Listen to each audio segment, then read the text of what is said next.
Orders of the day. Orders of the day. Government orders, government business. Commencement du débat sur l'affaire émanant du gouvernement numéro 16, délibération sur le projet de loi C11, loi modifiant la loi sur la radio. C11, an act to amend the Broadcasting Act and to make related and consequential amendments to other acts. Standing in the name of the government House Leader. Madame Fortier for Mr. Holland, seconded by Ms. Haiju, moves that notwithstanding any standing order, special order, or usual practice of the House, Bill C11, an act to amend the Broadcasting Act and to make related and consequential amendments to other acts shall be disposed of as follows. A, during consideration of the bill by the Standing Committee on Canadian Heritage, 1, the committee shall have the first priority for the use of House resources for committee meetings. 2, les amendements. 2, amendments to the bill, including from independent members, shall be submitted to the clerk of the committee by 11:59 p.m. on June 13th, 2022, and distributed to committee members in both official languages by 9 a.m. on June 14th, 2022. We shall proceed to clause-by-clause consideration of the bill no later than 11:59 a.m. on June 14th, 2022. 4, suggested amendments filed by independent members pursuant to subparagraph A2 shall be deemed by having proposed during the clause-by-clause consideration of the bill. 5. If the committee has not completed its clause-by-clause consideration of the bill by 9 p.m. on June 14th, 2022, all remaining amendments submitted to the committee shall be deemed moved, and the chair shall put the question forthwith and successively without further debate. On all remaining clauses and amendments submitted to the committee, as well as each and every question necessary to dispose of the clause by clause. The committee may report the bill to the House by depositing it with the clerk of the House, who shall notify the House leaders of the recognized parties and independent members. B, not more than one sitting day shall be allotted to the consideration of the bill at report stage, and that 15 minutes before the expiry of the time provided for government orders of that day, any proceedings before the House shall be interrupted, if required, for the purpose of this order. And in turn, every question necessary for the disposal of the said stage of the bill shall be put forthwith and successively without further debate or amendment. C, on the day the bill is considered at the third reading stage, the ordinary hour of daily adjournment shall be midnight, and that 15 minutes prior to the expiry of the time provided for government orders that day, any proceedings before the House shall be interrupted, if required, for the purpose of this order. And in turn, every question necessary for disposal of the said stage of the bill shall be put forthwith and successively without further debate or amendment. Debate. The Honourable Parliamentary Secretary to the Minister of Public Services and Procurement. Thank you, Mr. Speaker. And Mr. Speaker, I truly am disappointed to have to be speaking to a programming motion today. Disappointed because I truly believe in the committee process. I believe that House committees do really important work. I believe they are the heart of how bills get improved, the place where members from all parties give detailed advice to the government on studies and do detailed studies of legislation. In the first 4 years when I was an MP, I had the true pleasure of chairing the Standing Committee on Justice and Human Rights. We had really tough bills that we tackled, ones that involved issues like medically assisted dying, recognizing gender identity and gender expression in the Canada Human Rights Act, and the most significant reforms to the Divorce Act and the Criminal Code in decades. We heard from witnesses for many hours, and we studied amendments, sometimes hundreds of amendments. And yet in each and every case, nobody ever tried to stop the process. The committee agreed on how many witnesses we would hear from, and once that ended, clause by clause would start, and each amendment was properly discussed, dealt with, and voted on. And we moved on and returned the bill to the House. This applied to bills where there was a philosophical difference between the different members of the committee from different parties, such as medically assisted dying. And it also applied to bills where the members of the committees from all parties disagreed with the government on the bill, such as genetic discrimination, which was recently upheld by the Supreme Court. Committee members worked together, and I've seen my friend from Couch and Malahat Langford, and he was part of that committee and knows how well we worked together. and we treated each other with respect, and the committee respected the process. Everyone debated, a vote happened, and the majority will was respected. In the case of C11, this is not what is happening at committee. In fact, this bill is meeting a fate similar to its predecessor, C10. Having been a member of the Standing Committee on Canadian Heritage in both cases, we have been treated to some members using the committee rules in a way to stop us from getting to clause by clause to try to improve the bill. At committee, members have the right to speak to motions as long as they want, provided they do not stray too far from the topic. As a result, we've been blocked from ever voting on a motion to move to clause by clause, even though it is the clear wish of the majority of the members of the committee to do so. Based on what I have seen at committee, it is abundantly clear to me that there is no desire on the part of some committee members to ever allow clause by clause to happen on the bill. The members propose motions, amendments, and sub-amendments, but never allow any of them to actually come to a vote. This is truly unfortunate, Mr. Speaker, because if the goal is to actually improve legislation and propose and support amendments to improve the bill, we actually need to discuss and debate and vote on those amendments. We need to see those amendments. That is the way things are done constructively. Now, those members using the filibuster to stop the committee from reaching clause by clause are certainly following the rules. And therefore, much as I would prefer we not have to do this, other members have the right to follow other House rules to move us to clause by clause, because if we do not receive instructions from the House, we will never get there ourselves. And let me be clear, if anyone thinks the bill needs to be improved, and they should want us to get to clause by clause so that they can propose amendments, the country can hear those amendments, and we can vote on those amendments. Let's try to get there. As a result, the motion before us provides the committee with priority for House resources so that we can sit outside of our standard hours. It proposes that amendments need to be submitted by 11:59 p.m. on June 13th, which is a full 10 days after the original date that was proposed for those amendments to be submitted, and is eminently reasonable. Everyone in the committee is certainly already in a position where they have their amendments prepared, or can have their amendments prepared by Monday. It then proposes that the committee proceed to clause-by-clause deliberations no later than June 14th in the morning, and provides us at least 9 hours for the committee to consider amendments before the amendments are deemed moved and submitted. The reason for this time limit is once again to prevent filibustering of each amendment. The goal would be that we can actually have a constructive discussion and vote on each amendment and not spend 9 hours filibustering the first amendment we discuss. Sections B and C then discuss how the bill will be treated at report stage and third reading.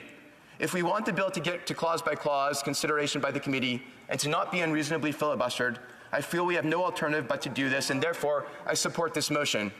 Now let me speak to the importance of this bill to many Canadians. Bill C-11 addresses an important imbalance by requiring online audio and video broadcasting services to contribute to the achievement of important cultural policy objectives in the same way that traditional broadcasters always have. As early as the 1990s, concerns were raised about the potential for online streaming to disrupt the broadcast sector. An early decision was made not to place requirements on online streaming services, then given the relatively limited impact of those services at the time. Remember, broadcasting regulation only applies where it has a material impact on the broadcasting sector. Today, the rationale to exempt online players simply no longer stands. The world of broadcasting has changed. We all know this. We regularly turn to online streaming services such as Netflix, Spotify, Crave, CBC Gems, and Club Illico to access our music and television, in addition to more traditional services like radio and cable. Times have changed.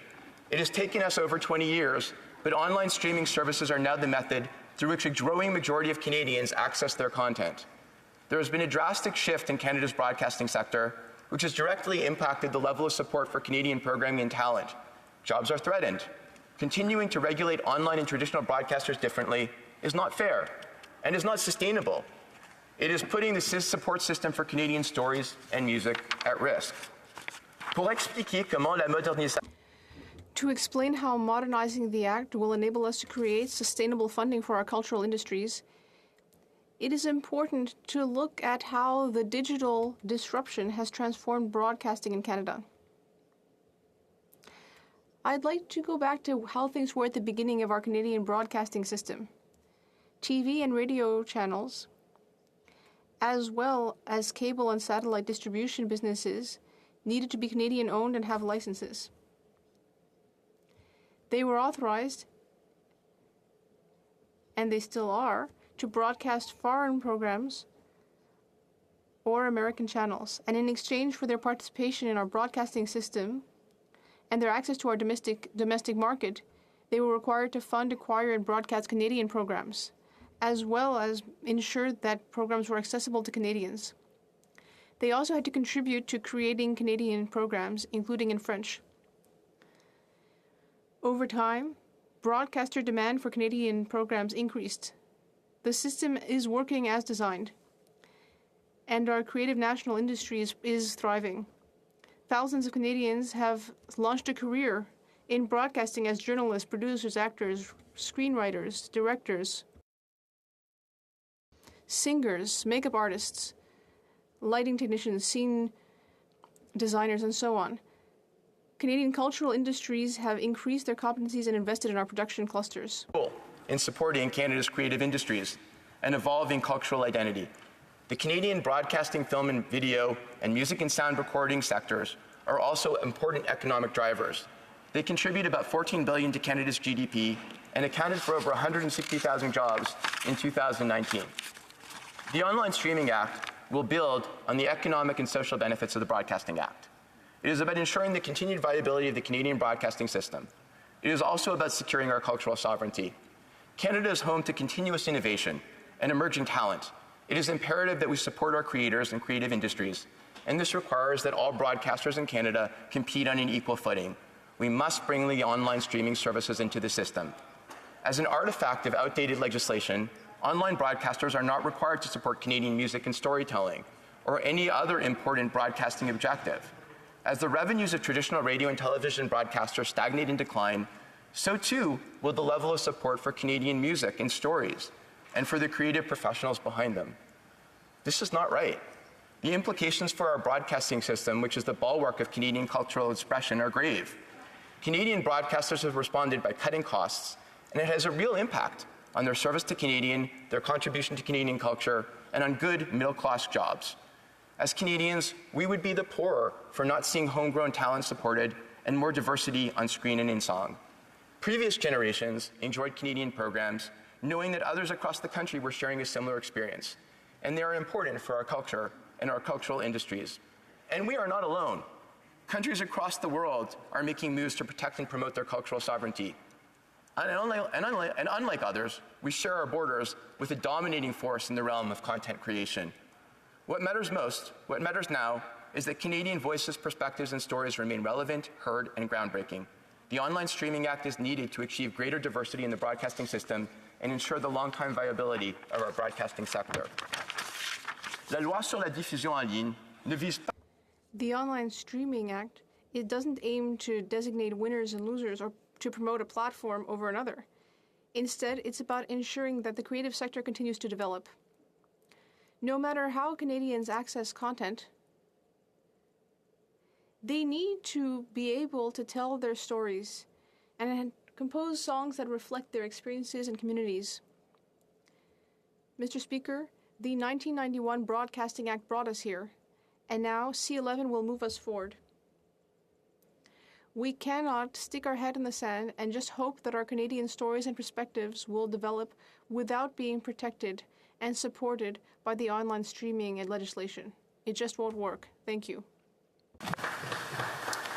Questions and comments? Question et commentaire. The honourable member for Edmonton West. Thanks, Mr. Speaker. And normally I quite enjoy my interactions with the member opposite, but I have to say I'm quite disturbed and quite disgusted by this measure.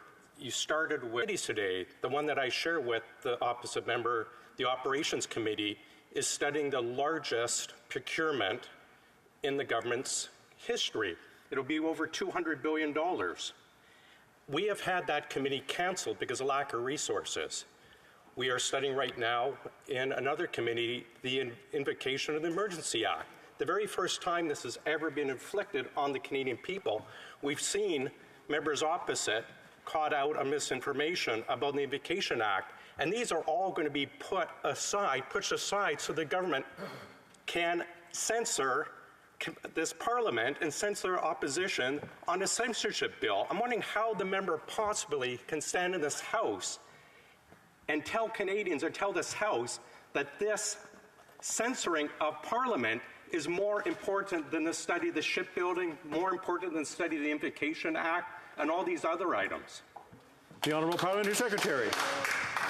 Mr. Speaker, first let me correct the honourable member. This bill has nothing to do with censorship. Freedom of speech is protected in this country under Section 2, and it is very clear that freedom of speech is protected under this bill. Secondly, this bill would not be necessary except for the fact that members of the honourable member's party have continued to filibuster the committee, preventing us from actually ever getting to a vote on any of the many motions, amendments, and sub-amendments they are making. Meeting after meeting, and now I've seen it in C10 and C11, their end goal is for the committee not to be able to get to clause by clause. And I think that that frustration is shared not only by the Liberal members of the committee, but also by the NDP and Bloc members of the committee. So in the end result, Mr. Speaker, we're doing something that is asking the House, so actually very democratic and parliamentary, to instruct the committee to do its job and get to clause by clause. Commentaire, l'honorable député de Longueuil. The Honourable Member for Longueuil Saint-Hubert. Thank you, Mr. Speaker. I'd like to thank my colleague. Members for Quebec Ridings, a nation that has only one official language, well, even though he's from Quebec, he only made 10% of his speech in French, so I'd like to congratulate him on that. Now, I wonder if my colleague's not a bit ashamed. We've been waiting to talk about this bill for 2 years. We in the Bloc Québécois have been working very hard to move this bill forward. The member for Drummond worked very hard. In fact, the Minister of Heritage even congratulated him on his work. We, with C10, we're even ready to vote for a gag order, which we never do. We're usually against them because we want democracy to work properly. But in that case, we were ready because it was so important. And then what happened? There was an election. And then C10 ended up being shelved, and now we have C11, and now we see all these weird motions, these tortuous paths that may get the bill adopted. Doesn't my colleague feel ashamed that after all of the debates, proroguing the House, an election, and now, 2 weeks before the end, they tell us, oh, it needs to get adopted and hurried through? It's completely shameful for artists. The Honourable Parliamentary Secretary. Mr. Speaker, I would like to say that I'm not at all ashamed to speak my mother tongue in the House of Commons. I have the right, just like any other MP, to speak both official languages of Canada. And there is an Anglophone community in Quebec, even if my honourable colleague doesn't like that. And I will always work to protect the rights of Francophone minorities outside Quebec, Francophones within Quebec, and Anglophones in Quebec. Then secondly, I'm not at all ashamed. And I would recommend my colleague to speak to the member for Drummond, who did great work at committee and in this House, because he is also very frustrated by what is happening at committee.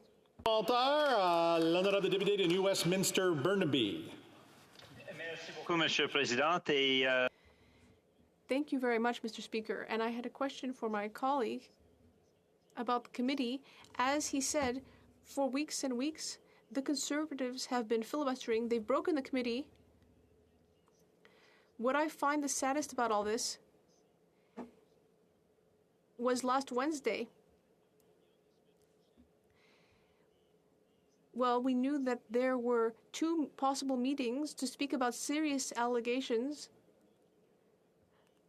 meetings to talk about possible sexual offenses within Hockey Canada, but the Conservatives blocked us from having those meetings. given the serious allegations around Hockey Canada, the motion that I brought forward for Monday and Wednesday hearings, and the Conservatives refusing even to have these hearings into what are serious allegations. Does it mean, according to my colleague, that the Conservatives have really broken the committee? And that's why this motion is so important. The Honourable Parliamentary Secretary. First of all, Mr. Speaker, let me thank the member for New Westminster Burnaby for his always constructive work at committee, and it's always a pleasure to work with him. I secondly want to say that I carefully avoided in my speech even referring to what political party or what people were not allowing us to move forward. I never mentioned the word of the Conservatives once in my speech. The end result here is that the member for New Westminster Burnaby has on multiple occasions proposed motions, amendments, and sub-amendments to have us move to the Hockey Canada study at next Monday and next Wednesday's meeting. And the reason we never were able to actually get there was because Conservative members filibustered those discussions. The reason why is I'm sure they want to hear from Hockey Canada. I'm sure all of us want to hear from Hockey Canada, and we all agree what an important study that is, but the Conservative members on the committee did not want to get to the clause by clause on C11, and because we said we would hear them in parallel, the Conservative members didn't want to get to a vote on that, and it's frustrating, and because I know that we all want to get to the Hockey Canada study as well. Thank you, Mr. Chair. Questions and comments? Question commentaire, the Honourable Member for South Shore St. Margaret's. What's frustrating is the mischaracterization of the original motion on Hockey Canada actually came from the Conservative Party. Just to make sure the record's straight.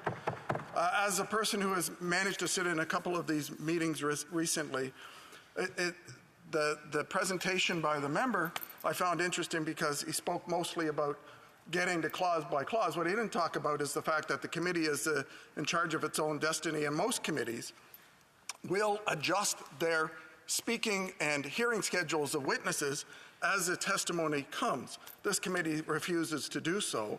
The reality is there's a lot more Canadians who want to speak on this bill, and it's part of the democratic process to hear from Canadians in order that when you get to clause by clause, you have better amendments. Perhaps that's something the government doesn't understand, because this is a very flawed bill. So I'd like to ask the member, who also referenced in his speaking notes that content creators will be able to access funding from various funds to improve and support their quality like traditional broadcasters. I'd like to ask the member, where exactly in the bill does it describe how a content creator is able to do that? The Honourable Parliamentary Secretary to the Minister of Public Services and Procurement. Mr. Speaker, I'm glad that the honourable member is going to let me speak to the question of witnesses. Originally, 3 of the 4 parties at the committee thought that a certain number of hours would be sufficient to hear from witnesses. The Conservative members then proposed 20 hours, which was more than the other parties thought needed to be given to witnesses, given that many of these witnesses had already been there for C10.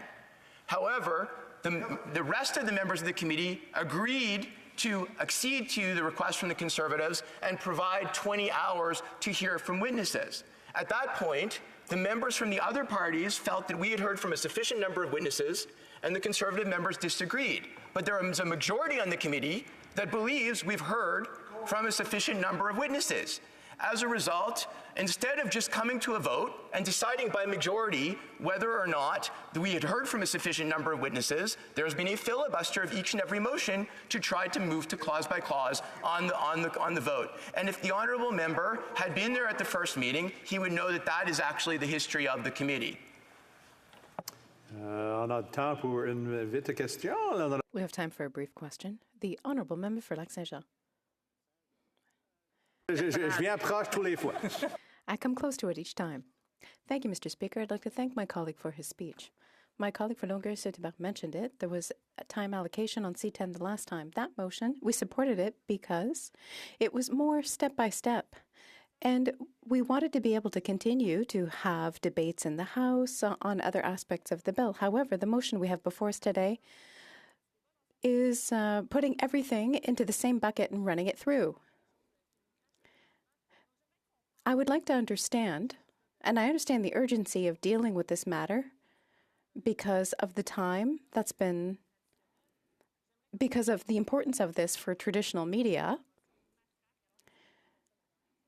So why do we have such a blunt instrument as opposed to what was proposed the last time? I would like to thank my honourable colleague for Saint-Jean, who always has excellent interventions in the House of Commons, and I thank her for them.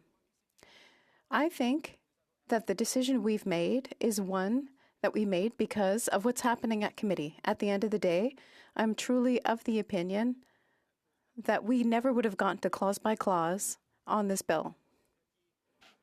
We've been blocked at every aspect for the thinnest of pretexts. The House needs to oblige the committee to move on to clause by clause. The honourable member for Perth Wellington. Thank you, Mr. Speaker. Mr. Speaker, I want to open by sharing a quotation. Quote, "We need to discuss why the government does not listen at committee stage to anything anyone says. It does not accept any amendments from anyone at all, and then it complains the opposition refuses to allow public consultation. This quote goes on to say, "We are absolutely not opposed, but we think we should listen to experts and to people who tell the minister what the government should be doing with the bill, but nobody listens in this government." Mr. Speaker, do you know who said that? I'll tell you, Mr. Speaker, it was a member from Vancouver Centre, the current chair of the Standing Committee on Canadian Heritage. So what she said in 2011, we agree with. We agree with. This government doesn't listen. This government doesn't accept amendments. This government does not accept the testimony and the advice of digital-first creators, of experts on communications and on the internet. This government doesn't listen. Now, we've heard a lot from the opposition parties that we've had 20 hours of witnesses. 20 hours, Mr. Speaker. You know what the fact is, Mr. Speaker? This committee didn't begin studying this bill until May 24th, 17 days ago. 17 days ago, and then today, we have this motion, Motion 16. Now, we're all used in this House lately to time allocation and closure motions. But this isn't just a time allocation motion. This isn't just a closure motion. This is a guillotine motion on steroids.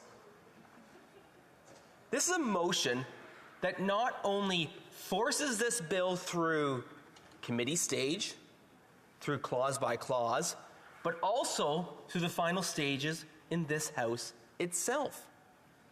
It provides for only one day at report stage. One single day, and no guarantee that that day has any more than an hour or an hour and a half of committee hearings, or of debate in the House. Report stage, as it currently stands, will likely fall next Friday, meaning that the total time this House will have to debate it, at its very maximum, would be about 150 minutes. 150 minutes to discuss report stage amendments to the largest and most comprehensive updates to the Broadcasting Act in more than 30 years. And the government thinks that 2.5 hours in this place, in this House, is sufficient to do that. Mr. Speaker, as Her Majesty's loyal opposition, we have a duty.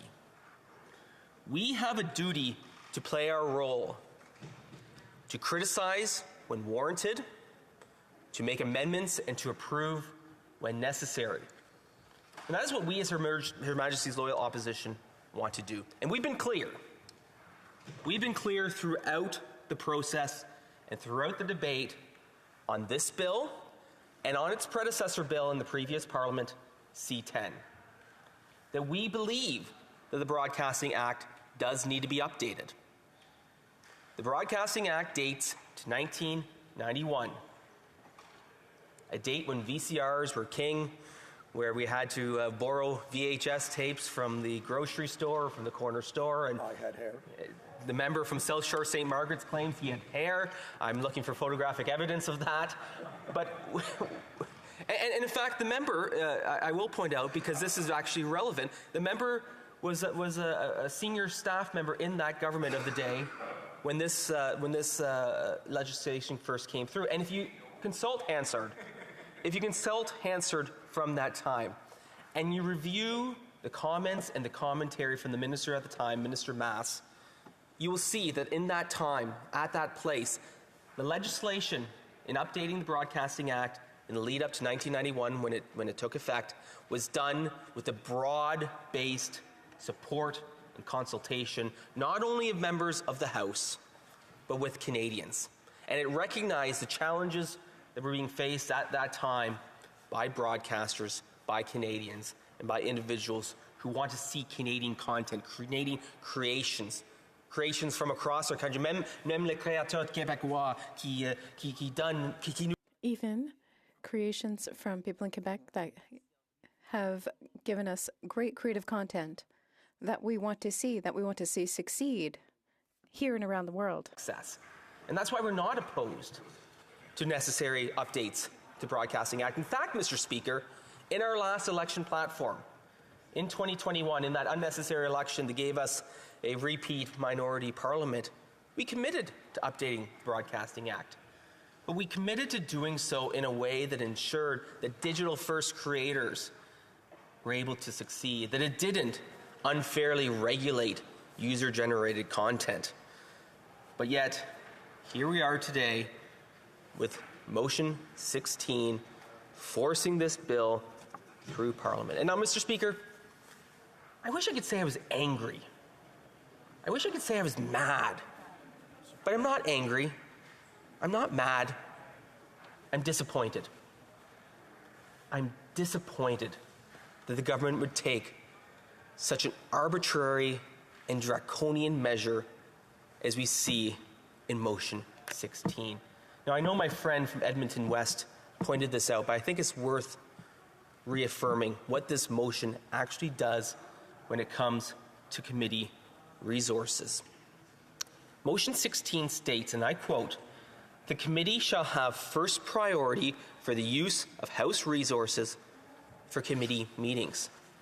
Now, Mr. Speaker, I know all members in this House know the hard work that our interpreters do each and every day. Mr. Speaker, I know that sometimes I have difficulty in understanding myself in one language, let alone trying to have that translated and interpreted to a second language. But our interpreters in this place and in committee do exceptional work interpreting our languages into English and French and English each and every day. And they deserve our respect. And Mr. Speaker, over the past 2 years, the strain and the workplace injuries that the interpreters in this place have experienced are unacceptable. Wholly, entirely unacceptable. The two official languages of this place, the two official languages of this country must be respected. And it's our interpreters who enable that. It's our interpreters who allow that to happen. But each and every day we are seeing challenges with resources. We see challenges at the Translation Bureau being able to provide us with sufficient numbers of people who can interpret at committee. And so under this motion, under Motion 16, it is only one committee that shall have priority for committee resources. Only one committee that shall be able to have its meetings occur no matter what. And that's this committee, so that the government can force through their flawed pieces of legislation. No other committee. My friend from South Shore St. Margaret's on the Fisheries Committee will not have a priority for committee. They keep cancelling their meetings. My friend from Elgin Middlesex London, chairing the Status of Women Committee, her committee will not have priority for House resources. Her committees will be cancelled if indeed the Heritage Committee needs those resources. My friend from Edmonton West on the Government Operations Committee has already noted that his committees have been cancelled when they're looking at multi-billion-dollar procurement. Cancelled. So that the government can push through their repeat legislation, C11, formerly C10. So if it was only that matter alone, Mr. Speaker, I would say it was sufficient to vote down this flawed motion. But it gets worse. Not only does this motion have a negative impact on each and every other committee, but also rushes through what ought to be a deliberative process. Sub 2 says this: amendments to the bill, including from independent members, shall be submitted to the clerk of the committee by 11:59 p.m. on June 13th, 2022, and distributed to committee members in both official languages by 9 a.m. on June 14th, 2022. Now, Mr. Speaker, I'm sure you're probably thinking, well, that's Monday. This is Friday. How does the government expect this motion to take effect by Monday and have amendments due by Monday night? Well, Mr. Speaker, not only is this a guillotine motion, but this is a guillotine motion that will be guillotined. By the end of business today, a minister of the Crown will stand in their place and state that a minister of the Crown will introduce closure. A minister of the Crown will stand in this place and say the agreement could not be reached and closure will be necessary on Monday. So come Monday, on Monday, the first order of business when orders of the day are called, there will be a closure motion on steroids, which means that debate will not be further adjourned, and at 8 p.m. on Monday evening, the bells will ring. Open and transparent. The bells will ring, and the Speaker will call in the members, and at 8:30 p.m. on Monday night, this House will pronounce its judgment on Motion 16. And then at midnight, under the terms of this motion, amendments are due. 3.5 hours after this motion passes, amendments on the first update to the Broadcasting Act in 31 years, a complicated and complex matter, will be due in 3.5 hours. Now, Mr. Speaker, the government likes to talk about work-life balance. And we as politicians, we're used to this. We're elected, we are well compensated, we are ready and able to work hard. But let's talk about the administration staff in this place. Let's talk about the clerks of our committee who are now being told that at midnight on Monday night, they have to be ready, able, and available to accept amendments from each recognized party and from any independent member at 11:59 p.m. on Monday night, and then they have to ensure that each of those amendments are then distributed by 9 a.m. the next morning to members of the committee. 9 hours and 1 minute through the dead of night for the committee clerk and the committee staff to do so, to make that happen. The members, the employees of this House, the employees of Parliament deserve better. They should not be forced into that situation. And then, Mr. Speaker, it gets worse. Because after receiving those amendments at 9 a.m. on Tuesday, June 14th, the committee will proceed, and this is from the motion, quote, "The committee shall proceed to clause-by-clause consideration of the bill no later than 11:59 a.m. on June 14th, 2022. So committee members will receive the amendments from all parties and from independent members at 9 o'clock a.m. And then 2 hours and 59 minutes later, we will proceed to clause by clause. We will be forced, as parliamentarians, as members of the committee, to pronounce judgment on potentially dozens of amendments that we will have seen for the first time only hours before. Shameful abuse. It is shameful abuse.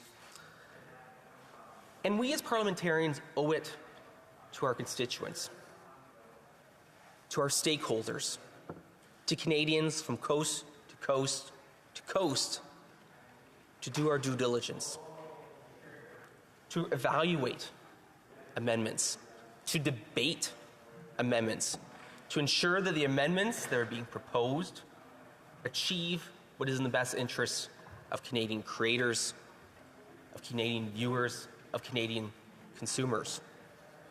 And to do that with dozens of amendments and dozens of clauses in 2 hours and 59 minutes is not acceptable. And it's unreasonable. And it's not possible. And Mr. Speaker, I will tell you what could happen.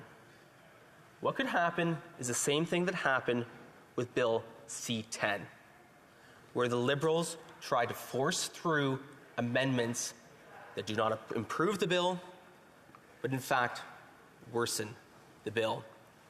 And that's what happened with C-10. The Liberals, out of the blue, moved an amendment that took away the exception for user-generated content. Now, as an aside, we see that in this bill, and I'll talk about this a little later, there's an exception to the exception for user-generated content. And so the Liberals clearly haven't quite learned their lesson when it comes to to user-generated content and the importance of protecting it. Now, here's another issue, Mr. Speaker, is that we have the unique situation where there are members of this House who are not members of committee. I'm speaking, of course, about independent members, members from unaffiliated parties, members from the Green Party, who do not have the opportunity, or I would say the privilege in a way, to sit on committees. I see my friend from Kitchener Centre here today. In traditional times, those members are able to come to committee, any committee that are reviewing pieces of legislation, and submit amendments, and move those amendments during the clause by clause. In this programming motion, in this guillotine motion on steroids, it says suggested amendments filed by independent members pursuant to subparagraph A2 shall be deemed to have been proposed during the clause by clause consideration of the bill. Deemed to be proposed.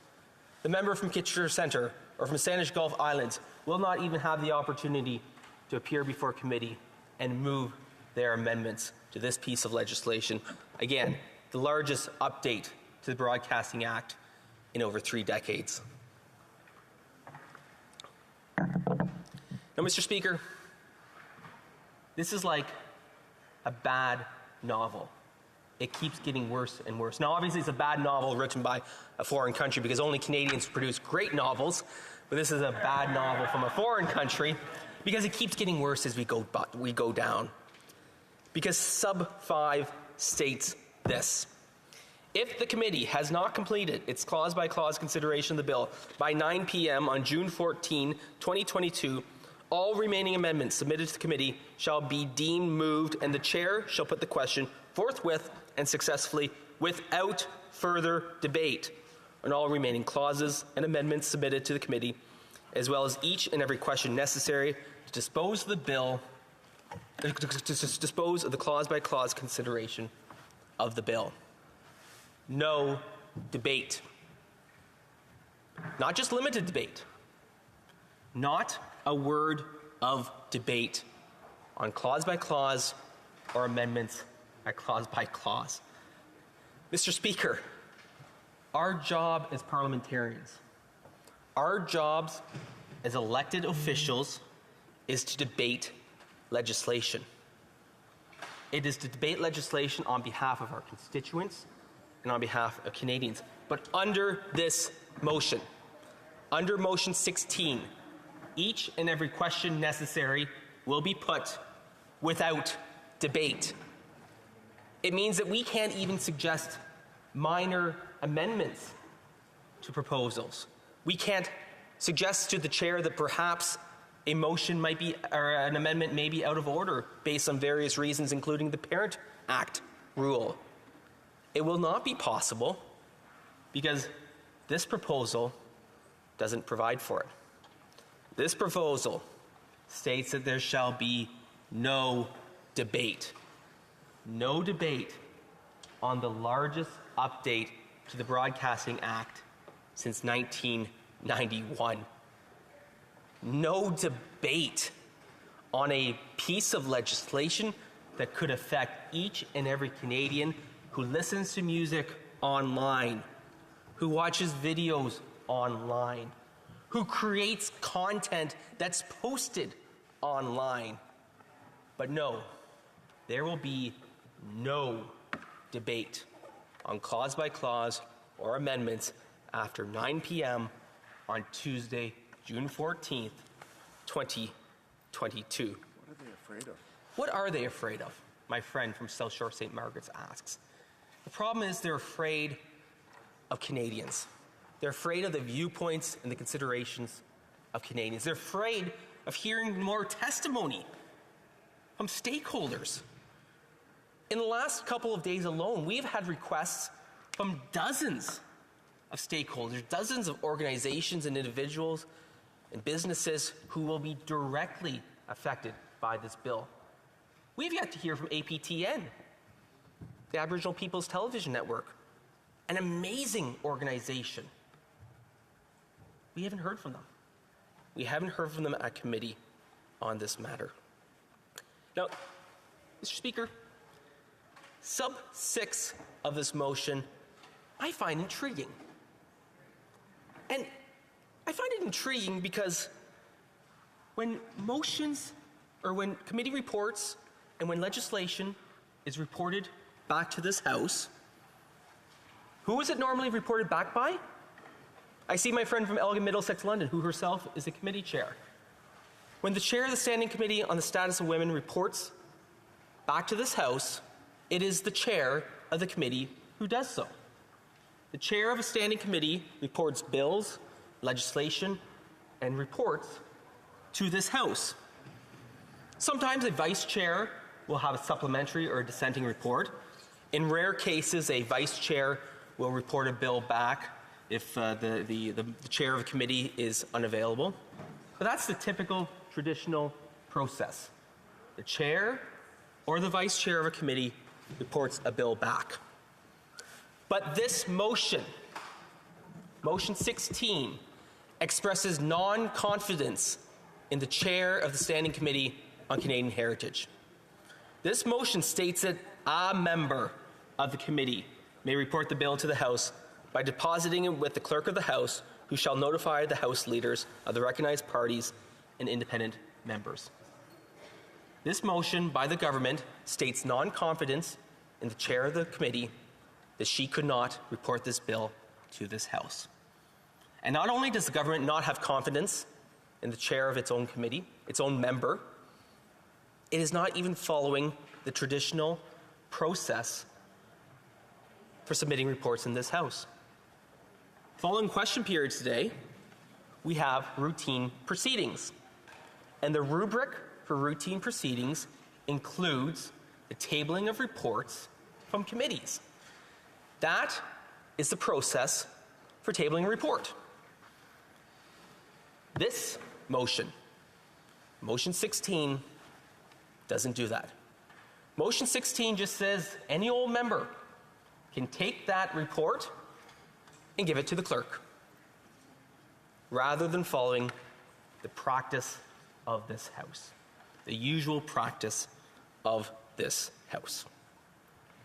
So, Mr. Speaker, I really look forward to hearing the justification from the committee, from the Liberal members of the committee, why they have lost confidence in the member for Vancouver Centre to fulfill her duties as chair of this committee. Now, Mr. Speaker, that's not the end of this motion. Motion 16 would be bad enough if it forced through this bill at committee stage and clause by clause. There is more. The member from Northumberland, Peterborough South, says there can't be more, but there is more, unfortunately, Mr. Speaker. The government in this House has tools available for it to force through legislation. On motions, they can use what is called closure, and on pieces of legislation, they can use time allocation. And that is the traditional process. So were this bill, C-11, be reported back to this House, and if the government felt that it wasn't proceeding at a pace fast enough that they would like, they could move time allocation. But they didn't. They didn't. At least with time allocation, there's an opportunity to question the minister and put questions to him or her for a period of 30 minutes. Not a lot, not sufficient, but at least there's that process. In this motion, in motion 16, it pre-time allocates a piece of legislation before clause by clause even happens, before it even begins the process. So I want to quote sub B of this motion. Not more than one sitting day shall be allotted to the consideration of the bill at report stage, and that 15 minutes before the expiry of the time provided for the government orders that day, any proceedings before the House shall be interrupted if required for the purpose of this order, and in turn, every question necessary for the disposal of the said stage of the bill shall be put forthwith and successively without further debate or amendment. 1 day. 1 day for C-11 at report stage. Now, Mr. Speaker, for Canadians listening at home, they may not quite grasp the severity of this provision. In this House, there are certain days of the week where government orders are debated for a sufficient or for a lengthy period of time, multiple hours. Sometimes when the government moves time allocation, they'll say 5 hours. Still, in my opinion, not enough for an important piece of legislation, but 5 hours is more than what is foreseen in this piece of legislation. If C11 is called before this House at report stage on a Wednesday afternoon or on a Friday, there will be not more than 2.5 hours of debate. 2.5 hours of debate in this House on each and every report stage amendment that may be brought forward.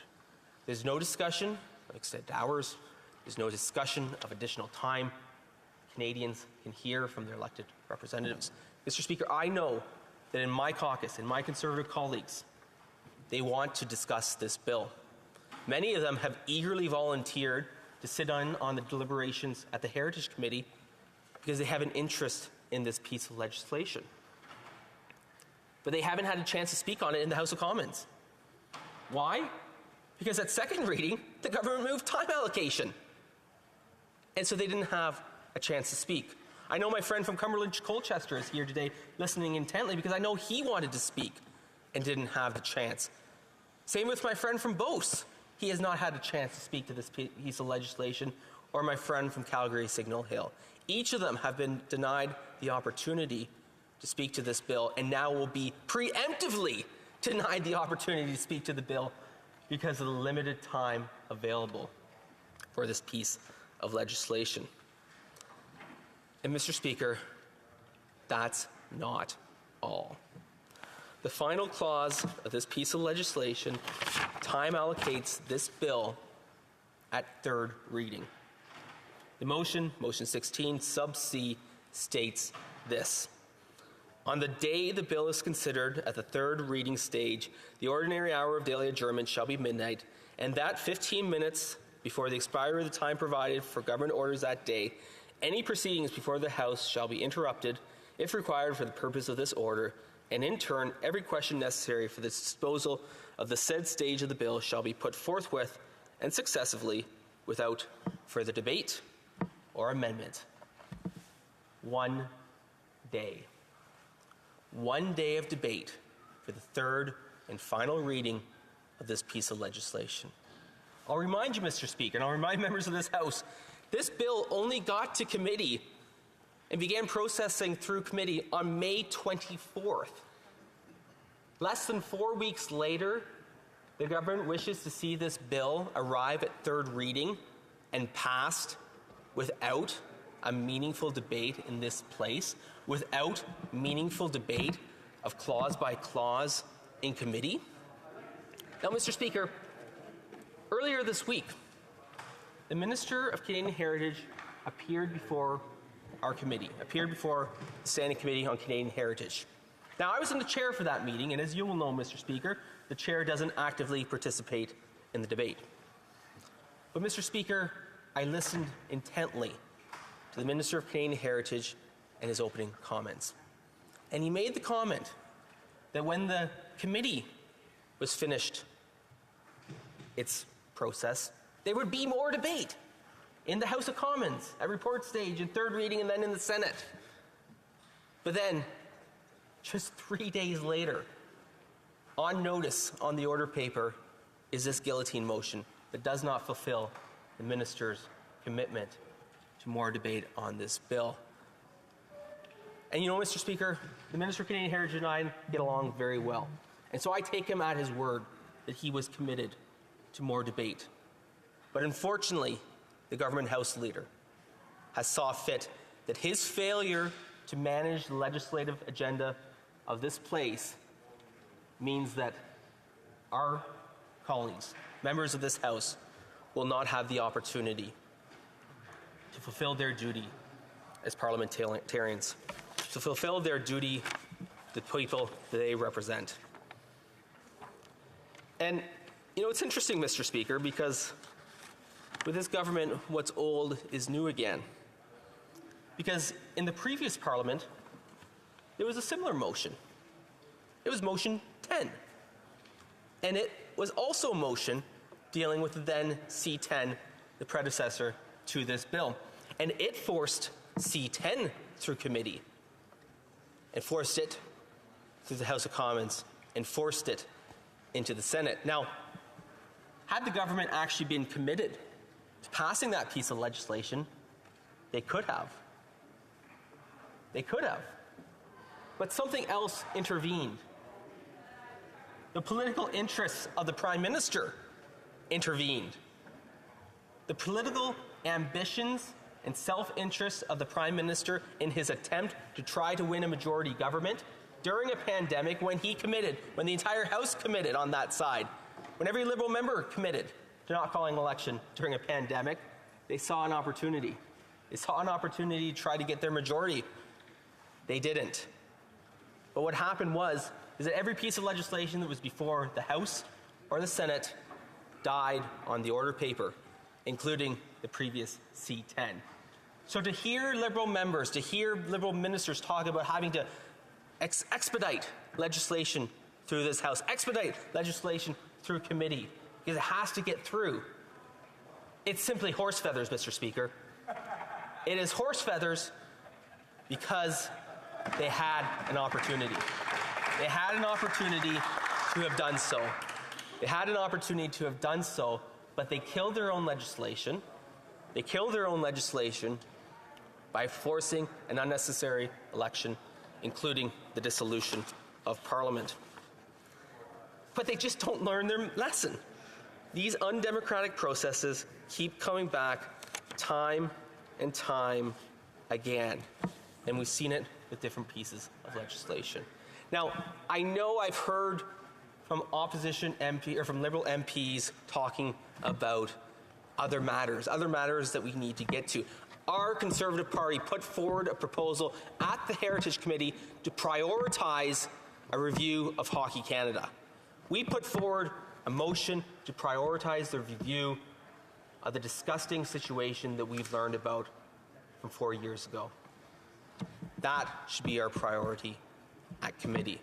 That is what we as parliamentarians should be looking at. Mr. Speaker, I see I have 1 minute before question period, and I assume that I will have time to resume my comments after question period. So I will just leave with a few interim closing comments before resuming my comments after question period. But it's simply this. Canadians expect us to do better. Canadians expect us to review legislation. As opposition MPs, they expect us to improve flawed legislation. And that is what we, as Conservative members of Parliament, will do. Regardless of the outcome of this motion, we will do what we can do to protect Canadians, to support our creators, to ensure that Canadian creators are able to succeed at home and around the globe. Thank you, Mr. Speaker, and I look forward to resuming after question period. Thank the member for the intervention. Of course, we're still on first round, so there's still an unlimited amount of time on that one as well. Statement by members. Déclaration de député. The honourable member for Cape Breton-Canso. Thank you, Mr. Speaker. I rise in the House today to commemorate William Davis Miners Memorial Day, which is observed every year on June 11th in mining communities across Nova Scotia. In the spring of 1925, coal miners in Cape Breton went on strike to protest poor working conditions and wages. In response to that strike, the community's access to food, water, and electricity was cut off by the company of the day. On June 11th, hundreds of brave coal miners took action to restore those essential needs to the community. Unfortunately, 37-year-old William Davis was shot and killed, making the ultimate sacrifice so that those in the community could have a better life. Mr. Speaker, on Davis Day, mining communities take time to remember William Davis and those who have been lost in mining accidents in mines such as Westray, Spring Hill, Inverness, number 26 Colliery in Glace Bay, and like my grandfather, Billy Kellaway, who was killed in 20 Colliery in Glace Bay. In my riding of Cape Breton-Canso, Mr. Speaker, and across Nova Scotia, this day serves as a reminder of the determination and the sacrifice, the bravery, the leadership, and the resiliency of miners and their families everywhere. Thank you, Mr. Speaker. The honourable member for Lévis-Lotbinière. Thank you, Mr. Speaker. I was very proud to sponsor the Canadian Cancer Society's Lotbinière Relay for Life tomorrow in Saint-Apollinaire. It's a symbol of perseverance and a message of hope for people living with cancer and affected by the disease.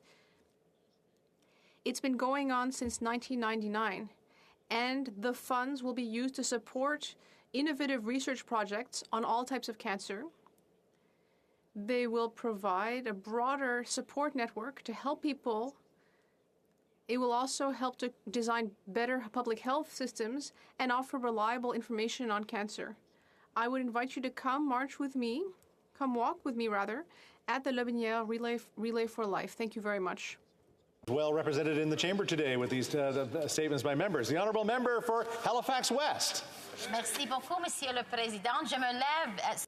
Thank you very much, Mr. Speaker. A wonderful group in my riding, the Beachville Walkettes, for their commitment to supporting the health and wellness of seniors of all residents in the community.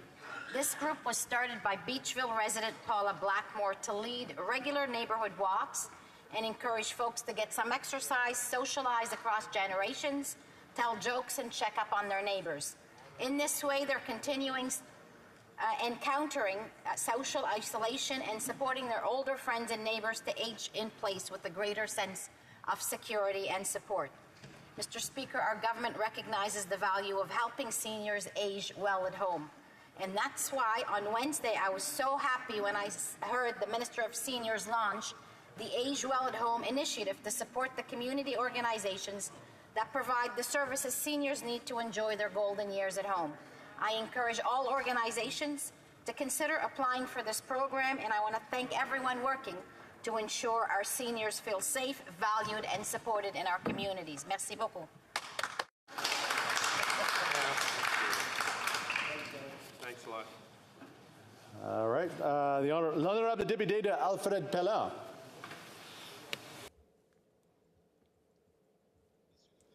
Mr. Speaker, the parliamentary session is almost over. So I'd like to offer an overview of a period full of progress for my constituents in Alfred Pellan. In this House, there have been 165 speeches, 136 votes, 8 bills adopted, and there are tangible results in Alfred Pellan. Dozens of jobs, or hundreds of jobs rather, for youth, with dozens of businesses, more than $1.2 million for Canada Summer Jobs, tens of thousands of dollars for seniors through New Horizons, $11.3 million for affordable housing, and festivals, community cleanups, walks to support medical research, support for health workers, essential workers, businesses, and farmers. It's a long list, but my time is almost up, so I would like to wish all my constituents an excellent summer. The honourable member for North Island, Powell River. Across Canada, many are losing loved ones to the toxic drug overdose. Last month, I met with service providers from across my riding. We discussed a health-based approach to substance use and Bill C-216 from the Courtney Alberni MP, which was sadly voted down by many Liberals and the Conservatives. Their feedback was clear. Rural and remote communities have very specific challenges. Lack of access to basic health services compounded by a lack of access for supports for family and people struggling with substance abuse.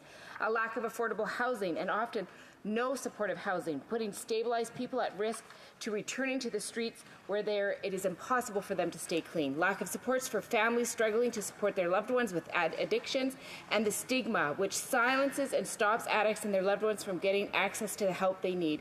I want to thank the many organizations that came to speak with me on that day, and I am so grateful for your dedication to saving the lives of Canadians. Thank you. The honourable member for Edmonton Manning. Mr. Speaker, I'd like to draw the attention of this House to the inauguration of the BAPS Swaminarayan Research Institute on the premises of BAPS Hindu Mandir in Toronto last weekend. The June 4th inauguration marks the centenary celebrations of His Holiness Pramukh Swami Maharaj, creator of this famous Hindu Mandir. Under the spiritual leadership of His Holiness Mahant Swami Maharaj and guided by his message of Vasudhaiva Kutumbakam, meaning the entire world, is my family. This research institute is dedicated to advancing quality research, learning, and expression of Hindu heritage, its philosophies and denominations, affiliated languages, cultures, and rich collection of literature. As the Institute pursues excellence in research, I'm hopeful that we will see the flourishing of values such as peace, love, and harmony that are central to Hindu practice and tradition. We are proud of the achievements of the Hindu community here in Canada and for the success that has enabled them to grow their work through the creation of this institute as begins its works. Thank you, Mr. Speaker. The honourable member for Brampton North. Mr. Speaker, today marks the end of the 10 days of terror endured by the Sikh community from June 1st to the 10th in 1984. I still remember as a young child seeing the pain and grief of my parents as they learned of the Indian government's invasion of the holy site of Darbar Sahib, known as the Golden Temple. As thousands of people gathered to pray, the military hit with heavy artillery, machine guns, and tanks. So many innocent lives were lost. The Sikh reference library was burnt down and the Darbar Sahib complex was destroyed. The events that occurred in June of 1984 led to further unrest and government-sanctioned mobs, which resulted in thousands of men and women and children being tortured, raped, and murdered based on their identity, leaving a scar on the hearts of Sikhs everywhere. Today, I remember the victims and families who suffered this trauma and stand with the Sikh community in seeking justice, truth, and reconciliation.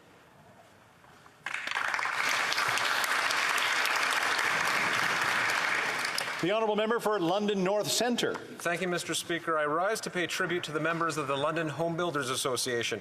I recently attended their President's Industry Gala dinner and heard perspectives on what's needed to address housing affordability and supply.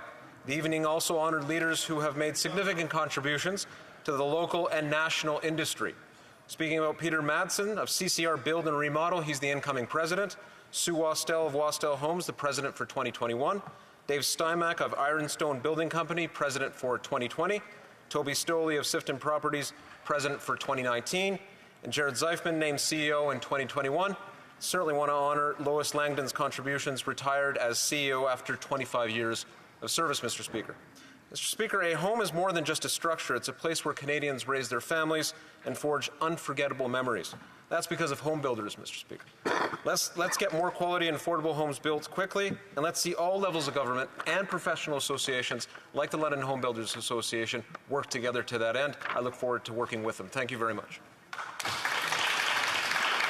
The honourable member for Kelowna Lake Country. Mr. Speaker, in Kelowna Lake Country, June is a busy month filled with recreational activities, heritage, arts, culture, and celebrations.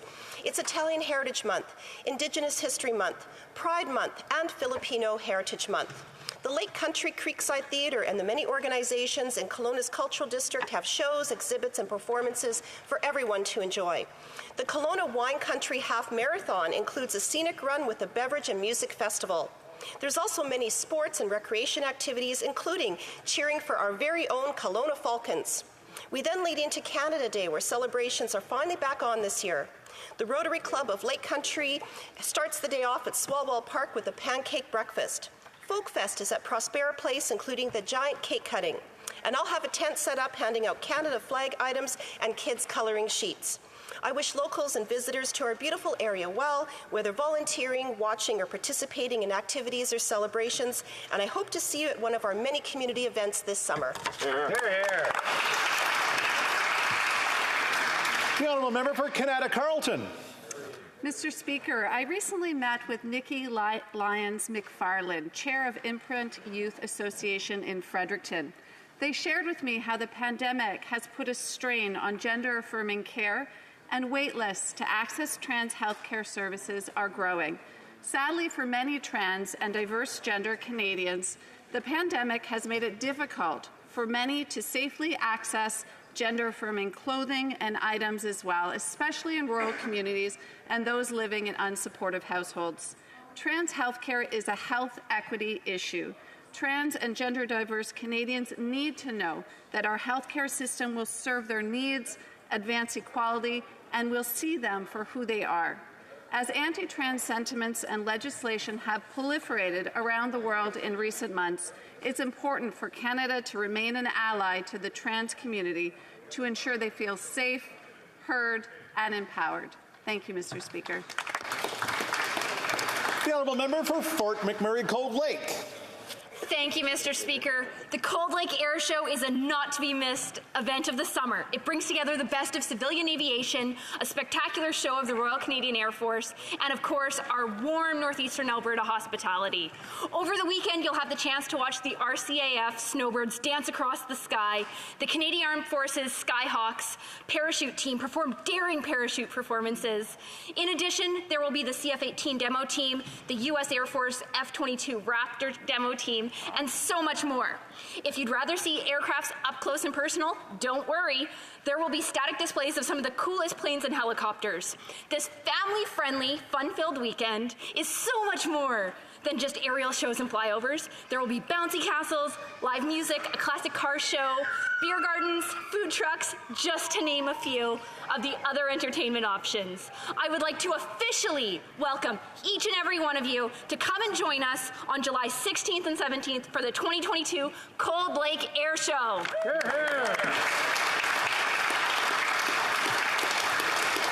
The honourable member for Cumberland Colchester. Mr. Speaker, I'm going to read an email from one of my constituents. It says, "Hello, Dr. Ellis. I'm writing to you about being a senior and being cold and hungry and do not know where to turn. I've gotten myself into a problem using credit to pay for groceries because there's not enough money after paying bills with old age and the supplement to feed myself. Yesterday it was declined in the grocery store and I am hungry. My mortgage is low, but my power bill is high, as is the phone and cable, which one has to have, especially in the case of emergency. I also have a line of credit and another credit card and put payments on every month, but that leaves me in overdraft after paying bills on the first. I am not understanding how seniors can live these days with the cost of everything, and it's not only me that is cold and hungry. I could try to find work, but then my income supplement would cease. So, how would that equate? I still have a mortgage, but I live in a trailer which I could sell, but where would I go? It is insane after working my whole life to be in a position of not being able to feed myself or keep warm.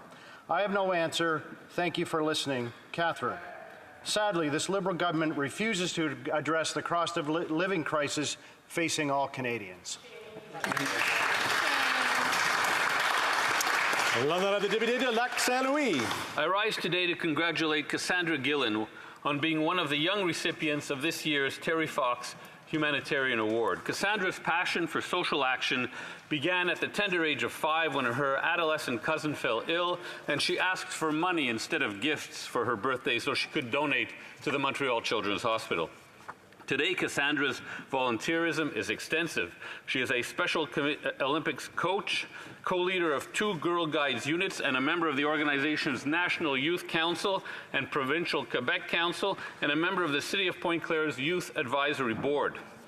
Cassandra's humanitarian spirit extends beyond our borders. She has raised money to help build a school in India, physically helped build a school in Ecuador, raised money to pay for a clean water system in India, and provided meals to school children in Haiti. I am proud to represent in this House a recipient of this prestigious honor that carries the name of one of our greatest national heroes.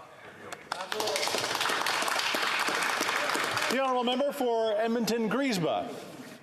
June is National Indigenous History Month, and Canadians must have the courage to put truth before reconciliation as we confront our past. Canada was just 3 years old when it waged its first war in the West at the Red River Métis settlement, a peaceful trading and farming village.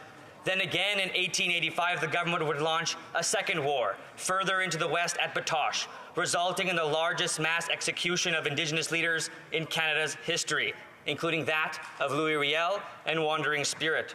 During this time, and as a means to clear the plains, the government would install its most insidious policy, that of the residential schools.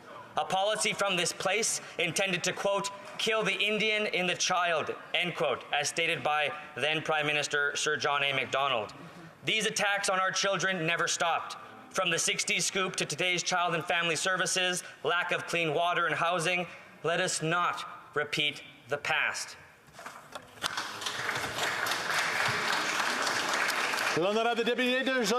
The Honourable Member for Joliette. Mr. Speaker, today is Véronique Yvon's last day in the National Assembly, where she is the MNA for Joliette. I find her a model politician. She cares deeply about Quebecers and independence. She crosses partisan lines in her work. She is committed to the common good. And in her riding of Joliette, she's always present on the ground and listening to people. Véronique raises up everyone she works with. It's not surprising that her riding office is of such high quality. I've learned a great deal from Véronique. First of all, when we were both activists for the Parti Québécois, and then later when we were both members of Parliament. For all these reasons, I'd like to say thank you. Thank you for everything you've done for people in Joliette and Quebec. Thank you for inspiring us and showing us that we can do politics with nobility in favor of the common good without considering personal and partisan interests. As René Lévesque said, I will say to Véronique, until next time. The Honourable Member for Central Okanagan, Similkameen, Nicola. Mr. Speaker, it's not often you will hear me give praise to the normally silent voices within the Liberal caucus. However, after reading the Hills timepiece this morning by Abbas Rana, and I quote, "Massive majority of Liberal caucus wants the Prime Minister to drop federal COVID mandates." I wanted to sincerely thank those who spoke out against the Prime Minister's office in an effort to do the right thing. And it is the right thing, Mr. Speaker. I am certain that many Liberal MPs have also heard of the severe hardship the Prime Minister's spite over science, divisive politics on this has created among many of their constituents. We all have. Citizens unable to care for an ailing parent in another part of Canada. Grandparents unable to visit a new member of the family. Being unable to say goodbye to a loved one is cruel. We know this Prime Minister has in the past refused to listen to his caucus and worse, seldom consults with them. On this matter, let us be united. This is about the citizens we represent, and I commend those Liberal MPs who are putting those people ahead of the Prime Minister's divisive political agenda. There are times so that we must unite instead of divide, and I would like to sincerely thank those Liberal MPs who support ending the mandates. The Honourable Member for Ottawa West, Nepean. Thank you, Mr. Speaker. Today, I would like to draw the House's attention to the humanitarian crisis in Haiti. Political instability and violence are making the humanitarian situation worse, and that is having a real impact on the Haitian community in my riding.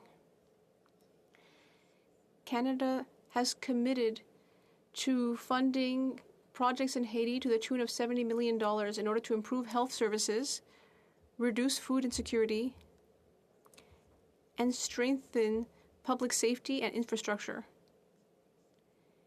Canada will be there for the Haitian population as Haitians work for a more democratic, safe, and inclusive future. I'd like to thank the Haitian community for their contributions to Canada and their caring about the citizens of Haiti. Oral questions, question orale, the Honourable Opposition House Leader. Mr. Speaker, today's headline says it all, and I quote, "Massive majority of Liberal caucus wants the Prime Minister to drop federal COVID mandates." The report says that the Liberal member from the Yukon, a doctor and former medical officer of health, has given multiple presentations at Liberal caucus meetings on why the mandates need to be dropped. The member is a real doctor, not a spin doctor, but has the Prime Minister listened to him? Nope. Finally, the incoherence of a policy that is punishing and limiting the rights of Canadians is being realized by Liberal MPs. The Prime Minister won't listen to Canadians, but will he listen to his caucus? The Honourable Minister. Thank you, Mr. Speaker. When are the Conservatives going to realize that COVID-19 is not over? The Conservatives are just in denial about the reality of this pandemic.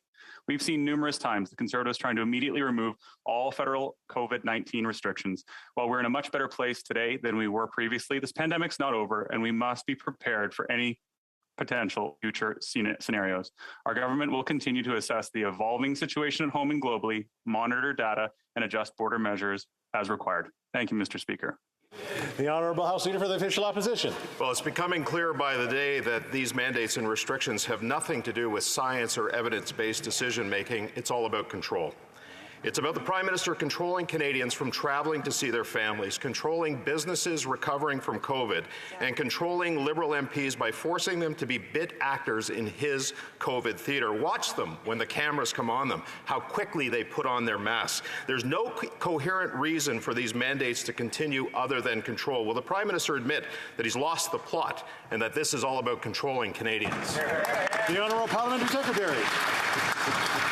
Thank you, Mr. Speaker. Vaccines remain an important tool in stopping the spread of COVID-19 and variants, but the Conservatives just can't seem to make up their mind about vaccinations. For example, the member from Yorkton Melville claims that the government has a secret agenda after refusing to get vaccinated, that there's some sort of conspiracy theory. Another Conservative, the member from Niagara West, wants to ban all mRNA vaccines. Those are the same ones that have saved millions of lives worldwide. This type of rhetoric is divisive, it's harmful, and all members of this House should stop trying to spread disinformation, Mr. Speaker. We all have an obligation to share good information and ensure that our constituents have what they need in order to go and get vaccinated. The Honourable Whip for the official opposition. Mr. Speaker, the NDP Liberal government continues to ram through legislation that has criminals jumping for joy. Criminals who steal people's wallets at gunpoint, shoot up the neighborhood, traffic in weapons, or use a gun in their other criminal activities are one step closer to reduced sentences. Now, they claim it's to address overrepresentation of Black and Indigenous peoples in the correction system, but they ignore that these same communities are the ones most often victimized by gun crime. How is it that this government lacks so much compassion for victims and people at risk of violent crime? The Honourable Minister of Justice. Mr. Speaker, our government is moving forward to make the criminal justice system safer for communities, make it better for victims, make it much more fair and just. What we're doing with Bill C-5, Mr. Speaker, is attacking overrepresentation in the criminal justice system of Black and Indigenous peoples by taking those offenders, Mr. Speaker, who do not pose a risk for public security and making conditional sentence orders available to more crimes, and by reducing around 20 minimum mandatory penalties. Mr. Speaker, we're also raising the sentences for serious crimes. The Honourable Whip for the official opposition. Mr. Speaker, I hear from my constituents that their faith in the justice system is absolutely shaken. Rural communities repeatedly targeted by repeat offenders want serious action.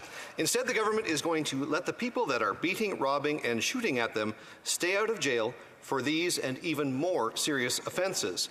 This will make things worse. This government's justice reforms fail to address overrepresentation of minority groups in the prison system, and it also fails to enhance public safety. So why doesn't the government do something useful instead of just virtue signaling all the time? The Honourable Minister of Justice. Mr. Speaker, nothing could be further from the truth than what the honourable member is saying. Bill C-21, Mr. Speaker, attacks violent crime, attacks gang crime, attacks trafficking in arms, and raises the maximum penalties available for certain sentences.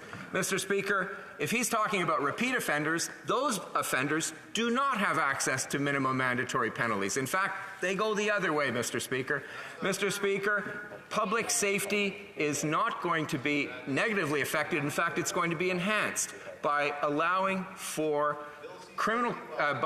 serious offenses to be treated seriously and for more flexibility at the other. The Honourable Opposition House, the Whip. Well, since the Liberals like importing American policies so much, in the 1990s, the United States experimented with a tax on boats very similar to the one in this year's Liberal budget, but Congress ended up removing it just 2 years later because it was killing jobs and destroying the industry. It was so bad that the government ended up losing more money from the industry collapse than it generated from revenue. It was a net loss for the Treasury.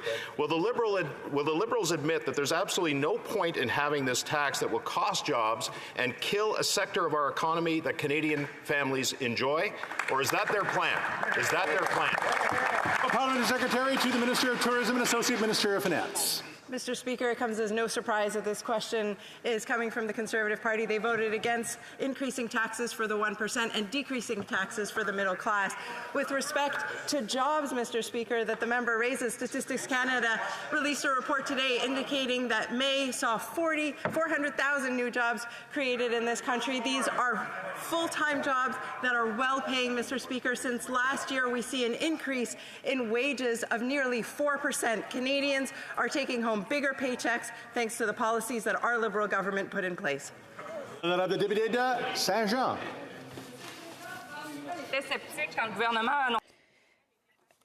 We were skeptical when the government announced that they would give airplane points to help Ukrainians travel to Canada, and unfortunately, we were right to be skeptical. They promised to help 10,000 people almost 2 months ago, but 2 months later, the government has helped about 500 people out of 10,000 promised. Why has the government broken its commitment to people displaced by war in Ukraine? The Honourable Minister of Immigration. With great respect to my honourable colleague, nothing could be further from the truth. As of today, there are more than 30,000 Ukrainians who are being provided with safe haven here in Canada. Yes, the federal government has offered charter to nearly 1,000 Ukrainians, and I actually want to thank both Air Canada and the Shapiro Foundation for their extraordinarily generous donation, which is going to start bringing Ukrainians from Europe to Canada as soon as this week. They're going to be starting with 500, but they have secured enough in donations to provide for cost-free transportation for at least 10,000 Ukrainians who are in need of safe refuge. This is something we should be very proud of. Mr. Speaker, Ukrainians who are fleeing war heard the government tell them that they're going to be welcomed with open arms. 127,000 applied for emergency travel. And what did Canada do for those people on day 107 of the war? They chartered 3 flights, offered 500 plane tickets, and declared itself satisfied. They're not taking this seriously. Is the government going to set up a real air bridge? Or is it confirming that Canada is only opening its arms to people displaced by war who have money? The Honourable Minister of Immigration. Mr. Speaker, again, with respect to my colleague, I would point out that there are more than 30,000 Ukrainians who've already arrived in Canada. We have not seen this pace of arrivals with people who are fleeing war or persecution in any other initiative that could be comparable in the history of Canada. This is extraordinary to see so many people who have been provided with safe haven so quickly. But it's not enough that we work to get people here. We have to support them when they land. We've arranged to have airport reception services through the Red Cross. We've arranged to give access to settlement services with 550 organizations across Canada. We've established income supports. We've established temporary accommodation supports. We're continuing to do what we can to make sure people get here and succeed after they arrive as well. The Honourable Member for Windsor West. Mr. Speaker, affordability issues are at the top of the mind for all Canadians. Liberals like to compare their track record with other countries, but when it comes to Telcom, it's an interesting story. Canadians are paying amongst the highest prices for services in all the world, and it could actually get worse with the Rogers-Shaw takeover. Canadians will pay the prices, while Edward Rogers and family will benefit from the takeover, and another billionaire's family will also benefit. It is past time to act. Will the government side with families or with billionaires who want to consolidate power, reduce competition, increase prices for Canadians during the summer, and spend their time on the yachts while Canadians are actually picking money out of their pocketbooks just for an essential service? The Honourable Minister. I'd like to thank my colleague for his question. Affordability, affordability, affordability. That is what is driving our government policy, Mr. Speaker. And I would say my colleague, the Honourable Member, knows that very well. Mr. Speaker, my position has been made very, very clear. I would say I would not allow the wholesale transfer of licenses from Shaw to Rogers. The matter is now under review by the Competition Bureau. It's going to be looked at by the CRTC. And I can assure the member that every step of the way we'll make sure that Canadians continue to enjoy the affordability that they deserve, but at the same time that we foster competition across the nation. The Honourable Member for London Fanshawe. Mr. Speaker, a year ago, this government held a National Action Summit on Islamophobia, and stakeholders provided clear recommendations. I want to thank the local and national Muslim organizations, including the Youth Coalition Combating Islamophobia from London, who have been fighting in memory of lost loved ones. But they are still waiting for the government to do their job and actually address the root causes of Islamophobia, like bringing legislation to address online hate, radicalization, and violence. Devastated communities like mine are doing the hard work while the government provides only words and no action. Why? The Honourable Parliamentary Secretary.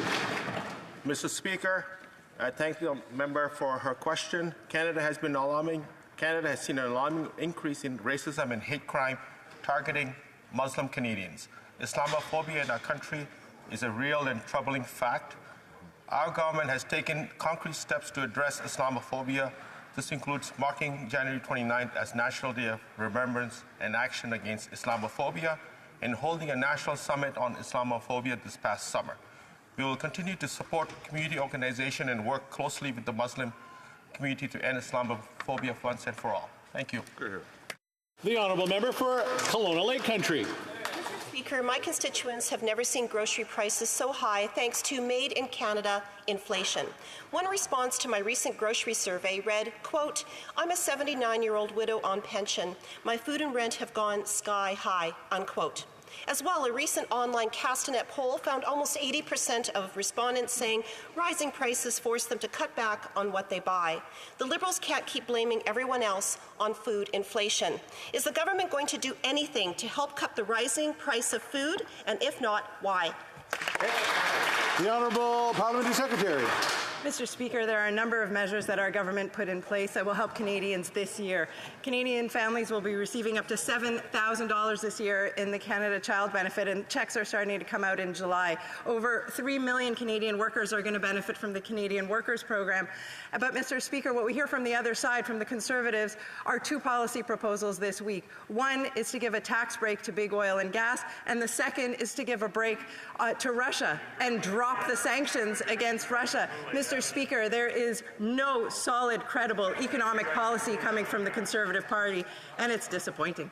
The Honourable Member for Elgin, Middlesex, London. Just to correct the record, we are asking for assistance to consumers, so I just want to get that on the record. Statistics Canada reported that 75% of Canadians are being impacted negatively by the ever-increasing cost of living. Food costs up. Housing costs up. Fuel is up. But when this government has the opportunity to provide relief from the pumps, they turn them down. Where is the help from this government for Canadians who are struggling with the dramatic increase in cost of living today? The Honourable Parliamentary Secretary. Mr. Speaker, the Conservatives are proposing to give a tax break to oil and gas companies, not to Canadians. Mr. Speaker, we are providing direct payments to Canadians. Canadians who have trouble finding affordable housing will be getting a direct payment from our government. Canadians who are working at minimum wage will be getting a direct payment from our government. We are helping Canadians directly, Mr. Speaker, and we'll continue to do that.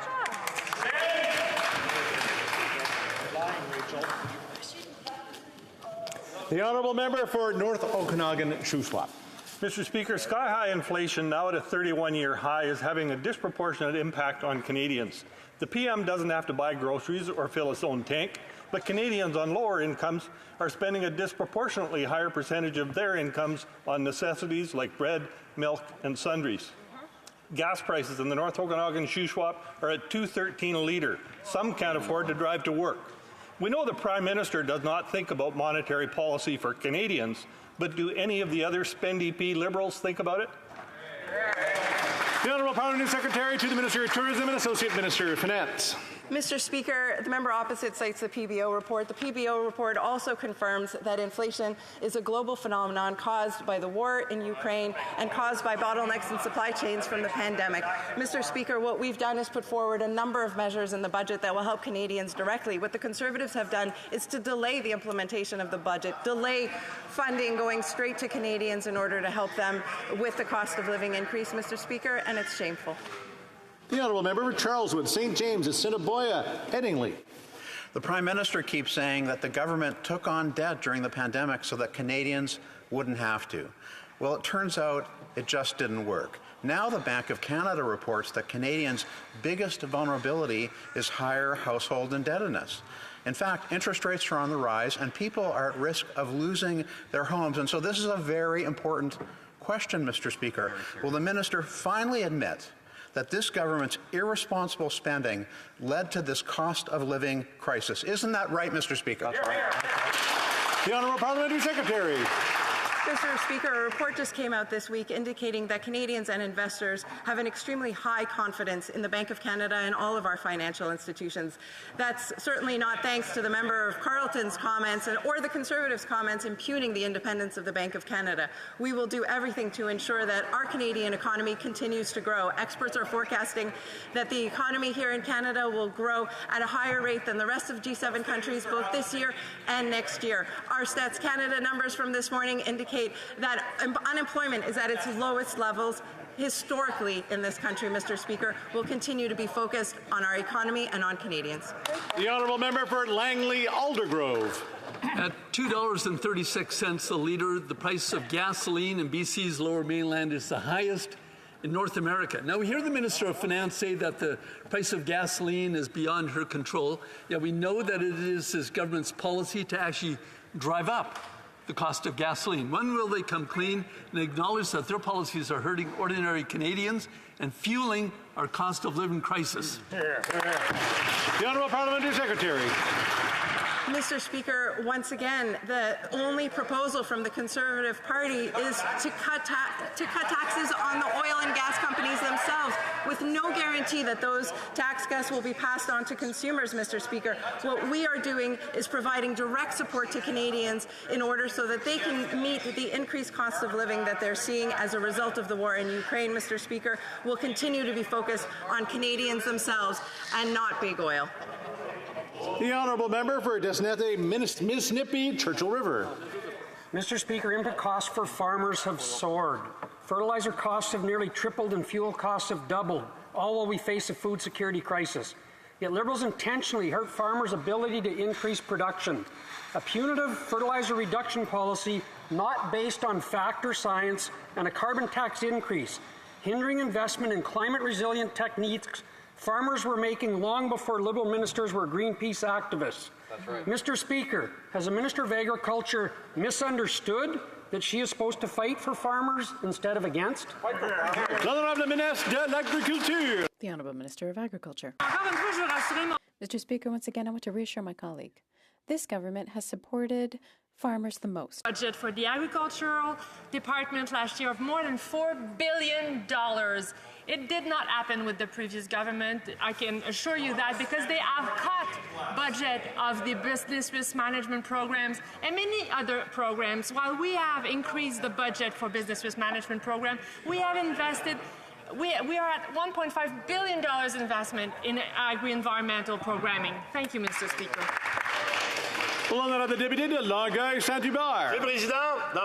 Mr. Speaker, in a rare move, the Government of Quebec submitted to all parties its proposed amendments to Bill C-13, the Bill on Official Languages. All it's asking these parties to do is to be realistic. Quebec is asking them to recognize the minority situation of the French language in Canada due to the predominant use of English, and consequently that Francophones and Anglophones have different needs. Seems obvious. Will the government amend C-13 so that it reflects reality? The Honourable Parliamentary Secretary to the Minister of Official Languages. Thank you, Mr. Speaker. We're the first federal government to recognize the decline of French throughout the country, including in Quebec. We know that we have to do more to protect and promote the French language. This is a goal we share with the Government of Quebec. Our government will continue to accept its responsibilities to legislate in its jurisdiction to support the vitality of the French language and the communities that use it. Members at committee will consider these amendments, and they will look at the requests of stakeholders throughout the country as well as the Government of Quebec. The Honourable Member for Longueuil-Saint-Hubert. Not the clearest of answers, Mr. Speaker. But in 2016, the Prime Minister had a flash of insight. He said that Quebec must be French first so that Canada can be bilingual. This is consistent with the amendments to C-13 called for by Quebec. Quebec is asking the federal government to commit to respecting the linguistic development of Quebec as set out in the Charter of the French language. Will the government include Quebec's demands in C13 to affirm Quebec's uniqueness and ensure respect for the Charter of the French language? The Honourable Parliamentary Secretary. Mr. Speaker, Bill C13 is under review at the Official Languages Committee, and we thank the Government of Quebec for the contribution it's made to the legislative process.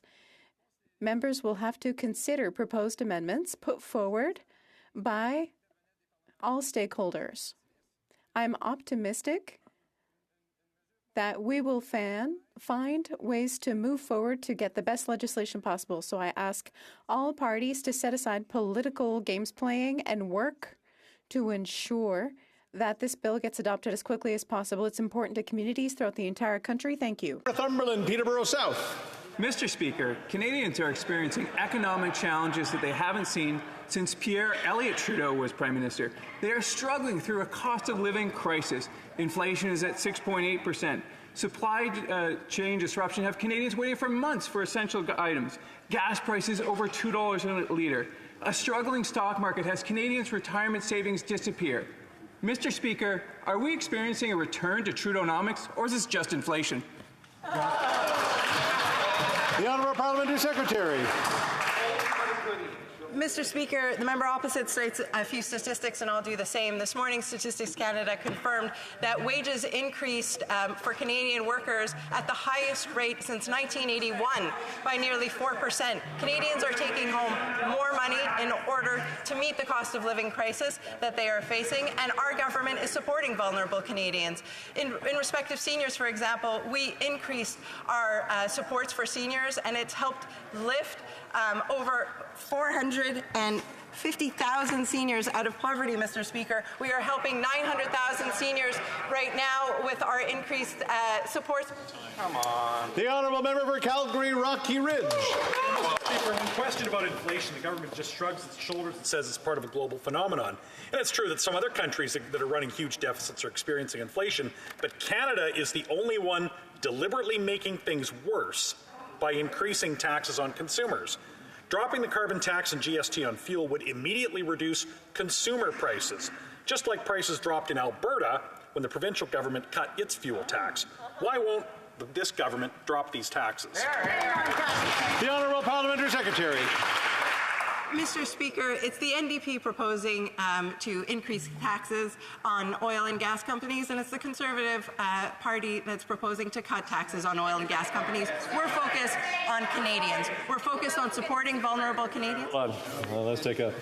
As much as I enjoy a go between the two parties, when we're calling somebody a specific liar or what have you is unparliamentary. So if we could just sort of retract that one and then we can move on with question period. Is that okay? It's okay. It's okay. Everybody's good? All right. The Honourable Parliamentary Secretary.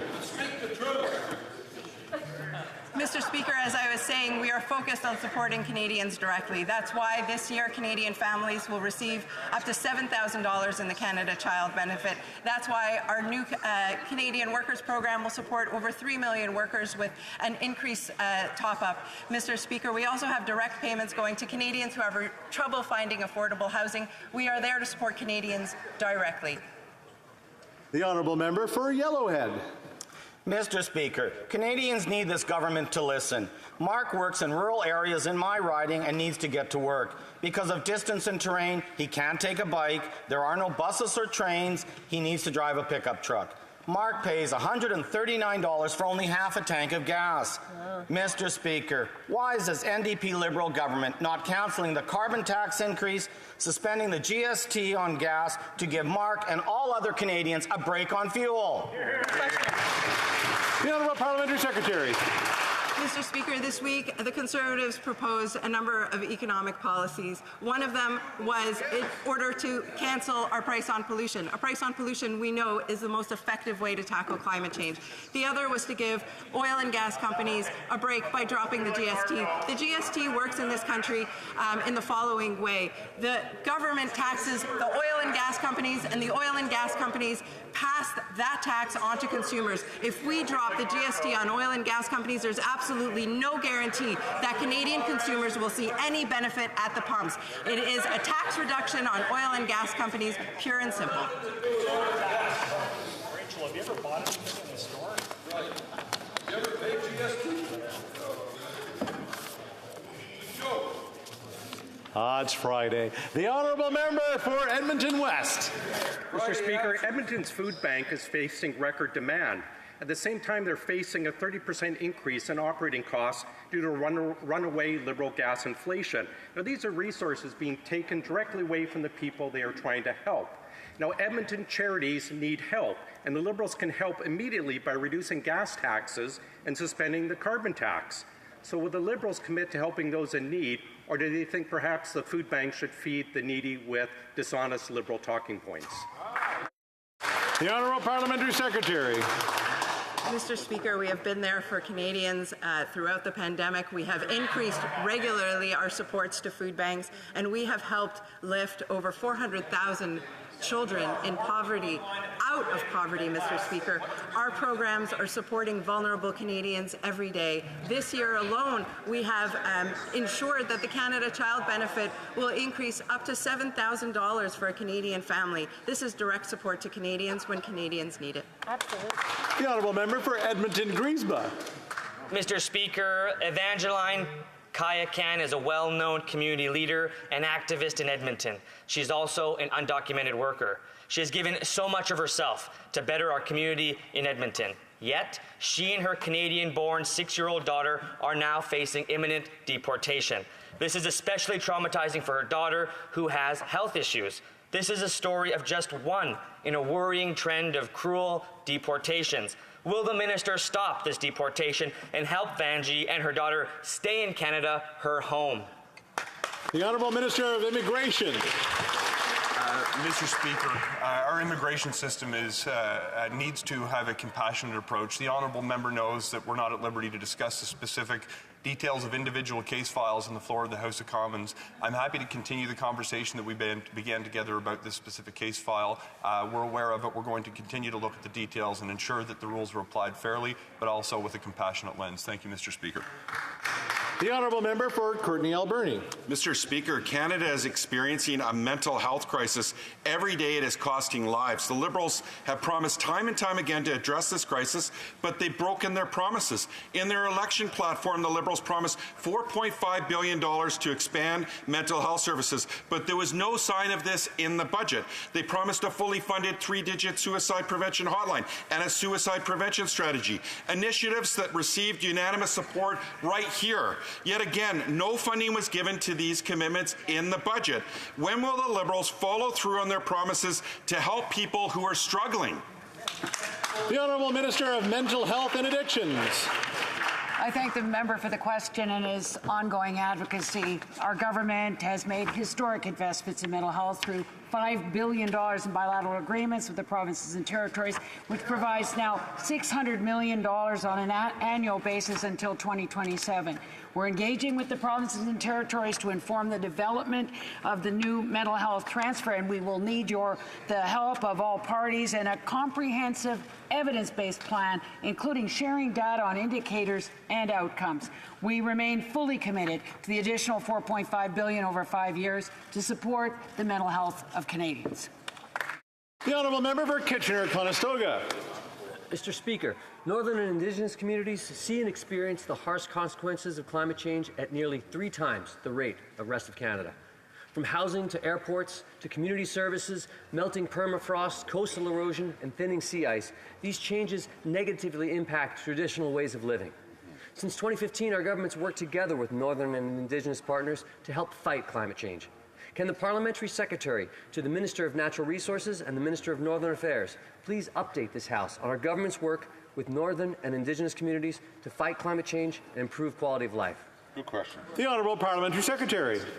Thank you, Mr. Speaker. I want to thank the member for a wonderful question and for all of his hard work on curbing climate change. Through Northern Affairs, our government has made historic investments of more than $167 million to fund renewable energy, monitor climate change on the land, address the impacts of sea ice change, permafrost melting, flooding, and wildfires. And recently, we announced $300 million to ensure rural, remote, and Indigenous communities can move off diesel and are powered by clean, reliable energy by 2030. We'll keep making those investments and partnering with territories and Indigenous governments to do. The honourable member for Fort McMurray Cold Lake. Thank you, Mr. Speaker. I would suggest that the vaccine requirements for being on planes and at workplaces at the moment, I don't think the benefits of these mandates warrant the cost. That statement was from the Liberal member from Thunder Bay, Rainy River, who's also a medical doctor and a member of our health committee. In fact, he's been reported that a massive majority of the Liberal caucus want to see an end to these mandates. So I know the Prime Minister won't listen to Conservatives, but will he take the advice of one of the doctors in his caucus and end these vindictive mandates? Yep, great question. The Honourable Parliamentary Secretary to the Minister of Health. Thank you, Mr. Speaker. On this side of the House, our government will continue to make sure that we're putting the health of Canadians first, because nobody wants another wave or more lockdowns due to COVID-19. Let's talk about what some of the Conservatives are saying about vaccination. The member from Yorkton Melville claims that the government has a secret agenda and some kind of conspiracy as she refuses to get vaccinated. Another Conservative, the member from Niagara West, wants to ban all mRNA vaccines, the same ones that have saved millions of lives worldwide. This type of rhetoric is divisive and misleading, and all members of this House should stop trying to spread misinformation. We all have an obligation to stand up for Canadians, ensure they continue to be safe. The honourable member for Fort McMurray Cold Lake. Thank you, Mr. Speaker. What Canadians just witnessed right there, that was just spin doctoring and political science, not medical science. It's been reported that a massive majority of the Liberal caucus want to see an end to these mandates. This week, the member from Milton asked my colleague, a medical doctor who ran a COVID-19 ward in Nova Scotia, to stop asking and talking about mandates. On this side of the House, Conservatives will not be intimidated by members opposite. When will we see an end to these vindictive vaccine mandates? The Honourable Parliamentary Secretary. Mr. Speaker, back in 2020, the Conservatives claimed that we wouldn't have enough vaccines for all Canadians. But let me be clear, Canada has sufficient supply and will ensure that all eligible Canadians are protected for primary series, for boosters, as well as for pediatrics and other therapeutics. In the face of Omicron and other unfortunate variants, Canada will be able to onboard more sufficient supply of both pediatrics and boosters for the provinces and territories to expedite simultaneous vaccine campaigns. Mr. Speaker, this isn't political science. This is the science of supporting our neighbours. The honourable member for St. Albert, Edmonton. Mr. Speaker, Canadians have had enough of the Liberals' unscientific vaccine mandates. So too, reportedly, have the vast majority of backbench Liberal MPs, including medical doctors. One of these medical doctors, the Liberal member for Thunder Bay, Atikokan, has even gone on the public record calling for their immediate end. So, when will the Liberals finally listen to experts within their own caucus, medical doctors, and end the mandates? The Honourable Parliamentary Secretary. Thank you, Mr. Speaker. In order to keep Canadians safe, our government has put in place emergency border measures, which have been very effective in reducing the risk of importation and transmission of COVID-19. While COVID-19 cases in Canada have peaked, other countries are having resurgences of cases, and we need to remain vigilant. That's why we've extended Canada's existing border measures until June 30th, 2022. But I would indicate to the member opposite that they have changed over the period of time since November of 2021 that they have been in place. As we said all along, Mr. Speaker, Canada's border measures will remain flexible and adaptable, guided by science and prudence. Member for Souris Moose Mountain. Mr. Speaker, my office continues to receive on a daily basis emails and letters from my constituents expressing their frustrations with the ongoing reduced hours at land border crossings. Back in April, I asked the Parliamentary Secretary for Public Safety when the hours would go back to normal. Not only did she not provide an answer to that question, she also fully admitted that she wasn't even listening when I asked it. When will the minister actually take this issue seriously and commit to returning border crossing hours back to normal? Or are they just waiting for the House to recess to avoid giving us credit and hearing, "We told you so"? The Honourable Parliamentary Secretary to the Minister of Public Safety. Thank you, Mr. Speaker. We're working closely with the CBSA to reopen land ports as quickly as possible. We know it impacts Canadians, especially those exporting commercial goods, which is why we've opened 39 land ports. We continue to open all ports that were temporarily closed from COVID. Thank you, Mr. Speaker. The Honourable Member for Rimouski-Nejet-Témiscouata Basque. Mr. Speaker, after 2 years of not travelling, people are furious about the delays in obtaining their passports. And rightly so, the federal government has allowed delays to accumulate, and it is its duty to correct its mistake. On Tuesday, the Bloc Québécois demanded that passport offices open on weekends and that there be no additional fees for people who travel within 48 hours. Mr. Speaker, tomorrow is Saturday. Will people be able to go to all offices and leave with their passports in hand without any additional fees? And if not, what is the government waiting to do? The Honourable Minister. Mr. Speaker, I want to thank the honourable member for his question and for his advocacy for his constituents. Mr. Speaker, we know that Canadians are travelling again. There's been a significant increase in demand for. Okay, I'll tell you. There's a really bad sound there. I don't know what was happening. Let's go to the government House Leader. Thank you very much, Mr. Speaker. We know there's unprecedented demand. In fact, over 2 years, Canadians were not renewing their passports, and we have all of those passports being renewed at the same time. Globally, we're seeing long periods of time for these to be processed. In Canada, obviously, we're adding additional resources to meet these demands as quickly as possible to make sure that people can get their passports in a timely way, Mr. Speaker. The Honourable Member for Rivière-des-Mille-Îles. Mr. Speaker, Ottawa continues to abandon Francophone veterans. The Auditor General confirmed this in her report last week. Francophones are waiting 2 to 3 months longer for their applications for services. That is 21% longer. I quote the Auditor General. I have come to the real conclusion that the government has not kept its promise to our veterans that it would take care of them. That it would take care of them if they were injured in service. Mr. Speaker, when will this government finally keep its word to Francophones? Thank you. The Honourable Minister for Veteran Affairs. I appreciate my honourable colleague's question and his concern. We realise more that needs to be done for the Francophone veterans, and that's why we established a dedicated Francophone unit to improve this situation.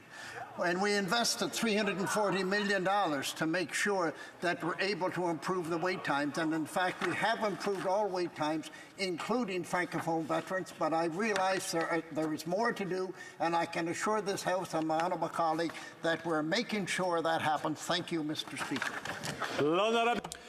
The Honourable Member for Beauce. Mr. Speaker, the neoliberal government's philosophy on crime will hurt Canadians more than it helps them. Legislation like Bill C-5 will do nothing to deter criminal activity. It will only promote it. The Prime Minister does not realise that victims of violent crime are overrepresented in Black and Indigenous populations. Over the past 7 years, crime has only increased under this government. When will the Minister realise that this type of legislation will do more harm and abolish C-5? The Honourable Minister for Justice. Mr. Speaker, C-5, Bill C-5, targets overrepresented populations in our criminal system, Black and Indigenous populations notably, by giving more flexibility to judges and justices to hand down a sentence, an adequate sentence. Mr. Speaker, we will support victims. We are currently supporting victims, and serious offences will always have serious consequences. We need to tackle the issue of overrepresentation, and that is exactly what we're doing. The Honourable Member for Beauce. Mr. Speaker, it is urgent that the government wake up. Canadians are being penalised with punitive fines and quarantines for not filling out their ArriveCAN application correctly. Most of them are vaccinated. It's ridiculous. The 14-day quarantine imposed on vaccinated Canadians who do not have the application is now longer than the quarantine imposed on those who actually get COVID-19. For a government that says it follows science, will the Minister finally abandon the ArriveCAN app? The Honourable Parliamentary Secretary. Continues to be an essential and intuitive tool to protect Canadians as we reopen borders and fire up the economy. Through the app, we've streamlined the reopening process, and travel is up 707% from peak pandemic as a result. ArriveCan takes only a few minutes for vaccinated travelers to complete, and over 99% of air and marine travelers and 94% of land travelers have been compliant and allowed for increased efficiency. Thank you, Mr. Speaker. The Honourable Member for Beauce. Well, that's ridiculous, Mr. Speaker. The passport saga continues. The government uses the same arguments, but the problems remain the same. Constituents in my riding cannot get Service Canada on the phone, and the lineups are going around the block. Emergency passport applications cannot even be dealt with anymore. Some constituents have even been told to drive 3.5 hours to another riding to try to renew their passport. Is the government's plan to sit on their hands until June 23rd and then magically disappear for their holidays? House Leader. Mr. Speaker, after 2 years, unfortunately, there were passports that were not being renewed. It means that 2 years' worth of passports have to be processed in mere months. And of course, we didn't know exactly when those volumes were going to be hitting. And that's why we've seen worldwide delays in passports, with jurisdictions in every part of the world struggling to keep up with demand. Obviously, we've increased resources and staff and hours, and we're cutting through that volume. We're pleased to say that we're making good progress, and we want to ensure that Canadians will get their passports as soon as possible. The Honourable Member for Châteauguay-Lacolle. Mr. Speaker, the National Shipbuilding Strategy contributes billions of dollars annually to the Canadian economy and creates and sustains thousands of jobs from coast to coast to coast. Earlier this week, Quebec's shipyard, Chantier Davy, took another step towards becoming Canada's third official shipyard under the National Shipbuilding Strategy. Can the Parliamentary Secretary to the Minister for Public Services and Procurement tell us how Chantier Davy is contributing to shipbuilding, and what this contract means for Quebec workers and the Quebec economy? The Honourable Parliamentary Secretary. Thank you very much to my friend for Châteauguay-Lacolle. Our government will enter into negotiations with Chantier Davy to conclude a framework agreement to become the third strategic partner in the agreement under the National Shipbuilding Strategy. Once negotiations are complete, Davy Shipyards will build one of the 2 polar icebreakers and 6 icebreakers for the Canadian Coast Guard. This is an amazing job for Quebec and the national capital. Honourable Member for Renfrew, Nipissing, Pembroke. Mr. Speaker, the NDP Liberal defence budget is so nebulous they wouldn't even let the committee vote on it. A former official said there's a $15 billion difference between what's earmarked for defence and what is actually shown. Is the funding just being shown as defense spending so our NATO contributions don't look so bad?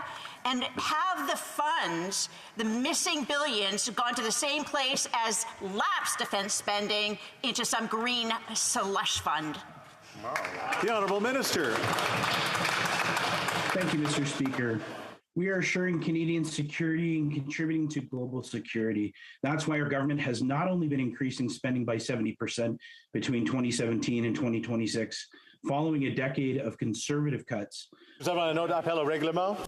We have a point of order. I believe that interpretation services have been interrupted. And I'm hoping the translation pops up. So is it an issue of the headphones? So the boom, Parliamentary Secretary can maybe move the boom down a little bit or up.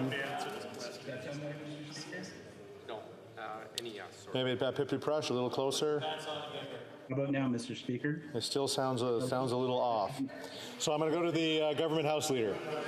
Mr. Speaker, and we saw by the Conservatives cuts to critical support for defence year after year. And instead, what we've done is taken an approach of investing in our defence services, investing in our soldiers, making sure after we saw cuts from veterans and shutting veterans' offices that we made sure that that we were there for veterans as well. So we will continue to invest in defence and ensure that Canada is making its appropriate contributions in global security. Honourable Member for Regina, Wisconsin. Mr. Speaker, Saskatchewan is the breadbasket of the world and leads the country in the production of wheat, canola, and many other crops. That takes fertilizer, lots of fertilizer. Recently, this government announced its plan to make Canadian farmers ration fertilizer by 30%, causing the price of groceries to skyrocket and leaving many Canadians going hungry. Mr. Speaker, why is this government punishing Canadians who simply want to eat? The Honourable Minister of Agriculture. Thank you, Mr. Speaker. We are proud that Canada is a very important contributor to food security in the world. And the idea behind reducing the emissions caused by fertilizer does not mean reducing fertilizer. And actually, our producers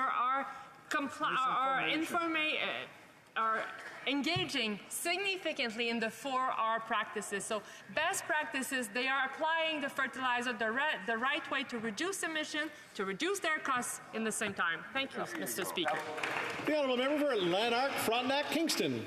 Mr. Speaker, in April, in response to questions regarding a possible goat farm at Joycefield, the Parliamentary Secretary stated, "Correctional Service Canada does not intend to do any goat milk production," end quote. And in May, she told the House they are not moving forward with goats, end quote. But on June 2nd, CSC stated that while it currently had no plans for dairy goat operations, it would, quote, reassess at a later date. So why won't the government just admit that they're not going to take the goat farm option off the table? The Honourable Parliamentary Secretary. Thank you very much, Mr. Speaker. And I will reiterate that there are no goats planned for Correctional Services Canada at this time. There are no contracts for the goat farming. I would ask the honourable member why he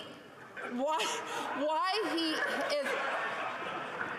I'm sorry, Mr. Speaker. Order. Order.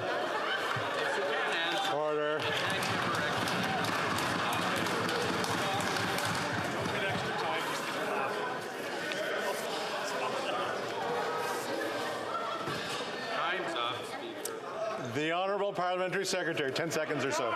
Okay, Mr. Speaker, I'm sorry. I've been asked about this so many times that I'm losing track of what I said. Currently, Correctional Services is not planning on goat farming, but I would reiterate, Mr. Speaker, I'm going to ask the honourable member, has he actually visited the prison farms? Has he thought about the fact that when he was in government, his government closed the prison farms. They removed fresh food and dairy from the prisons. Maybe we should start. Your back was working. There you go. The Honourable The Honourable Member for Sudbury.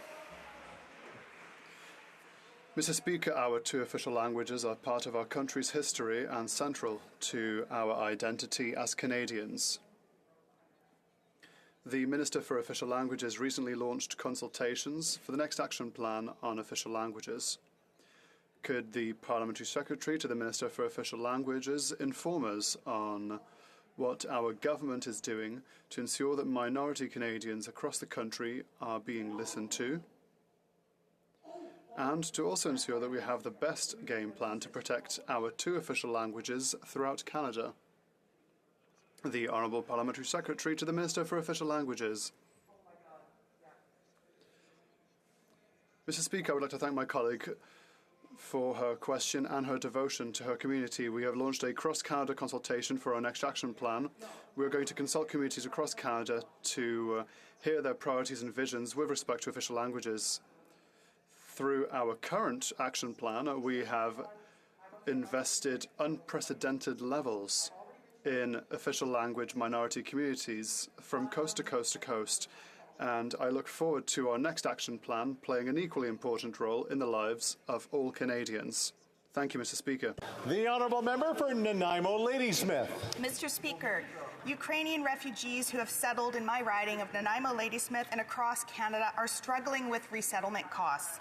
In our communities, people like Yvette have been working tirelessly and spending money out of their own pockets to help Ukrainian families seeking safety. Ukrainians arriving in Canada who've lost everything are unable to access key supports.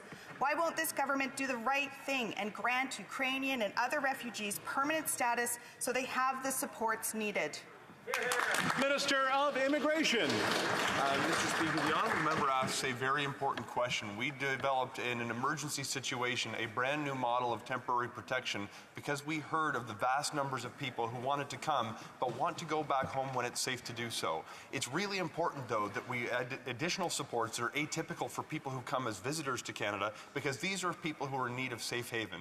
We have established income supports, supports for temporary accommodations. We have fully funded settlement services to ensure that people who are coming as part of this SAFE program are able to benefit from those services. We're going to continue to do what we can, not just to get people here, but to make sure they're supported after they land.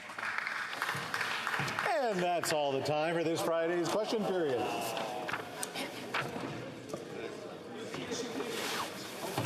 All right, we go to the daily routine of business.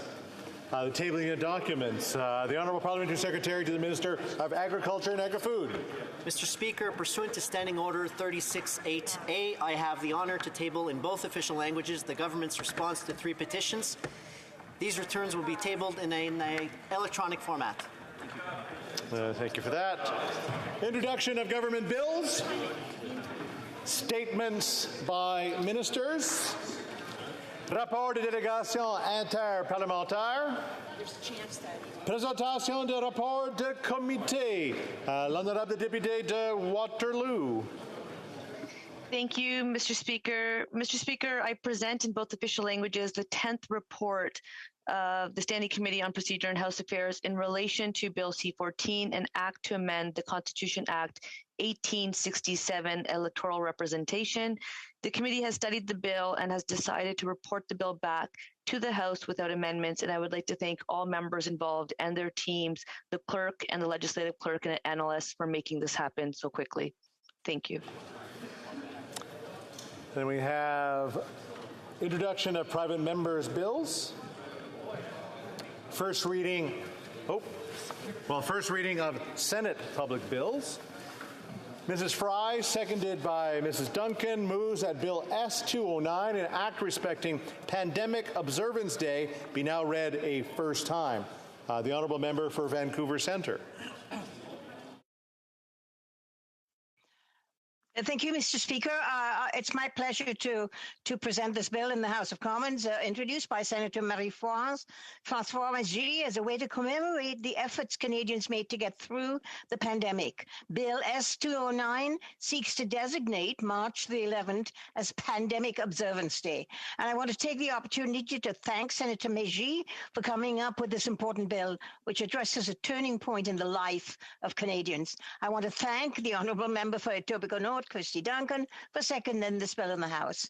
As a physician, I know how essential it was to act swiftly to save lives. Many frontline workers risked their own lives to save others, and the people of Canada showed great resilience and compassion to help bend the transition curve.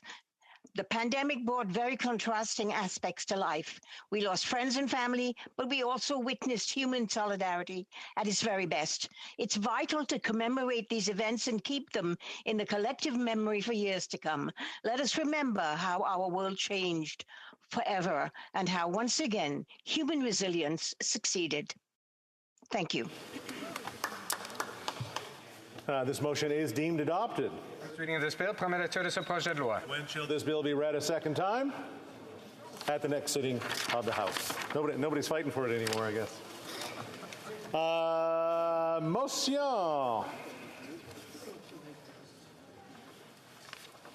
Mr. Broussard, seconded by Mrs. Gallant, moves that it be an instruction to the Standing Committee on Canadian Heritage that, during its consideration of Bill C-11, an act to amend the Broadcasting Act and to make related and consequential amendments to other acts, the committee be granted the power to travel throughout Canada to hear testimony from interested parties and that the necessary staff do accompany the committee, provided the travel does not exceed 10 sitting days. Debate. The Honourable Official Opposition House Leader. Thank you, Mr. Speaker, and I really want to thank my honourable colleague from Renfrew, Pembroke Nipissing, for seconding this, what I believe to be a very important motion.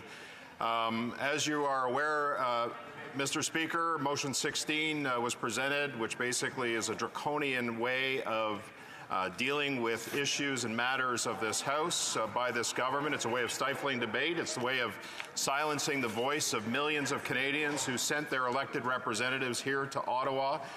This particular bill, Mr. Speaker, has been universally panned, for lack of a better word, from content creators, others who are concerned about censorship on the internet. They're concerned about content creation. We heard this morning the member from Perth Wellington, I believe, give a very good description of what some of the concerns of this bill are.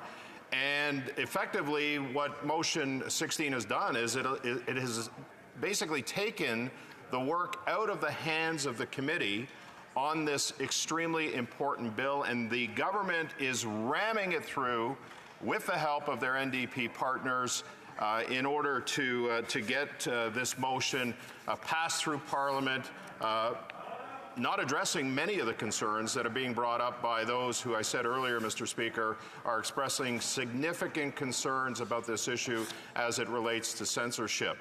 I'm also going to tell you, Mr. Speaker, that I've been hearing from my constituents. Over the last 2 or 3 days, Canadians have become increasingly engaged on this issue. They're finding out what's going on.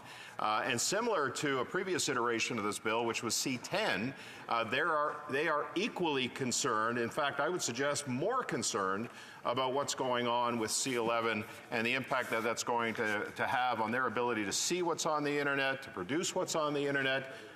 There are concerns, as we've heard, Mr. Speaker, as to the power that this gives the government, the censorship role that this gives to government, and contributes, in my opinion, even more to what we're seeing, Mr. Speaker, as a decline in democracy here in Canada, where those millions of voices, your voice as well, Mr. Speaker, is silenced as a result of the draconian measures. Now, what this motion will do is it will allow the committee to travel across the country to hear from those who they haven't heard from before. And why this motion is important, Mr. Speaker, is because the Conservative opposition has said that we are not going to agree to committee travel.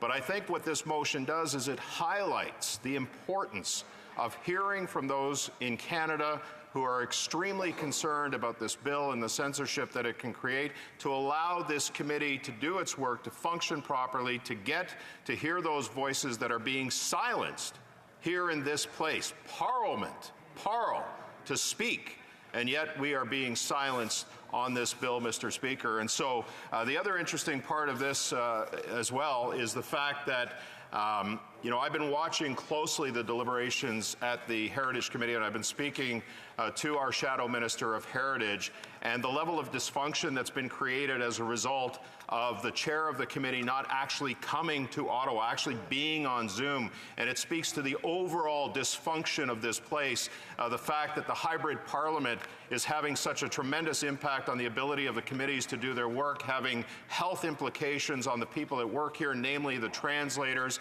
And in my opinion, Mr. Speaker, it's time for hybrid parliament to end. We need to get back to normal. And that forms the basis, Mr. Speaker, of every argument that we've been making in this place. So I'm moving this motion in the hopes that we can allow the committee to do its deliberations, to speak to those Canadians who are concerned about government censorship, the impact that this bill will have, and I want, and I think we need the support of Parliament to allow the committee to do its job, Mr. Speaker. Thank you so much. Comments at this time? The Honourable Parliamentary Secretary. I'll take it. Deputy Whip. Thank you, Mr. Speaker. I wanted to ask the member, I'm a little perplexed about the motion that's just been moved and need a little bit of clarification. The member has just acknowledged himself that the Conservatives have been opposing committee travel, and all of a sudden, for C-11, a study that they've spent an extended amount of time on, seen many witnesses, over 20 hours of witnesses. Now, all of a sudden, for this bill, they'd like to see travel. Can the member please explain this this 180 turn?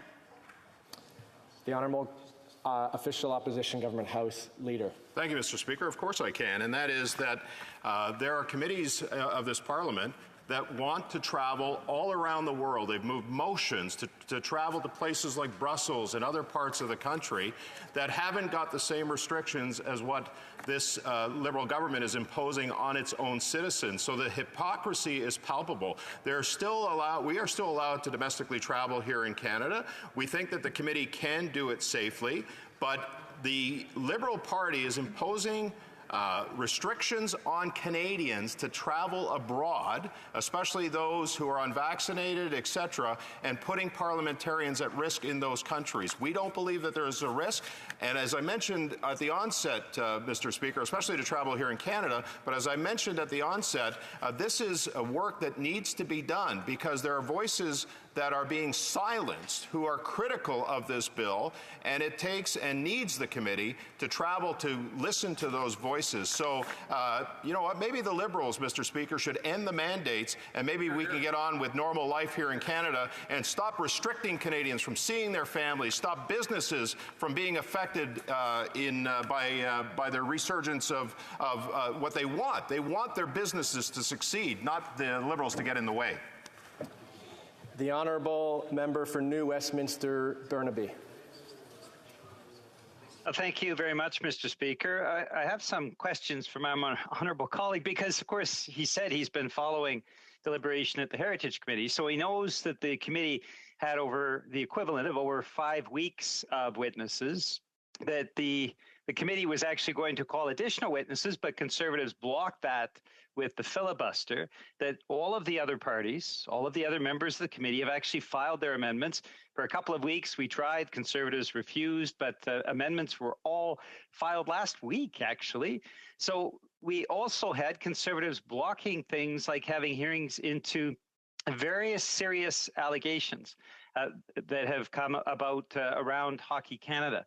But very serious allegations of sexual assault. And the Conservatives blocked those hearings that would have been held next Monday and next Wednesday from being voted on. So it's a very curious and I would say very destructive strategy that Conservatives have adopted at committee, refusing to do their work and putting in amendments, refusing and blocking witnesses. So with all of that as a background, my final question to my colleague is this. We've heard Conservative MPs say that somehow C11 is linked to the government following people on cell phones and censorship, none of which is in the bill at all. Why didn't Conservative MPs actually read the bill before we had the consideration that we've had over the course of the last few weeks? The Honourable House Leader of the Official Opposition. Well, maybe he's hoping for a cabinet seat to have the Liberal talking points, which this member has clearly done since the Supply and Coalition Agreement has been enacted. But, you know, this is a member who has sold his soul to the Liberals. So, you know, I don't take anything he has to say, frankly, Mr. Speaker, with any sense of credibility at all, because what... He's done. Yeah. Point of order to the member for New Westminster North Burnaby. New Westminster Burnaby. Thank you, Mr. Speaker. The official opposition House Leader should know that the vicious personal assaults and insults that he throws in the floor of the House of Commons is not in order, and I would also question his relevance in responding. Back to the Government House Leader for the Official Opposition. Thank you, Mr. Speaker. The truth hurts. The Honourable Member for Leeds, Grenville and the Thousand Islands. Well, thanks very much, Speaker. I have a very quick question. Great to see you in the chair, by the way. A very quick question for the official opposition House Leader. Does he believe that because the chair of the Heritage Committee won't come to Ottawa, that perhaps the Heritage Committee should go to the chair? The Honourable House Leader for the Official Opposition. Well, we've been seeing that all along, and that's a great point that the Honourable Member brings up. We've seen the dysfunction of virtual Parliament. I mentioned that as I was speaking about the motion. We've seen the impacts that this has had on the Translation Bureau, for example, Mr. Speaker. If the chair won't come to Ottawa, then yes, maybe we need to take the committee out to Vancouver or other places to eliminate and stop this dysfunction. But I think it speaks to the broader picture. And the broader picture here is that the Liberals are using hybrid parliament. We saw it today in question period. How many parliamentary secretaries who should be here in the seat of power, in the seat of parliament, are rising? The member for Brampton North. Mr. Speaker, I was wondering if you can help guide me, because the members of the official opposition can keep pointing out to members' presence, whether the presence is in or not in the House, and I think that they should be stopped from doing so. Sorry. On that same point of order. The member for Leeds, Grenville, Thousand Islands.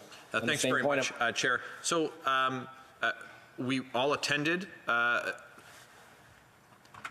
observing question period and observing what happened during question period is not indirectly doing what one can't do directly. And so, the Deputy Whip for the government is certainly looking to interrupt the opposition House Leader, but she hasn't articulated anything that is contrary to the rules of this place.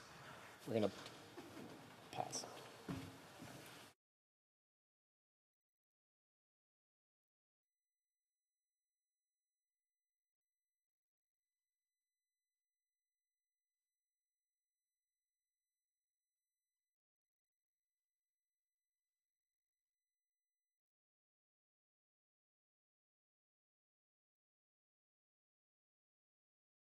No, it is standard practice not to comment on those who are in or attending virtually, so I'd encourage members to continue following that which has already been a ruling made. We'll now go back to the Government House Leader for the official opposition. Thank you, Mr. Speaker. I believe I stand in a live television studio, and those who were watching today know who were here and who were not. Certainly, I'm not going to point out who was here and who was not, but people who were here can certainly see that for themselves. Thank you.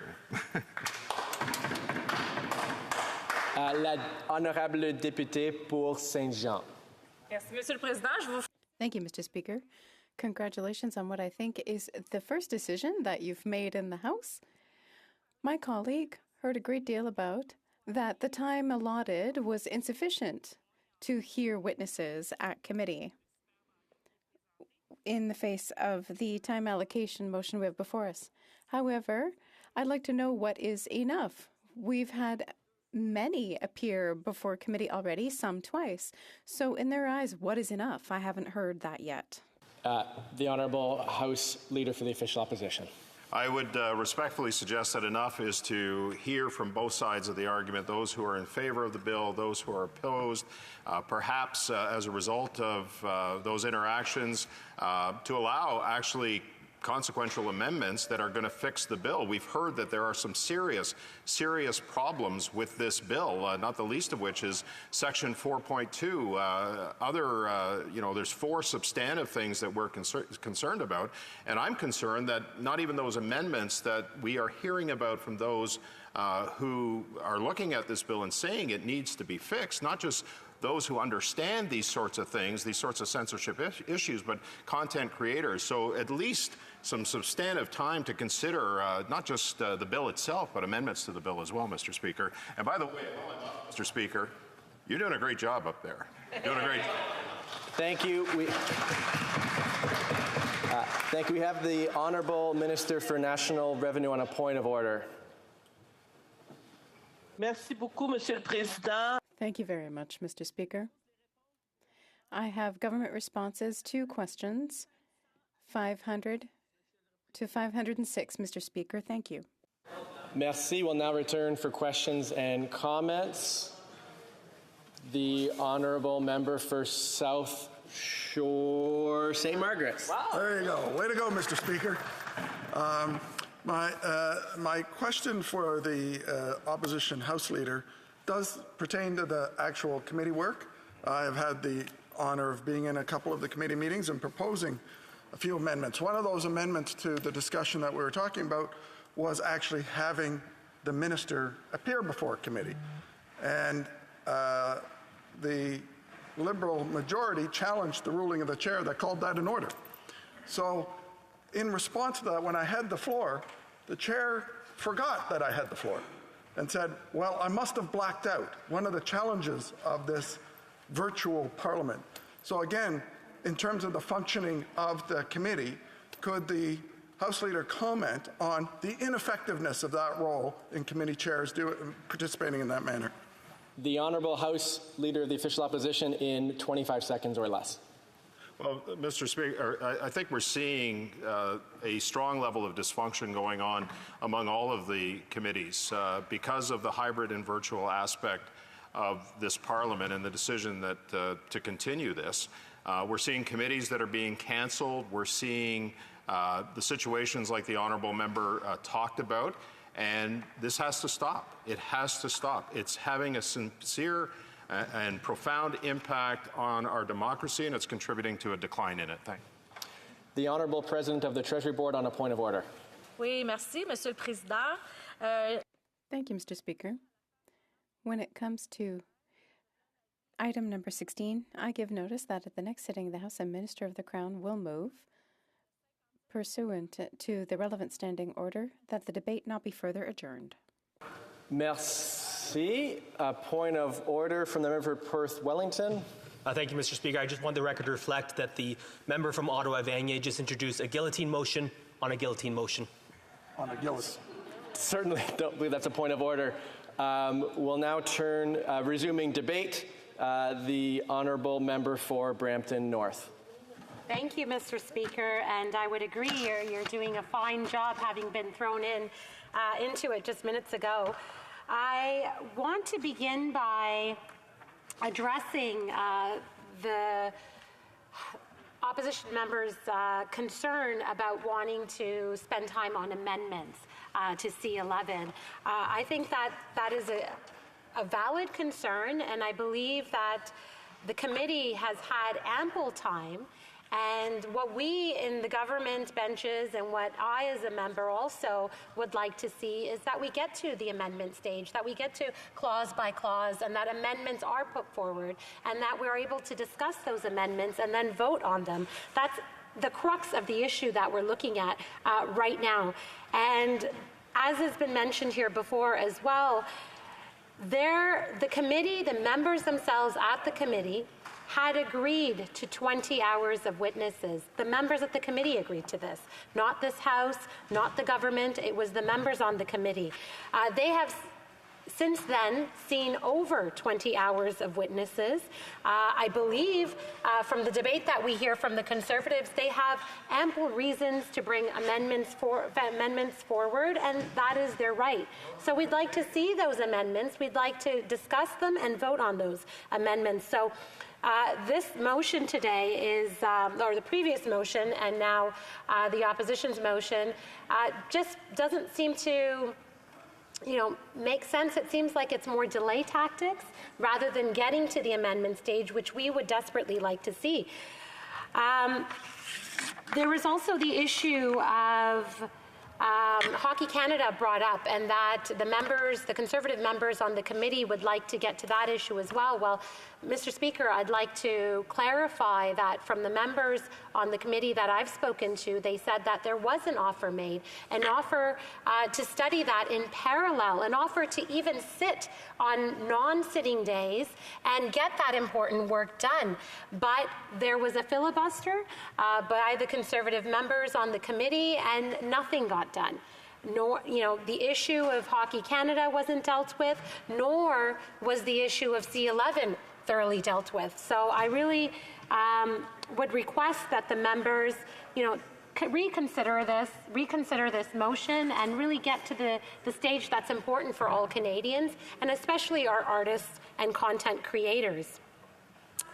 Another thing I'd like to touch upon is the constant referral to this bill limiting freedom of expression, freedom of speech, or somehow being anti-democratic. It is absolutely not that.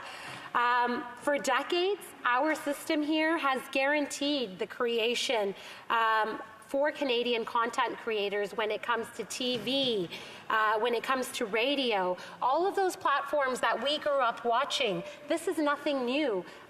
We've always had legislation in place that made sure that the CRTC was there to oversee our content, our networks, our cable providers, and now this is just an extension of that. There hasn't been an update to this legislation for a long time, and we know, Mr. Speaker, that today not many of our constituents, not many of us probably in this House, are watching content in the traditional way we grew up watching it. We're watching it on streaming devices, and therefore it's crucial that we make sure that our laws are equally applied. Equally to radio and television, as they should be, to streaming networks like YouTube, Crave, so many different networks, Netflix, that are out there that we're consuming content off of. So I think it's really important to make sure that these networks contribute to Canadian content, that we make sure bilingualism is respected in this country, our Indigenous communities and heritage, and without having these types of regulations to begin with, we would have missed out on incredible content that we've all grown up watching. Kim's Convenience is a more recent show that I know that many of my friends appreciate very much. It's allowed Canadians to experience the diversity that we have here in Canada, to be able to share true Canadian stories and stories that we can relate to. That is in particular a story that I can relate to. The immigrant struggle that my parents faced, having a small business, and how all in the meanwhile to keep your culture, keep connected to your roots, and raise a young child here in within the Canadian context. I think it's a brilliant show, as is Schitt's Creek. I know many members have probably appreciated the story that it has brought of inclusion and acceptance. And those stories are really important, and those are the stories that we want to be able to share with Canadians, and we want to make sure that these platforms do their part in sharing those stories. So that is the crux, and that is what this legislation is about. It is not about muzzling people or making sure that their content doesn't get up. It's about commercial content. So I want to be very clear here. Commercial content is different from user content. User content is, for instance, the member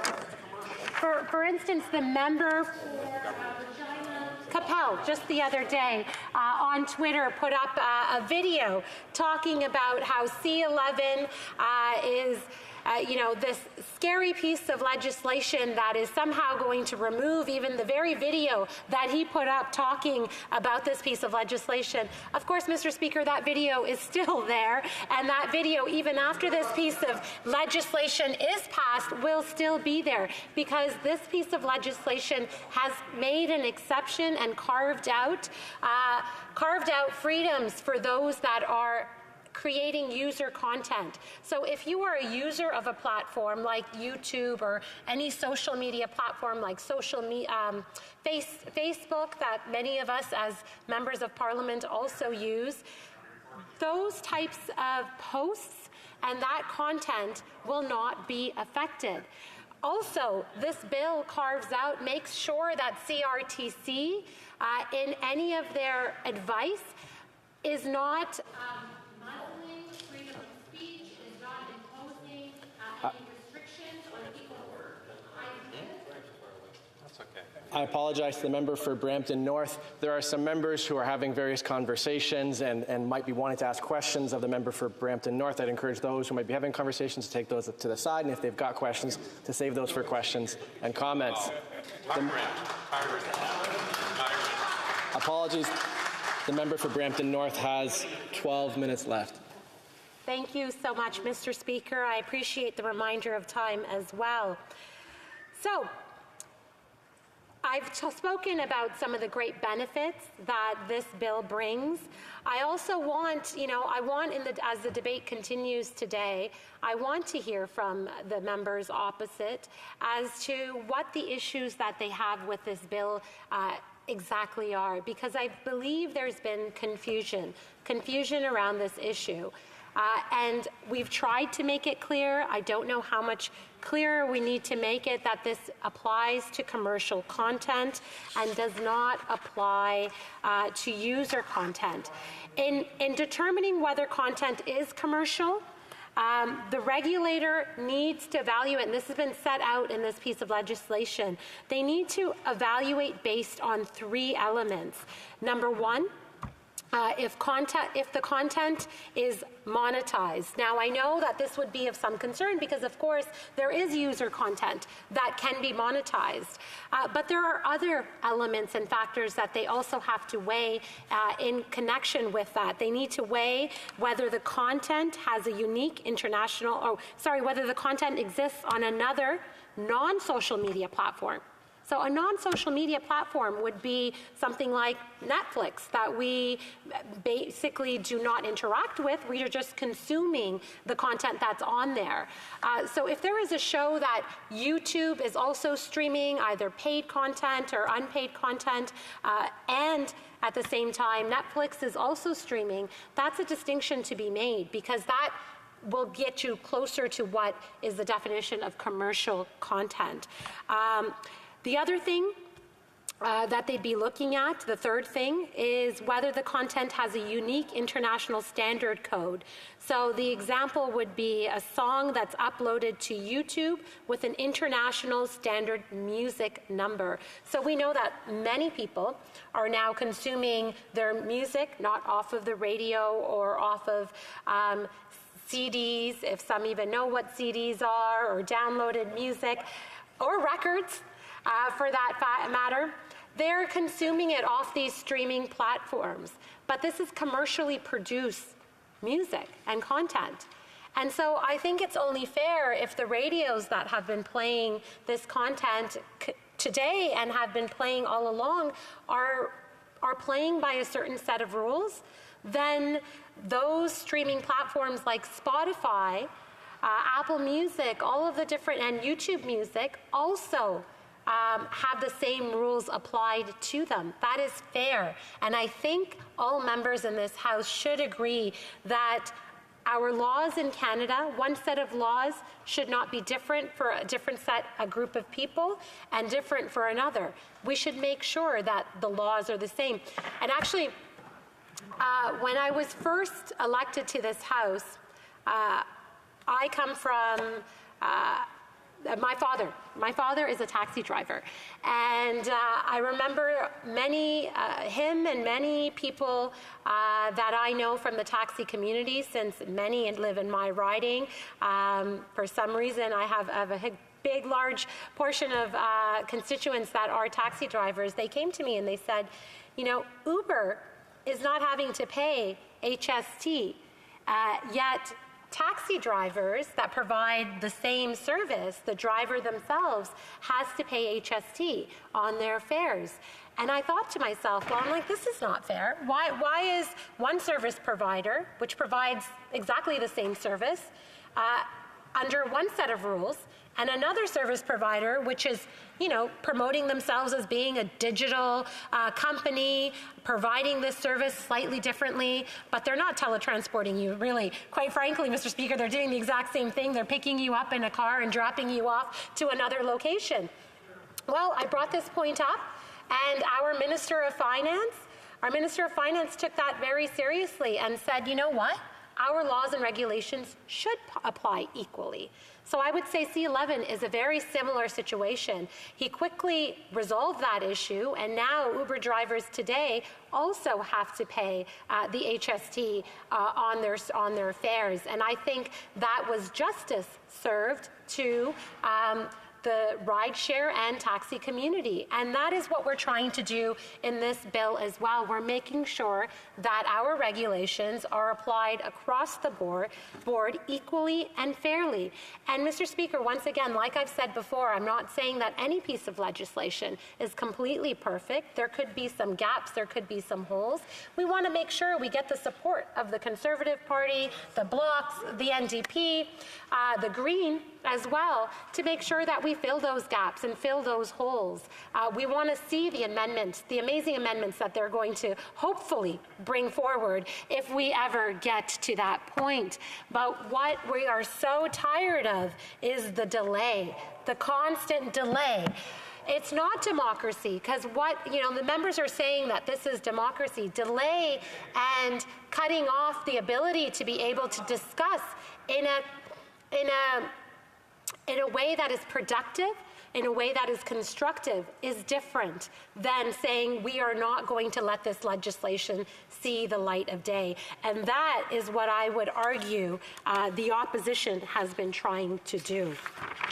There's many stakeholders also, Mr. Speaker, that are eager. They're eager to want to see this legislation passed because they feel their content has been not given the prominence that it deserves. They haven't been able to get the support that they once did because their content was regularly watched on television. But now all these new content creators and even the old, they're not getting the financial support they used to get. And we want to be able to continue telling those amazing stories that we once were able to on these new streaming platforms, because that is where people are consuming. I want to also contrast some of what I know I have been so far, but I want to further contrast the spreading of misinformation that has been going on.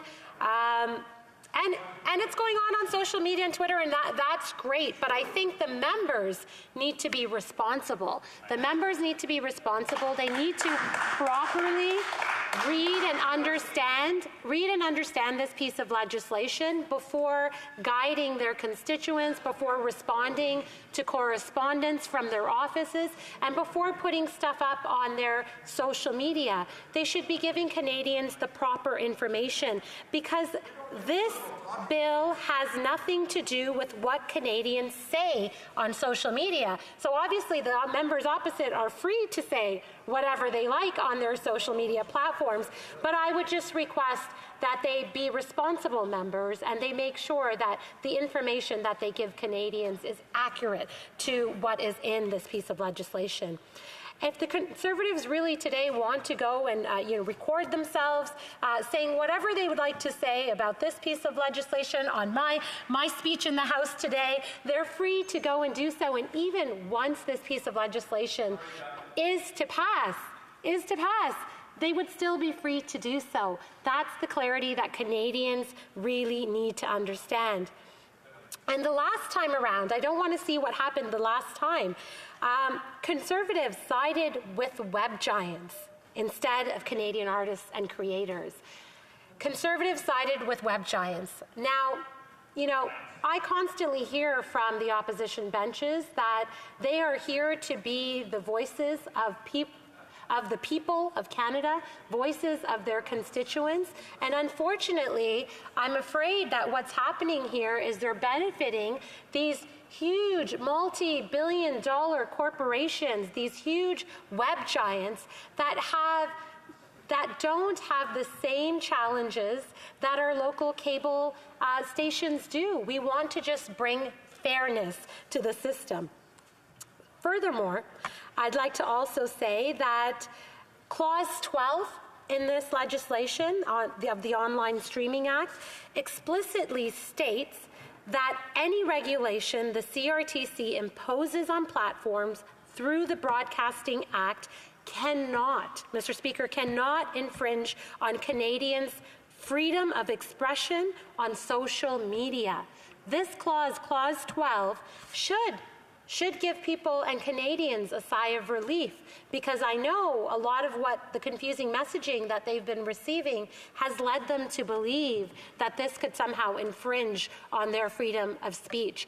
This, Mr. Speaker, I assure you, this piece of legislation is not made to do that. It is just made to make sure that our artists in Canada and our content creators have the ability to express the stories that they would like to share with Canadians and the world about our wonderful country, about the experiences our people have in Canada.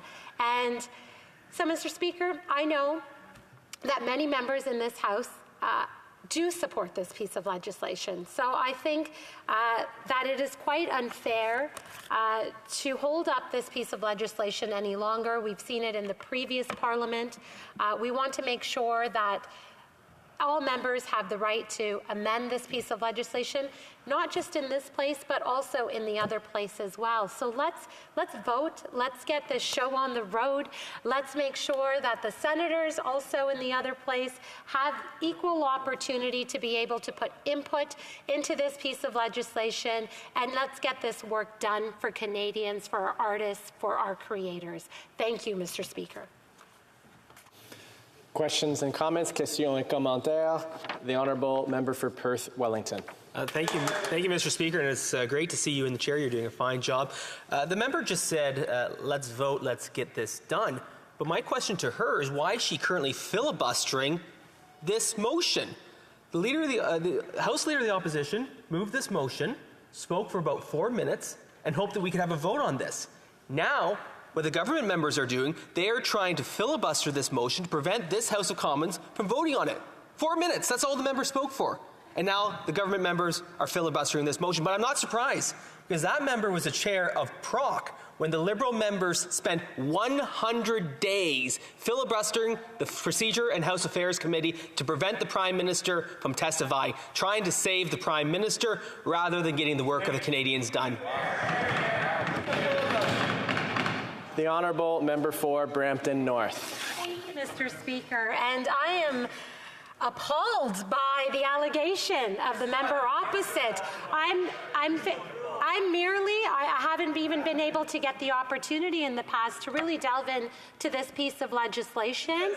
And I wanted to make sure that there is debate in this House. I mean, I know that the members would not like to muzzle me, and they are open to us freely expressing ourselves in this place. And that member opposite also is, has done what he is accusing me of doing in this moment for hours and hours at end. Plus, it's not the job of this House to let committees know what they should or should not be doing. The committees have decided, the committee has decided that they were going to see 20 hours of witnesses. They've done so. The committee wants to move on, and I think the committee should resolve the issue that they're facing. Yes, the committee should. The Honourable Member for New Westminster Burnaby. Thank you very much, Mr. Speaker, and thank you for the excellent job that you are doing as the Deputy Assistant Speaker. Great job. I wanted to ask my colleague the following questions. I mean, the reality is, I gather what the Conservatives are trying to say is that why speak about what the Conservatives have done at committee to destroy it and have a vote instead, which is kind of a bizarre approach to the debate that we should be having. The member for Leeds, Grenfell, Thousand Islands on a point of order. Well, thanks very much, Mr. Speaker. So the member opposite, the Deputy Government Whip, did just say that it is not the job of this House to tell committees what to do. And so the question is, issue withdrawing motion off. That's not a point of order. We're going to debate. We'll return to questions and comment. Question and commentaire. The member for New Westminster Burnaby was in the midst of a question, I believe. And thank you very much, Mr. Speaker. And of course, that wasn't even remotely a point of order. I think the issue that I wanted to ask my honourable colleague is this. We had 5 weeks of hearings at Heritage. The Conservatives blocked any further witnesses, in fact, blocked many of the witnesses as they were trying to appear. And I'll address that in my speech in a moment. All the other parties have already submitted amendments. We tried for a couple of weeks to get the Conservatives to do their work They refused, but last Friday, all the other parties tabled their amendments.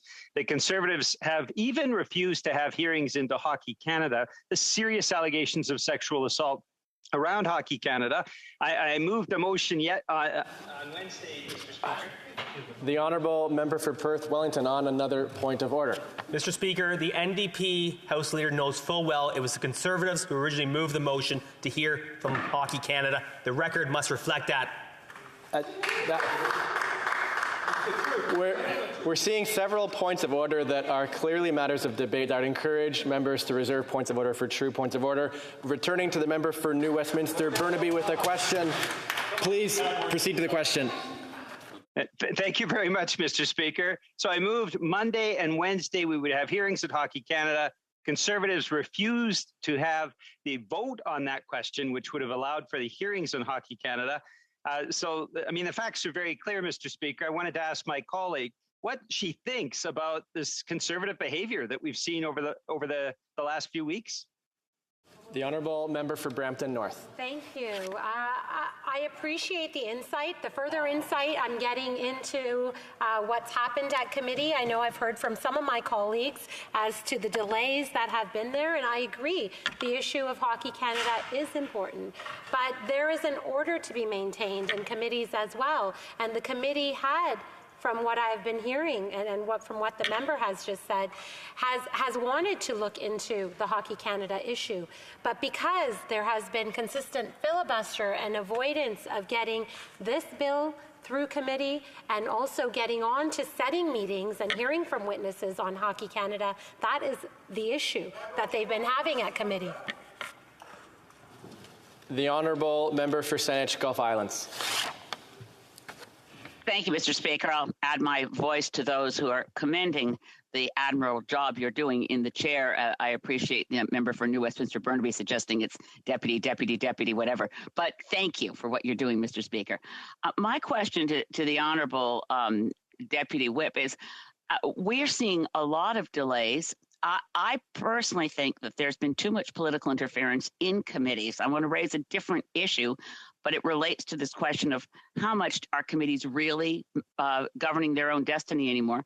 As she will know, I've objected for years to the common practice now of management of, I think it's probably the Prime Minister's office, dictating to every committee the terms of motions that must be passed at the beginning after every election that require people in the position of myself as a Green Party member of a party that has fewer than 12 MPs and of other members, at some points as many as 12 in the last Parliament, of independent members, to provide amendments on legislation in committee that are deemed to have been moved. We're not allowed to vote on them. We're not allowed to participate in debate.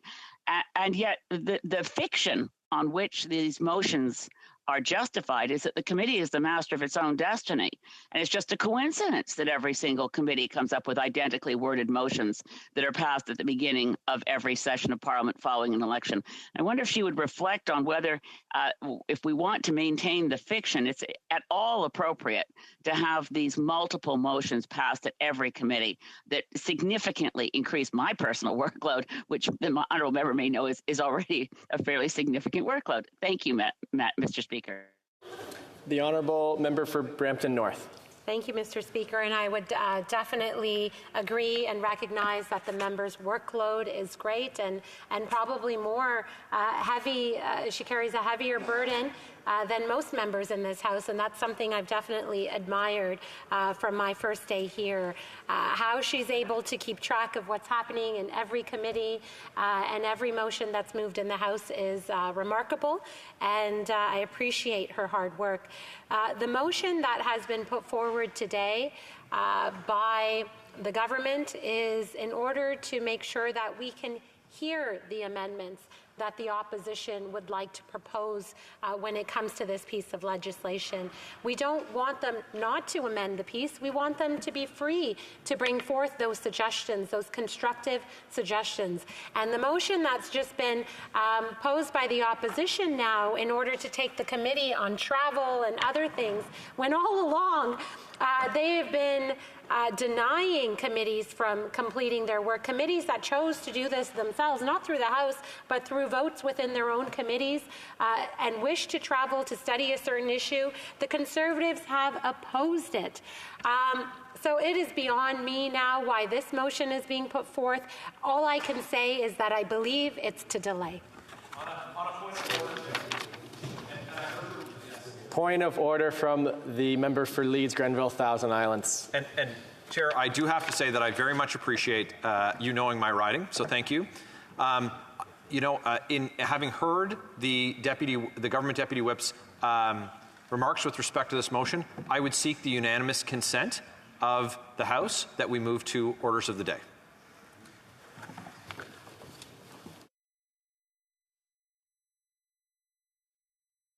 Those opposed to the honourable member moving the motion will please say nay.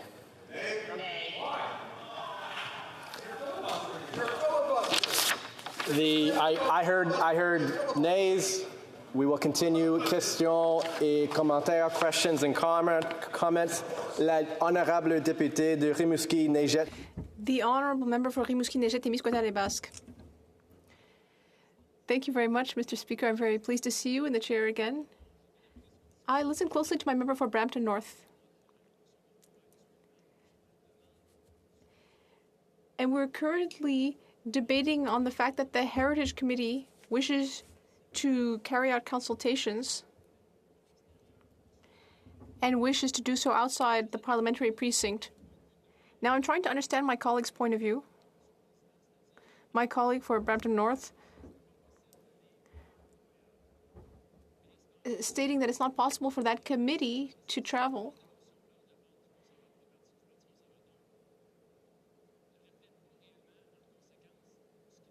And that this motion from the Conservatives doesn't actually reflect what they want at the committee. So my question for my colleague, why does this Conservative Party want to travel on the Committee for Heritage but not on the Committee for Foreign Affairs? The honourable member for Brampton North, 1 minute, please. Yeah, that's a great question posed by the member opposite. Unfortunately, I think I'm probably not in the position best suited to answer that. It's perplexing to me as well. It's perplexing why foreign affairs, which has to do with relations, international relations with other countries, when all members that are working in this House are vaccinated, members would be willing to participate in this type of travel. It's beyond me that why they would oppose it in one committee and then force a vote in the House on that very issue in another committee. Seems to me that this is just another tactic that they're trying to use in their toolbox to delay C11. Reprise du débat. Resuming debate. The honourable member for New Westminster, Burnaby. Well, thank you very, very much, Mr. Speaker. And I am almost without words, Mr. Speaker, to see what the Conservatives have done around C11. I'm saddened by what we have seen, the deterioration and the disintegration of the Conservative Party over the last few months has been something that I think has saddened all of us. And I'll remind you, Mr. Speaker, that back in the month of December, and I will pay tribute to the former leader, the member from Durham. At that time, the Conservative caucus, led by moderates, was able to actually work with all parties. We had the I think we already have a point of order from the honourable member for Edmonton Manning. I don't think what the speech that the member is delivering is really relative to the discussion of the day. So I would like to see a real conversation happening rather than speaking about the former leader of the Conservative Party. Thank you. I want to thank the member for the intervention, but I'm just saying there's been 40 seconds of the speech, so let's let the member get to his point. He's got 20 minutes of speech here. The honourable member for New Westminster, Burnaby. Thank you very much, Mr. Speaker. I have lots to say, so I'm going to take every single second of that. Yes, the Conservatives are sensitive to what happened. The ban on conversion therapy was passed at all stages in the House of Commons. Then we saw the result. The more extremist wing of the Conservative Party took over. And we saw a number of Conservative MPs through the course of the following months even endorse the so-called Freedom Convoy with the vandalism, the violence, and its stated goal to overthrow democracy. And yet you had more extremist conservative MPs endorsing that concept, Mr. Speaker. Very disturbing. I know we have another point of order from the honourable member for, I want to say Assiniboia Headingley, but I know I missed something there. I fail to see the relevance of talking about the convoy or many of the other things that the member is talking about to the matter at hand, Mr. Speaker, and I'd ask that you rule on relevance. Thanks. I want to thank the member for the intervention, and I would suggest maybe that we should keep relevance in mind as we provide any speech in the House of Commons. So I'll recognize the member for New Westminster Burnaby. Thank you so much, Mr. Speaker. And of course, all of this is relevant to the behavior of the Conservatives in the Heritage Committee. But I will continue because it is important to have these timelines to explain why we have come to the debate today. And so subsequent to that, we saw the Conservatives become the second Bloc party in the House of Commons. We have the Bloc Québécois. Now we have the Bloc Everything Party. And subsequent to the Freedom Convoy, every single piece of legislation was blocked in this House of Commons. No matter what good it did for people, no matter what things it changed, the Conservatives blocked everything. And this, of course, Mr. Speaker, brings us to the Heritage Committee.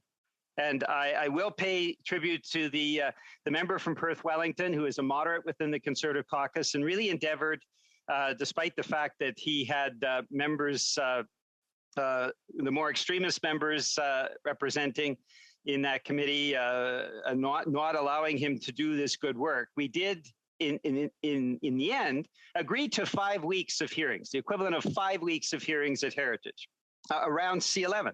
It made sense. The Conservatives raised at the end of that one, but perhaps we could hear from further witnesses. There were a couple of witnesses I thought that it would be wise to hear from, and yet the Conservatives blocked through filibuster hearing from the witnesses that they said they wanted to hear from. They also blocked at the Heritage Committee, unbelievably, Mr. Speaker, the ability of the CRTC chair to come and get questions from members of Parliament. We all had questions, and we had this surreal committee hearing, Mr. Speaker, where Conservatives were filibustering as the chair of the CRTC and members of the CRTC were outside the room. While we were all wishing to ask questions of the CRTC, the Conservatives were trying to block that. And eventually we were able to break that filibuster. There was another filibuster that stopped the Minister, Canadian Heritage, to come answering questions on C11. We had to, of course, break that filibuster as well. Mr. Speaker, it has just been an exercise in chaos at the Heritage Committee, provoked by the Conservatives and their block everything philosophy. Now, Mr. Speaker, I think it's fair to say that when 5 weeks of hearings is not sufficient, when there's no attempt by the Conservatives to actually work out a schedule, because it's important in this place that we work out a schedule, the dysfunction that the Conservatives brought to the Heritage Committee then extended to the issue of amendments. And Mr. Speaker, the vast majority of witnesses that we heard from over that 5 week equivalent were witnesses that were endorsing C11. But many of the witnesses had clear improvements that they wanted to see to the legislation. All the other parties understood that. We tried for 2 weeks to have an amendment deadline, which makes sense. We want to make sure that in the House administration, that timelines are respected. Conservatives categorically refused to set a deadline. And as you know, Mr. Speaker, last Friday, all the other parties submitted their amendments, all of them. All the other members of Parliament on the Canadian Heritage Committee submitted their amendments. We've received text. We've received a series of interventions, memoirs. We'd also heard from witnesses for the equivalent of 5 weeks. And so we knew, I think, the three other parties, the parties that are taking a more adult... Another point of order from the honourable member for South Shore St. Margaret's. Point of order, Mr. Speaker. This member at the beginning said he was at a loss for words. Then he said he had a lot to say, and now he's filibustering. So I'm not sure we know what it is. I think we are getting into debate there. The honourable member for New Westminster Burnaby. Thank you very much, Mr. Speaker, for again pointing out that that is absolutely not a point of order. But obviously, Conservatives are uncomfortable by the stated facts that every other member of the Heritage Committee submitted their amendments a week ago, and yet Conservatives still refuse to submit their amendments and still refuse to do the parliamentary work that we are paid to do.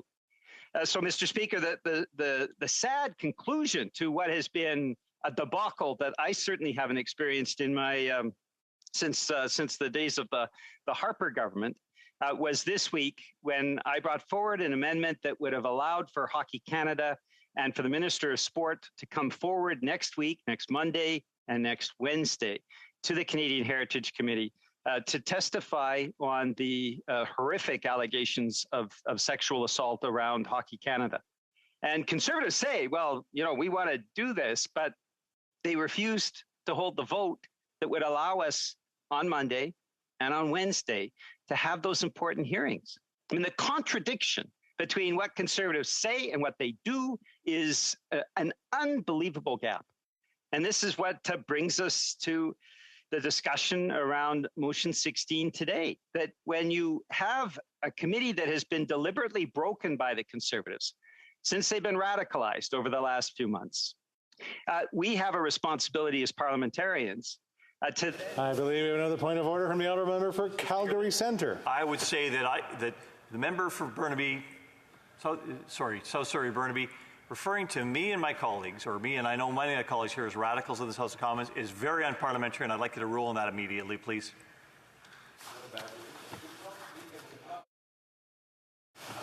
Let's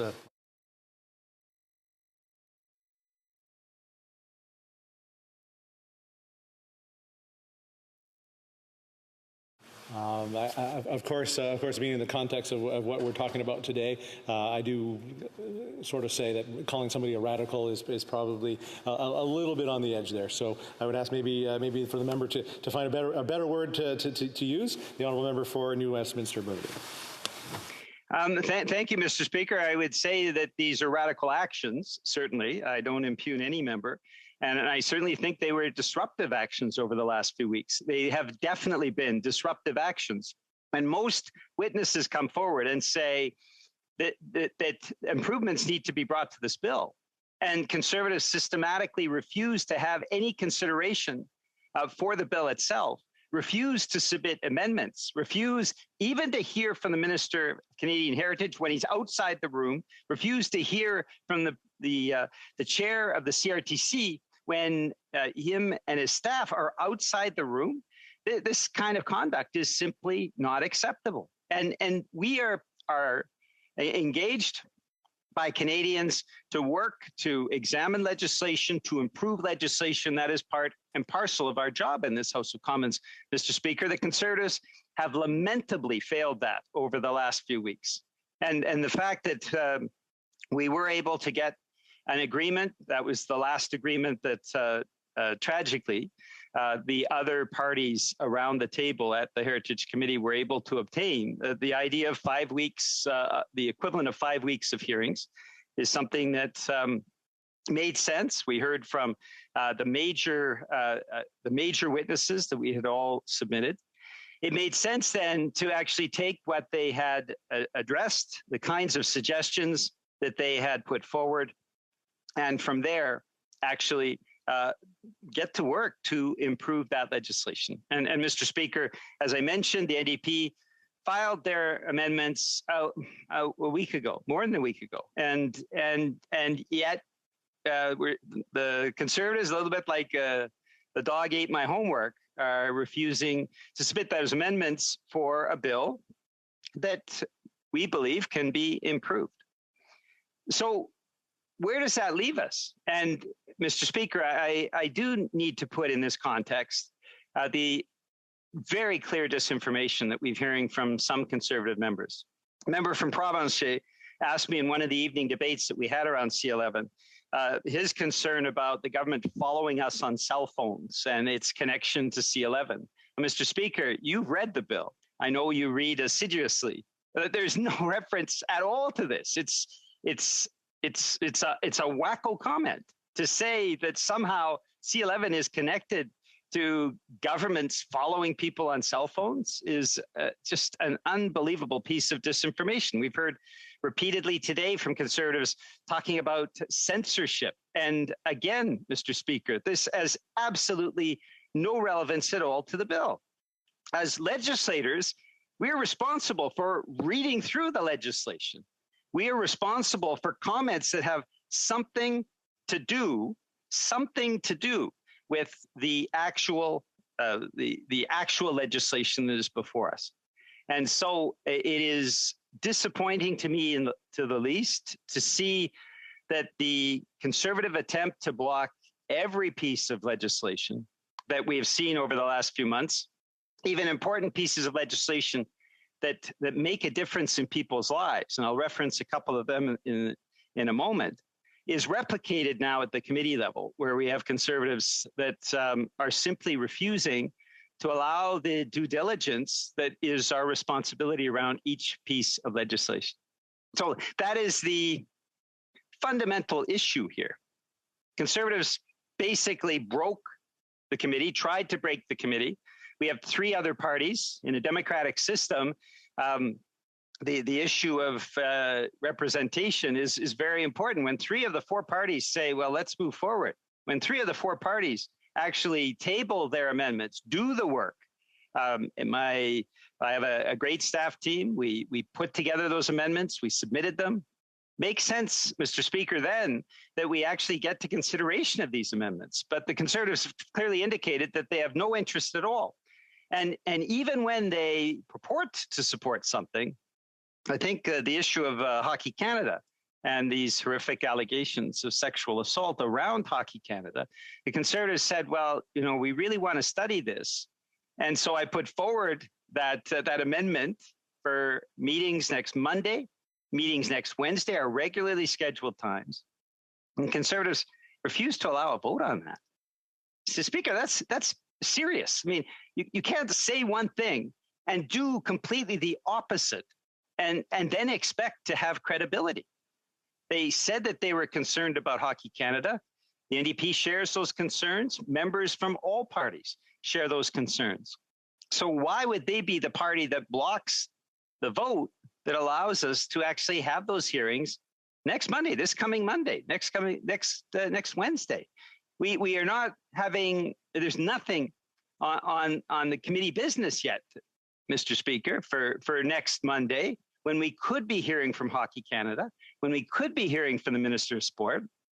But because of the irresponsible Conservative actions, we basically will be listening to another Conservative filibuster. I believe we have another point of order. The Honourable Member for South Shore St. Margaret's. The member is complaining about filibustering by filibustering. Will he get to the point? That's not a point of order, but the Honourable Member for New Westminster Burnaby. Thank you very much, Mr. Speaker, for pointing out yet again that this is not a point of order. And I can understand Conservative sensitivity on their deplorable actions, both in the House of Commons and in committee. I can imagine Conservatives being defensive about the incredible hypocrisy of trying to say that they're for something and then doing the exact opposite.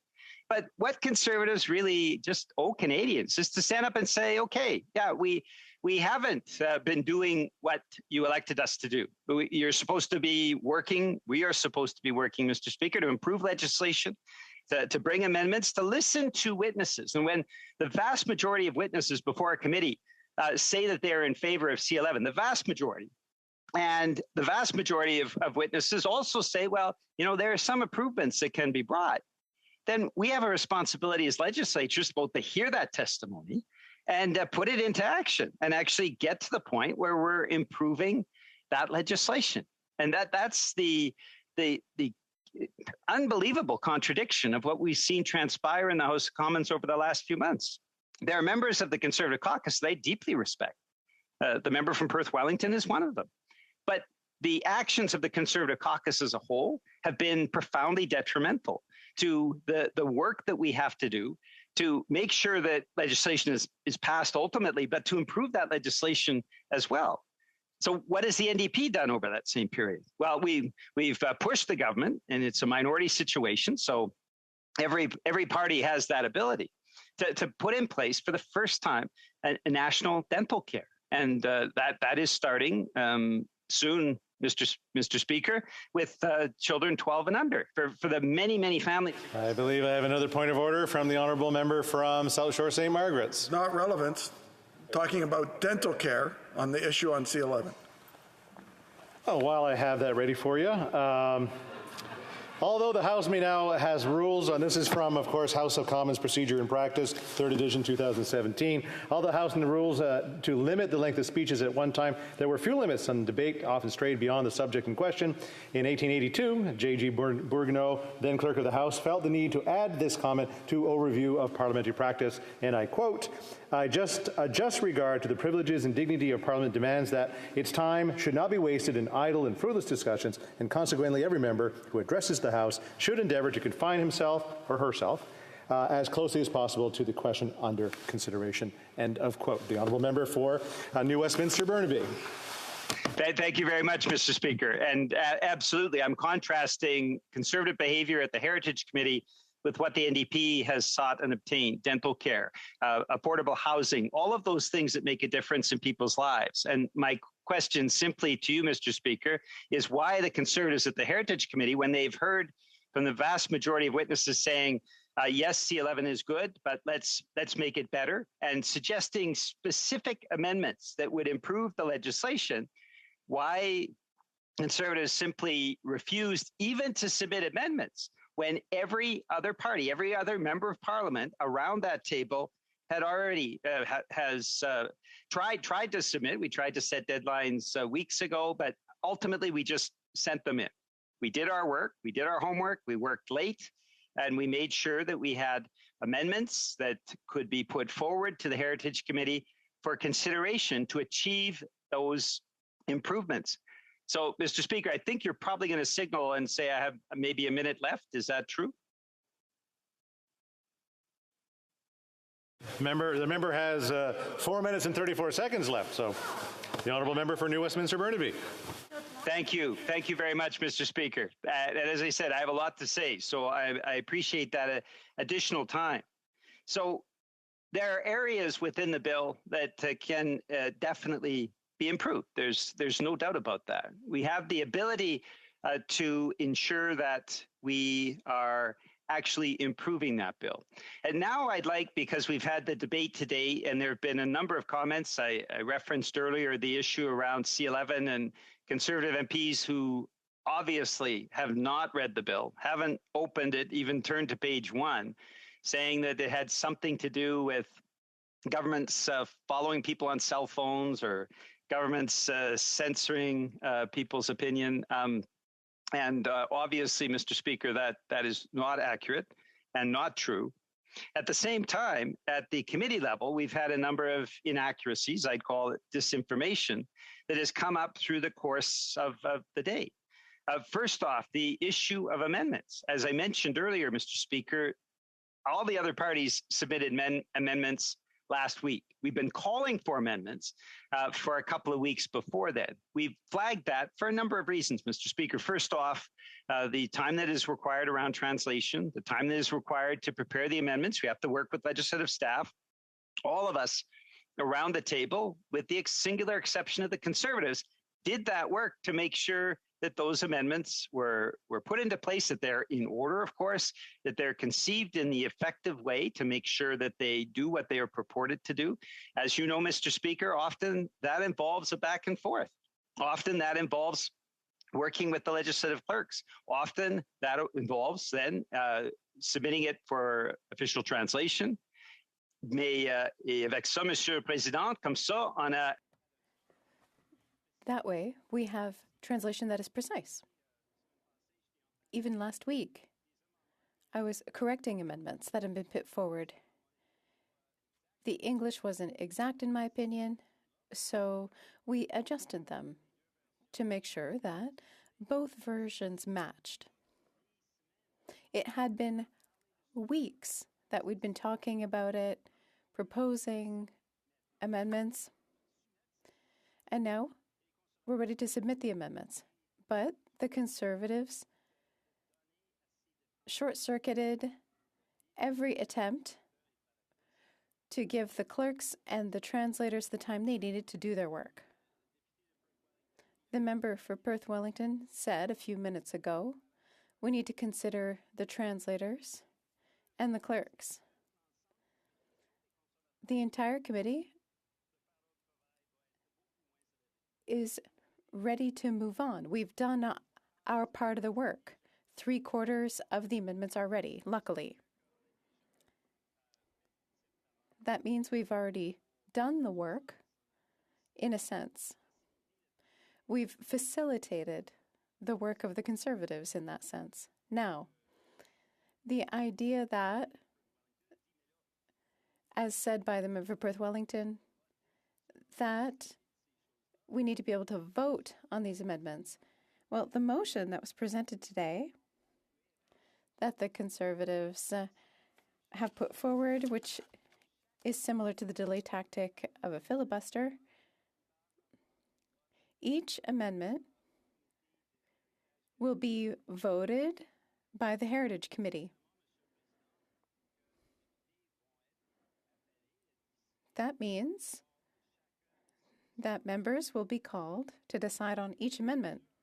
And third point, there's going to be an entire day, 9 hours of debate on all of these amendments.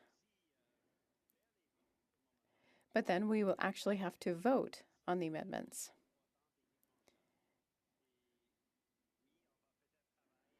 Yes, maybe we'll work until 1 or 2 in the morning. That's no problem for me. We're supposed to be there to work. That's why we decided to have 5 sitting weeks condensed into a shorter period of time. It's the equivalent of 5 weeks of sittings.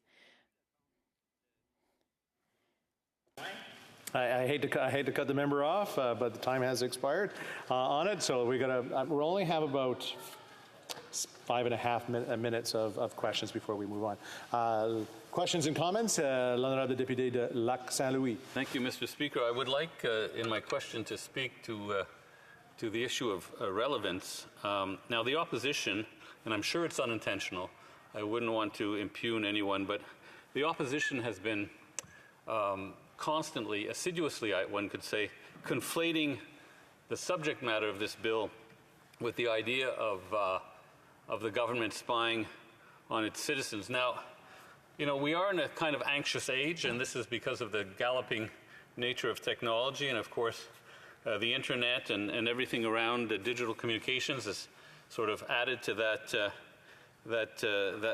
kind of anxiety. Now, I'd like to hear the members comment on how, you know, taking conspiratorial narratives and injecting them into this debate, how it doesn't do anyone any good. In fact, it just feeds sort of the general discomfiture of the age.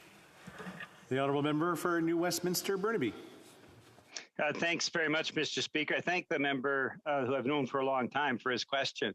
We've seen this with Trumpism in the United States, the idea that you can just invent whatever truth you want and throw it out there, and that somehow that is acceptable. I would agree with the member that it is not acceptable. And the member from Provencher, to compare C11 to governments following people on cell phones, it is simply unbelievable. And yet there isn't a single Conservative MP that stood up and said that that's wrong, that you shouldn't be saying that. In the same way that this idea of censorship that the Conservatives throw out without any due regard for the bill itself, they haven't read it or don't care to read it. This does a disservice to democracy, and the behavior of the Conservatives over the last few weeks at the Heritage Committee, in a similar way, has done a disservice. I mean, our job is to take legislation, ultimately vote yes or no. That's true, but also work to improve it, and that has not been an objective of the Conservative Party in the last few months. In comments, question commentaire, the honourable member for Perth Wellington. Thank you, Mr. Speaker. First, I want to correct the record and confirm that the Conservative Party, as of last Friday, has submitted a number of amendments through the committee to the committee clerk for the purposes of this legislation. But we're not done. We haven't finalized all of our amendments because we hadn't finalized the review of this piece of legislation. It's very clear, and we've made very clear publicly, and did so in a release, the challenges and the concerns we have with this piece of legislation, including Section 4.2, including the definition of discoverability, including the redefinition of Canadian content, and including thresholds for which these institutions ought to meet. But the question I want to ask to the NDP House Leader is very simple. Much of this interpretation will be left to CRTC based on the policy directive of the Minister. The Minister has said he will not release it until after this piece of legislation receives royal assent. Would the member not agree that it would be better for transparency and for the benefit of all of us in this House debating and voting on this legislation if the Minister would simply, as they did with C10, release the draft policy directive to the CRTC so we can see it, review it, and make a judgment on it before we vote on C11.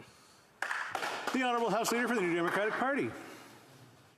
Thank you very much, Mr. Speaker. I have a lot of respect for the member from Perth Wellington, and I think he was trying to be helpful. I think he was undermined by the rest of the representation on the Heritage Committee, but I know that his heart is in the right place, and I'm very pleased to stand corrected. That the Conservatives have actually submitted amendments. That shows that they find that the timeframes are reasonable, as we've been debating over the last few weeks. So I'm pleased to stand corrected on that. I also know from experience the Minister is very accessible, and certainly I know that the member from Perth Wellington sitting down with the Minister would be an opportunity for them to exchange on this, on the policy directive. I think that is an important piece. All right, I hate to cut off the member. Just remember when we get back to it, 5 minutes and 25 seconds will remain in questions and comments. It being 1:30, right? The House will now proceed to the consideration of private members' business as listed on today's order paper. Private members' business, resuming consideration of motion M45, retirement income, standing in the name of Ms. Duncan Etobicoke North. Now, I believe when we left it, there were,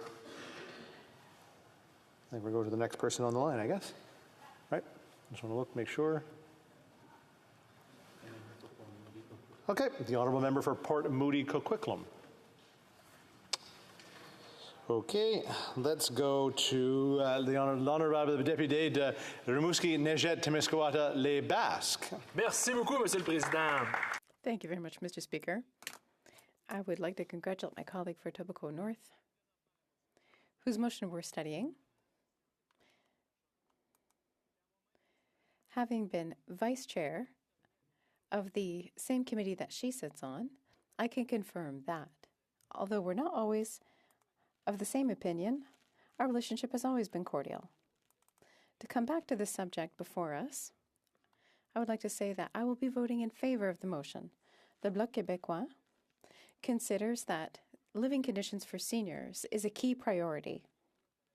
Everyone deserves to age with dignity, and that it should be done without financial constraints. That's one of our most important priorities, and I'm proud to say that our actions support this priority. The Bloc Québécois last year passed a motion asking the House to increase old age security, and that was done without the support of the Liberal Party. On June 2nd, the Bloc Québécois presented a petition to increase that same old age security by $110 a month at the age of 65. I myself tabled during the previous Parliament a petition that was quite similar, asking for an increase in old age security. Seniors groups in my riding and the public in Quebec mobilized and obtained 20,000 signatures. I want to sincerely thank everyone who contributed to this success. And I will continue to describe what else we've done to support seniors. My colleague, the member from Manicouagan, tabled during the 43rd Parliament a bill to protect pensions and collective benefits by increasing their order of priority when it comes to debt collection when a business goes bankrupt. Although it won the support of 4 political parties, the election caused it to die on the order paper. Regardless, it was tabled again during the current parliament. I could go on, but I want everyone to keep in mind that the Bloc Québécois is fighting on all fronts for better living conditions for seniors and will continue to do so on behalf of those who are too often underrepresented in public debate. As the motion suggests, we're not opposed to the federal government funding studies about the financial situation of seniors and ways to improve it. It's relevant and legitimate to try and develop new tools that could be implemented to help seniors fully benefit from their accessible financial assets and to live with the best standard of living possible. However, it's essential that conducting these studies does not serve as a pretext to slow down action that is desperately needed to deal with the current situation. Particularly since last year, seniors' standard of living has degraded extremely quickly throughout Quebec and Canada. Rampant inflation, which does not seem to be slowing down anytime soon, has significantly increased the cost of rent, of gas, of food, is being felt in every consumer sector. This situation makes seniors fragile, makes their situation vulnerable because as they have left the labor force, they don't have any way to increase their income. It's not a surprise that many food banks have reported an increase of food bank use among this clientele. So it could be useful and constructive to lead in-depth studies, but we already have at hand many measures that could be taken immediately without having to reinvent the wheel, which would have a guaranteed positive impact. First of all, as the Bloc Québécois has asked for many times, we should increase substantially the old age security pension for every senior aged 65 and older. The current government has increased benefits by 10%, but only for seniors 75 years old and up. Why neglect thousands of people aged 65 to 74? In spite of what Liberals seem to think, it's false to claim that financial precarity waits until age 75 to start affecting people. The FADOC, the largest group of people aged 50 and up in the country, shares this opinion and is outraged by this age-based discrimination that introduces a dangerous precedent by creating 2 categories of senior. Another measure that we could apply tomorrow is the annual indexation of old age security and the guaranteed income supplement. Currently, these amounts are indexed according to the Consumer Price Index for the previous year. For 2022, the rate that's applied is based on the Consumer Price Index for 2021. That is an indexation rate of 2.7%, but in January 2022, inflation reached 5.1% in Canada, and it has only gone up since. Unfortunately for those whose pensions constitute their only income, the price that they have to pay at the pump, at the grocery store, at the garage is for the year that's happening now, not last year's rates. That means that there is a disconnect between seniors' purchasing power. Their rents, or not their rents, rather, their pensions increase less quickly than the cost of the goods and services they consume. The question we have to ask is the following. Is there another method of indexation that could be applied to these pensions which would not undermine or erode seniors' purchasing power?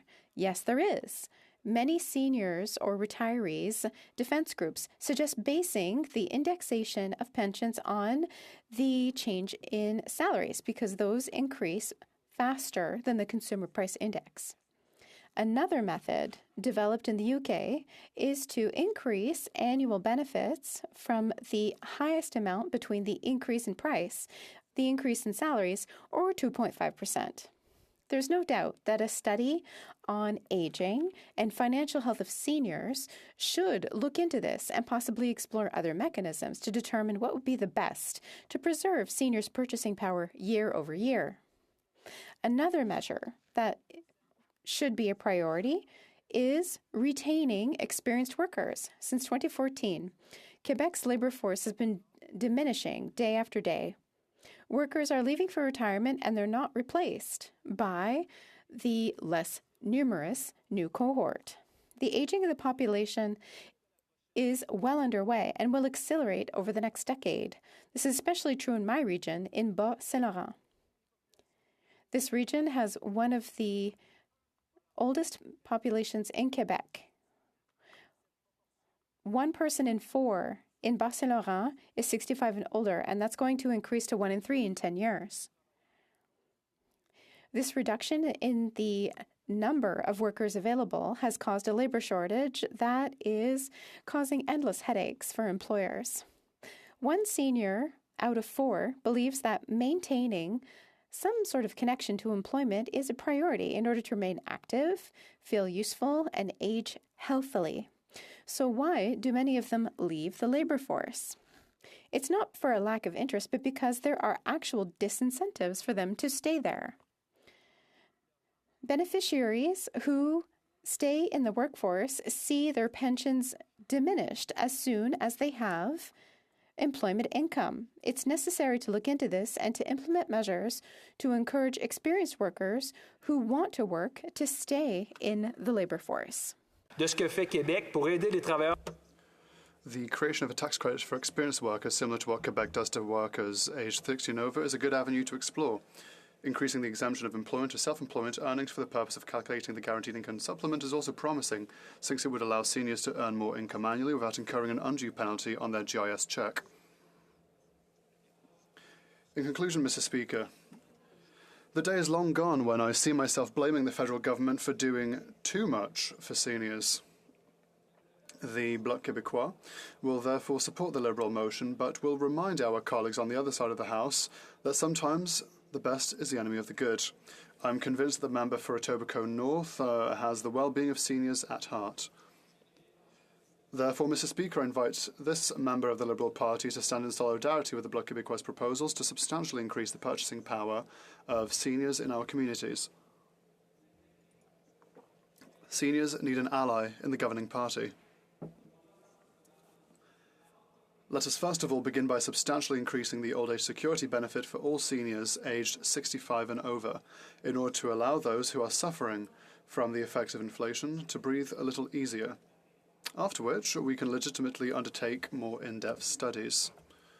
Thank you, Mr. Speaker. Continuing debate. The honourable member for Moody Coquitlam. Thank you, Mr. Speaker.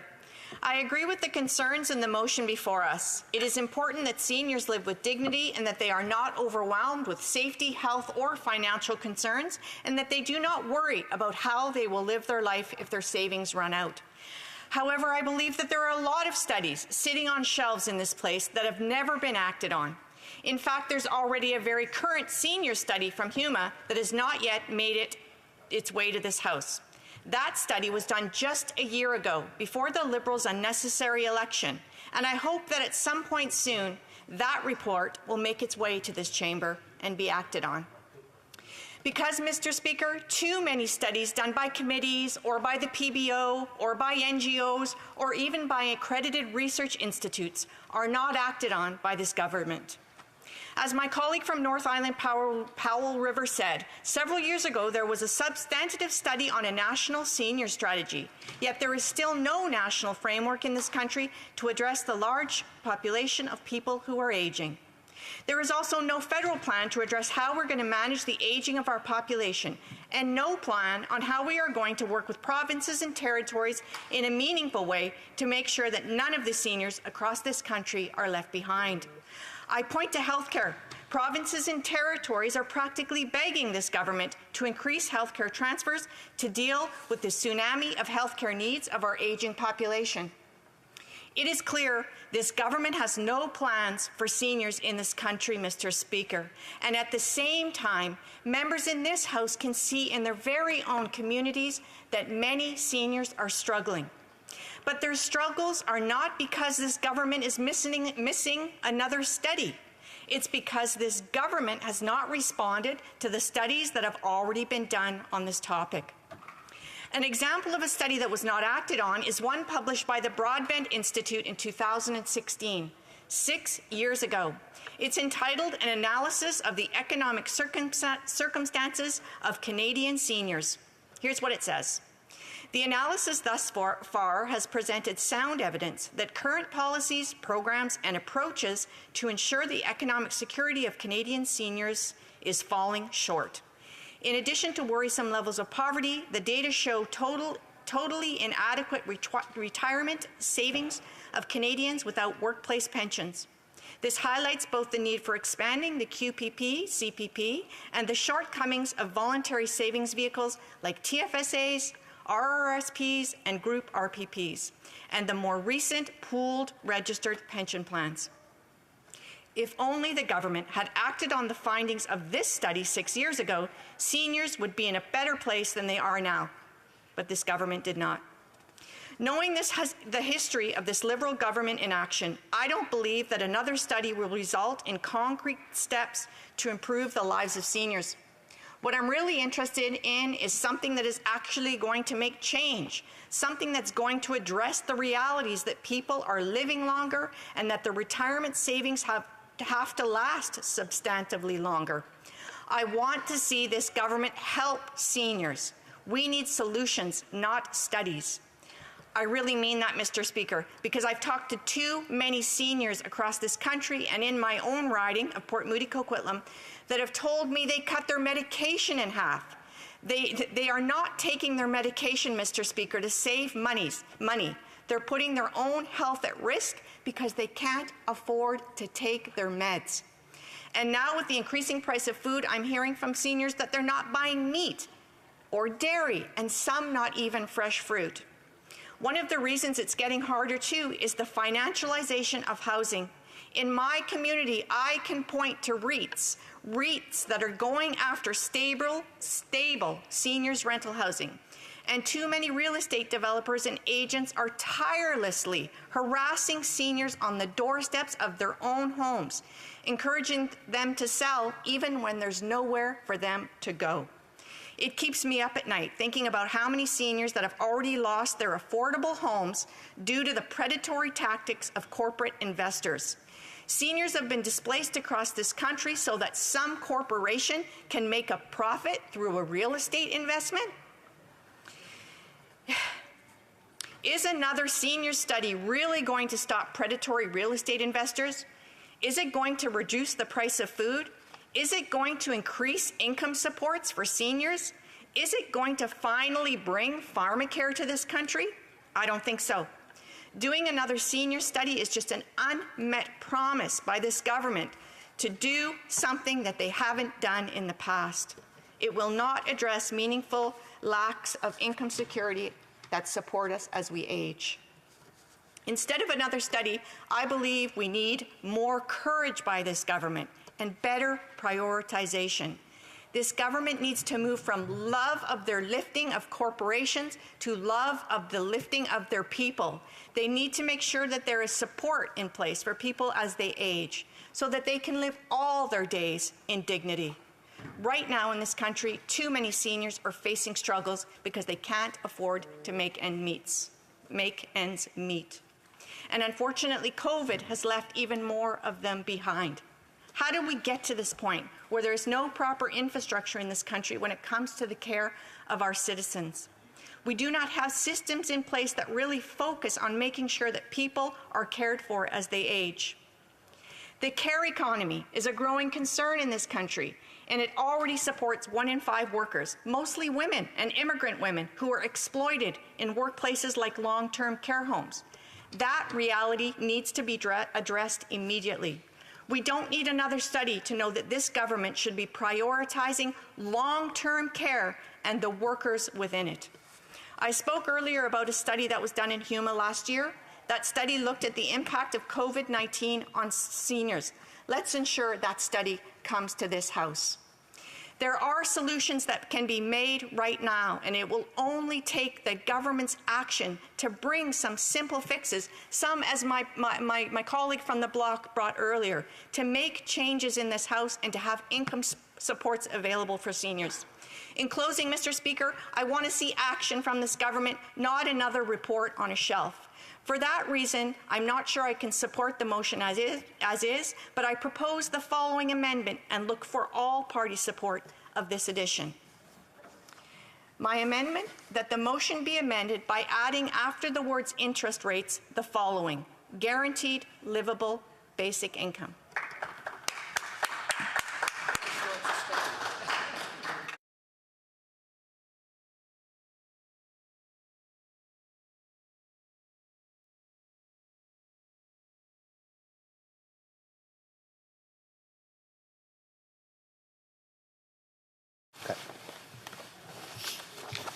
It's my duty to inform the honourable members that pursuant to Standing Order 93.3, no amendment may be proposed to a private member's motion or to the motion for second reading of a private member's bill unless the sponsor of the item indicates his or her consent. Therefore, I ask the honourable member for Etobicoke North if she consents to this amendment being moved. The honourable member. Thank you, Mr. Speaker. After months of consultation with numerous groups and many attempts with the NDP to even have a conversation, this motion is actually on RIFs, and we didn't even hear that discussed. So the motion stays. Thank you very much. There is no consent. Therefore, pursuant to Standing Order 93.3, the amendment cannot be moved at this time. So we'll go on to the next person in line, and the honourable member for Lac Saint-Louis. Merci, Monsieur le Président. Thank you, Mr. Speaker, first of all. I would like to commend and congratulate my colleague, the member for Etobicoke North,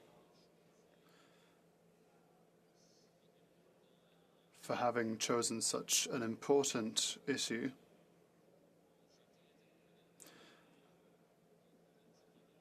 As a member of Parliament, I had a number of constituents talk to me about this subject over the past number of years. This motion, therefore, allows me to speak to the matter and to discuss it here in the House of Commons. I was here for the first hour of debate. I heard every speech, and I noted that in the first hour there were a number of criticisms against the motion, and most of these criticisms were against so-called shortcomings in the motion. These criticisms are not justified. They neglect the main crux of the motion. The motion does not mention the Canada Pension Plan or the Quebec Pension Plan or GIS.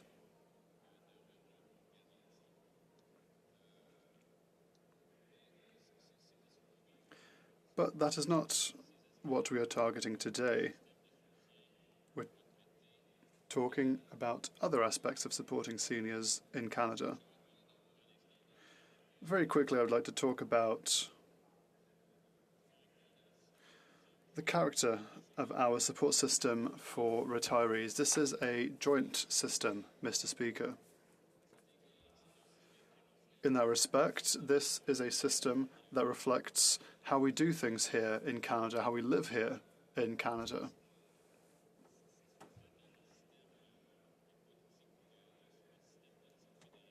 It is a federative political system that is very nuanced, with various dimensions. We also have a mixed economy in Canada, an economy mixed on free markets, but the government does intervene for a number of reasons, and so we have a mixed system which, given the fact that it is mixed, is more effective and efficient than in other economies in the world. More just as well with regards to our neighbours to the south. We have a mixed healthcare system as well. It's a public healthcare system. But there is also space for private companies for medication, for example, even if we are slowly moving towards a pharmacare system. We allow private insurers to cover certain interventions like osteopathy, psychotherapy. Once again, this is a multi-dimensional system. In Canada, we have been able to strike a good balance, which is our country's very trademark, and that is what makes our country strong in many ways. So a compliment, as a compliment for pension plans, there are private saving systems that do exist and that are supported by tax measures. Tax policy at both levels of government allow people to invest in their RRSPs, the registered retirement saving plans, and other instruments, such as RIFs, also known as retirement income funds. In some of these instruments, people are allowed to manage their own investments with a view of retiring. And even those who don't keep a day-to-day look on their investments do still more or less understand what is happening in the market. So if one has an RRSP or a RIF, one keeps an eye on the financial markets. Even if one isn't an expert, even if one has a bit of a hands-off approach to one's investments, one still keeps an eye on the markets. And so those who design these instruments are able to make well-advised decisions that might allow them as much as possible to maximize the value of their assets. A number of constituents have communicated their fear to me, stating that current rules, stating that we have to withdraw a certain percentage of one's portfolio according to one's age after 71, leaves them in a worse off financial position in the long term. So they will not end up with the same level of financial support that they themselves accumulated when they reach the later stage of retirement. Many people have told me, well, this doesn't make sense. I have to withdraw a minimum percentage of my funds. I'm not really tempted to do that right now because financial markets are currently on the decline. They say if I withdraw my money now,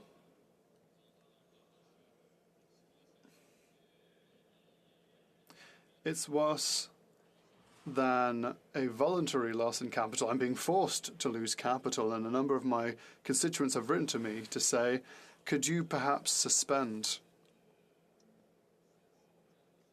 this need to withdraw a certain minimum percentage of my fund?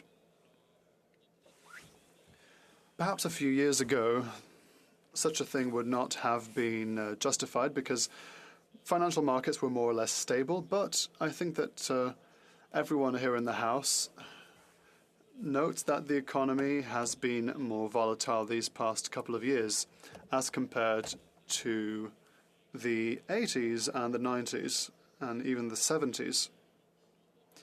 This is a fact that we can see with our very eyes when you watch the news, when you follow the general stock exchanges. Stephen Poloz, former governor of the Bank of Canada, has just published a book.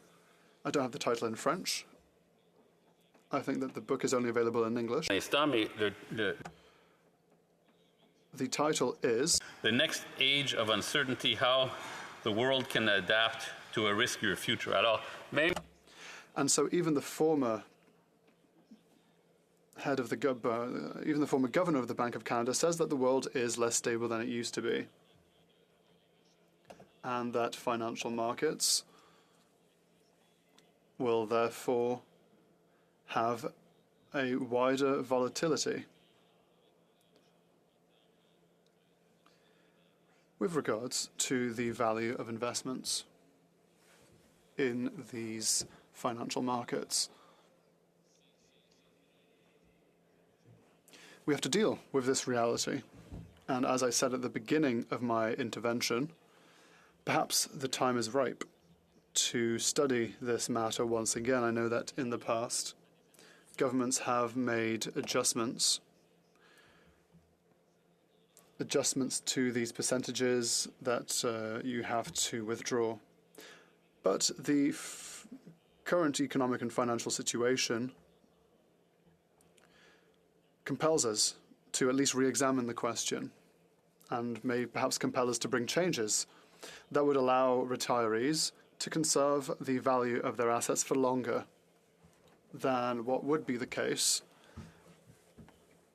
were the system not to be amended. Thank you, Mr. Speaker. Honourable member for Yellowhead. Thank you, Mr. Speaker. I'm honored today to speak in the House on M45, brought forward by the member from Etobicoke North. It's good to see she's in the House today as well. I can't even say she's in the House. Okay, sorry for that. There you go. You can't say whether anyone's in the House or not. So I'll let you back up and give you the full 10 minutes there. The honourable member for Yellowhead. Thank you, Mr. Speaker.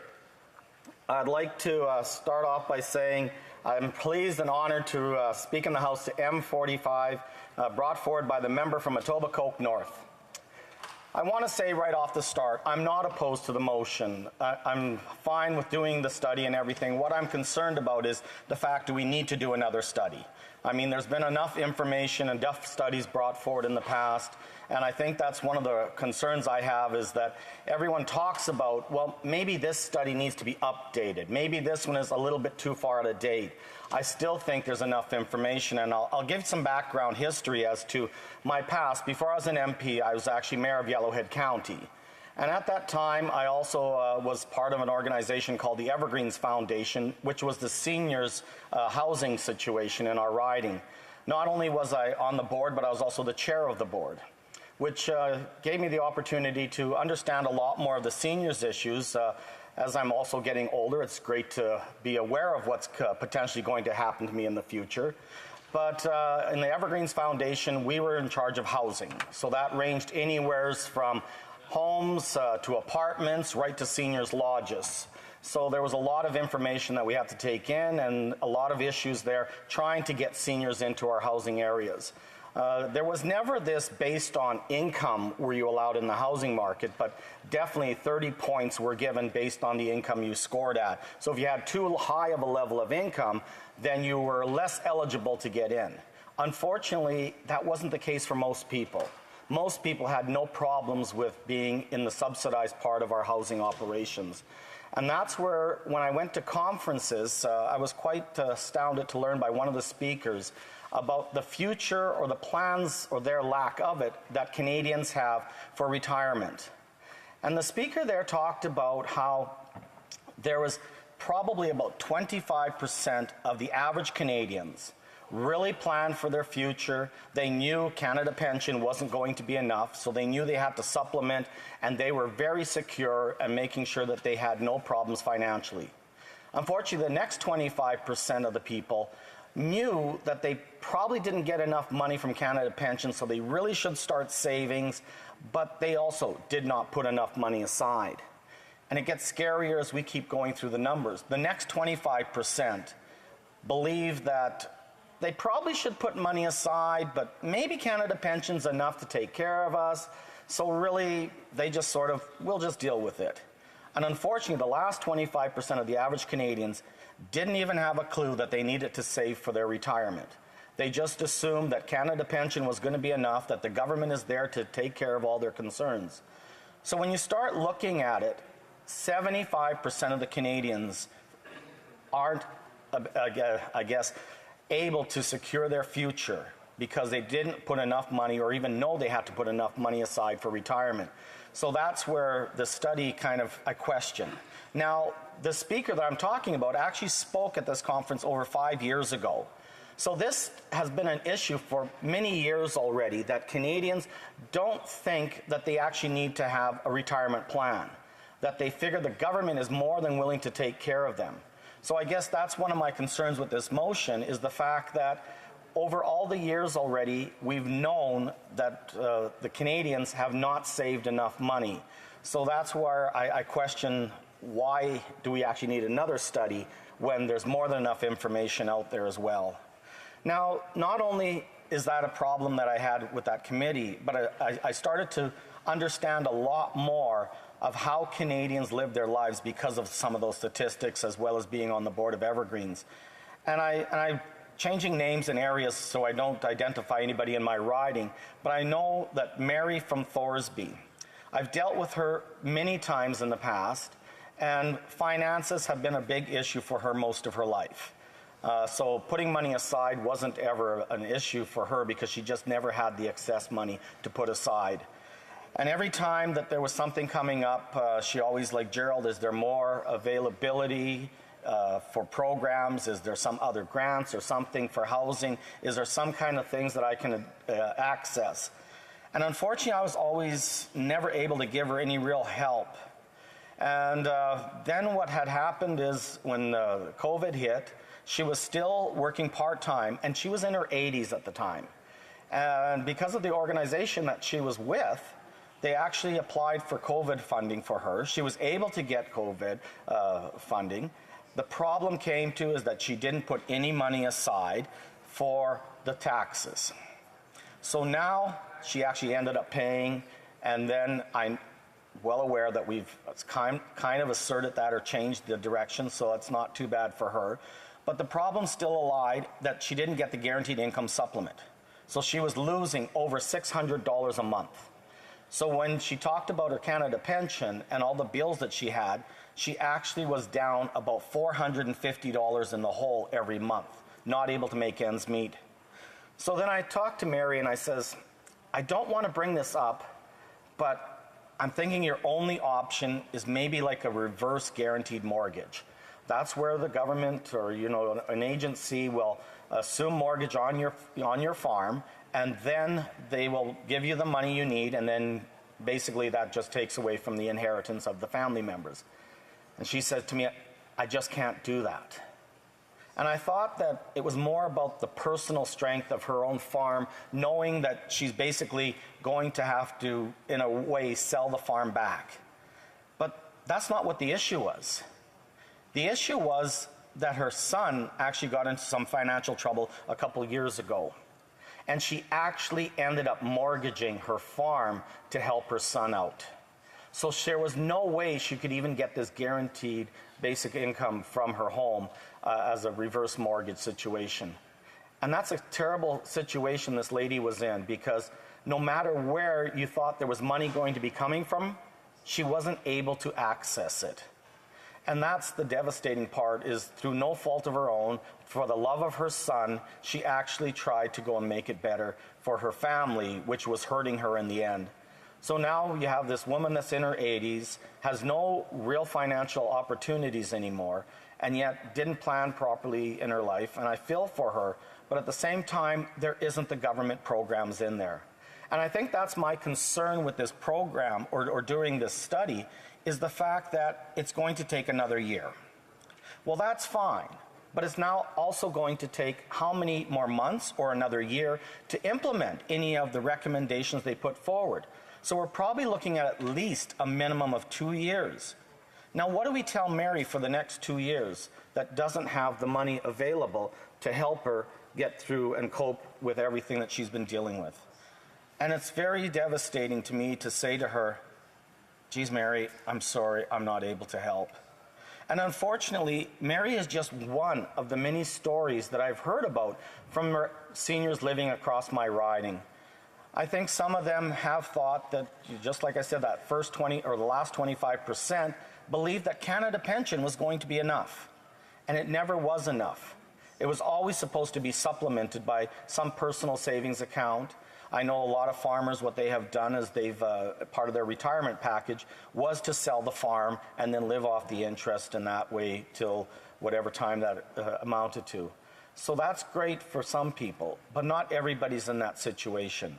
There are many seniors that rented their whole time, rented right in towns, cities, wherever that may be, and they just never had that asset to sell. So therefore, that was the problem where the future comes that they don't have that financial security. So that's my concern with this motion, is the fact that we're well aware of the pitfalls that Canadians have put themselves in. We're well aware of all the studies that have been done in the past, but yet this isn't addressing the current needs today. And unfortunately, it's going to take 2 more years probably before this goes through. So I'm really hoping that everyone does support this. I'm really hoping that we're able to go and get Canadians back to the financial security and the quality of life that seniors deserve to live in their final days, because it's never good for anyone that's given all their time to Canada, to the community, and having that taken away from them. Thank you, Mr. Speaker. The honourable member for Nanaimo Ladysmith. And thank you for the opportunity to rise today to discuss such an important issue. I'm disappointed, to be frank, that my colleague across the floor did not support my colleague's amendment to add much-needed guaranteed livable basic income to this motion. We know seniors are asking for real solutions. Across Canada, more and more seniors are struggling to make ends meet. Despite a lifetime of hard work and contributions to our communities, seniors are unsure how they are going to pay for their groceries, keep a roof over their heads, and pay their bills. Is this the example we wish to show our children? It is shameful. Seniors deserve to retire with dignity. In my riding of Nanaimo Ladysmith, seniors represent almost a quarter of our population. Too many seniors in our communities are struggling to make ends meet. In Nanaimo, for example, the average cost of a 2-bedroom apartment has more than doubled over the last 6 years. An average 1-bedroom rental now costs over $1,500 a month. For seniors living on a fixed income, these costs mean cuts elsewhere to groceries or to their life-saving medications. Seniors cannot wait for relief. Why do we keep talking about study after study when we know seniors need action now? Seniors contacting my office have been clear. They want to be treated with dignity and to be able to afford to get by. That is why I'm so glad that my NDP colleague put forward this amendment around guaranteed livable basic income, and so that seniors can be treated with respect they deserve. I hope that conversation and solution continues after this debate today. Seniors in Nanaimo Ladysmith and across Canada with British citizenship, as another example, are losing their hard-earned money every month. This is the result of their UK pensions being frozen because they live in Canada. If they still lived in the UK or almost anywhere else in the world, these pensions would be indexed and continue to increase year after year. But because Canada never reached an agreement with the UK, these pensions have been frozen. Pat, a well-loved and respected 91-year-old constituent in Nanaimo Ladysmith, continues to contribute in our communities in so many ways. Pat grew up in New Malden, UK. She left school and went to work at 16 years old, paying into the UK pension plan for 2 decades before coming to Canada. She began drawing her pension at retirement, as one would expect, and has been receiving the same amount every month for 30 years, about £119 or 119 Canadian per month. As a result, Pat lives well below the poverty line and struggles to make ends meet. I want to acknowledge all those advocating to the government to finally do better for the 127,000 and counting British pensioners in Canada, such as Ian Adexer, the president of Canadian Alliance of British Pensioners, and a constituent in my riding of Nanaimo Ladysmith. This is not a new problem. Ian and many others have been advocating for change for decades. Most recently, he called the Minister of International Trade, Export Promotion, Small Business, and Economic Development to ensure that these frozen pensions are part of Canada's ongoing trade talks with the United Kingdom. While the government chooses inaction on this issue, contributing members of our communities are the ones left to suffer. This is not good enough. As I conclude my remarks today, I do want to thank the member opposite again for making sure that the struggles seniors are facing are recognized and discussed in this chamber. While I agree that the motion has the best of intentions, I do want to stress that seniors losing their homes or skipping meals because they can't afford their groceries shouldn't have to wait for another study on this issue.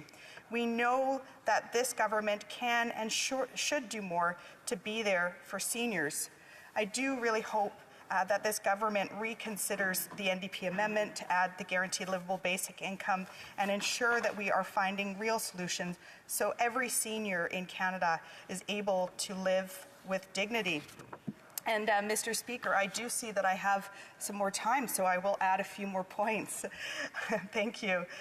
Another issue that's coming forward in my riding of Nanaimo Ladysmith, when we think about supporting seniors, it's not hard to think is around so many seniors when the pandemic hit, believed that their support system would be there for them and supports from the government. But the pandemic revealed that that wasn't the case, unfortunately. One example of this was seniors who relied upon the guaranteed income supplement and rightfully accessed CERB during the pandemic, who saw their benefits clawed back the next year. Despite seniors and advocates raising this concern for months and the NDP pushing this government to do better, the government sat on its hands for months before addressing this problem. While I'm glad to see that the government has moved forward to begin addressing the problem, it should have never come to this. As you can see, Mr. Speaker, there are endless items that are being brought forward, tangible items that are being brought forward by seniors to my office, being brought forward to us. Seniors are asking us to make sure that we're putting in place solutions that afford them the dignity and respect that they deserve. And I'm apprehensive and concerned that we continue to implement study after study, and we're not seeing that action necessary for seniors being put into place. And so I hope that we do start seeing those actions put into place, and thank the member again for the motion. Continuing debate, the honourable member for Charleswood, St. James, Assiniboia, Headingley. Thank you, Mr. Speaker. I am honoured to rise today to speak to motion 45, brought forward by my colleague from Etobicoke North. This motion asks for the following: that the House recognize that seniors deserve a dignified retirement free from financial worry.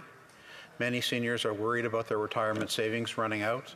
Many seniors are concerned about being able to live independently in their own homes.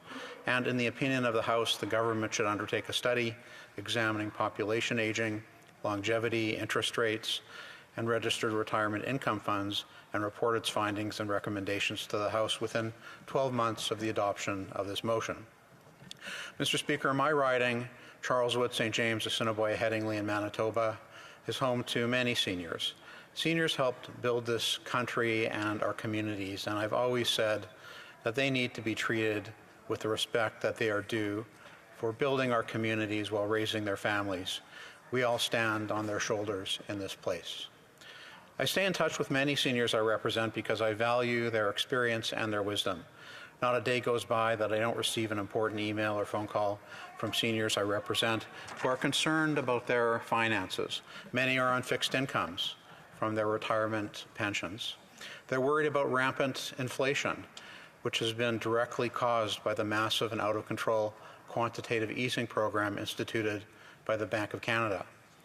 Even Bank of Canada Governor Tiff Macklem acknowledged he and his lieutenants misjudged the strength of inflation at the start of the year and pledged to act, quote, as forcefully as needed to make up for the mistake. He said, we're coming out of the deepest recession we've ever had, Macklem said during testimony at the Senate Banking Committee on April 27th.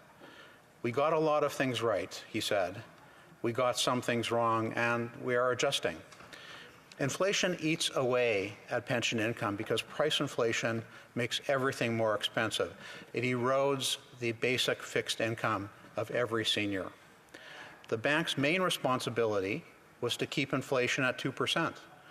But now inflation is at almost 7% because of the bank's mismanagement, as admitted by the governor of this issue.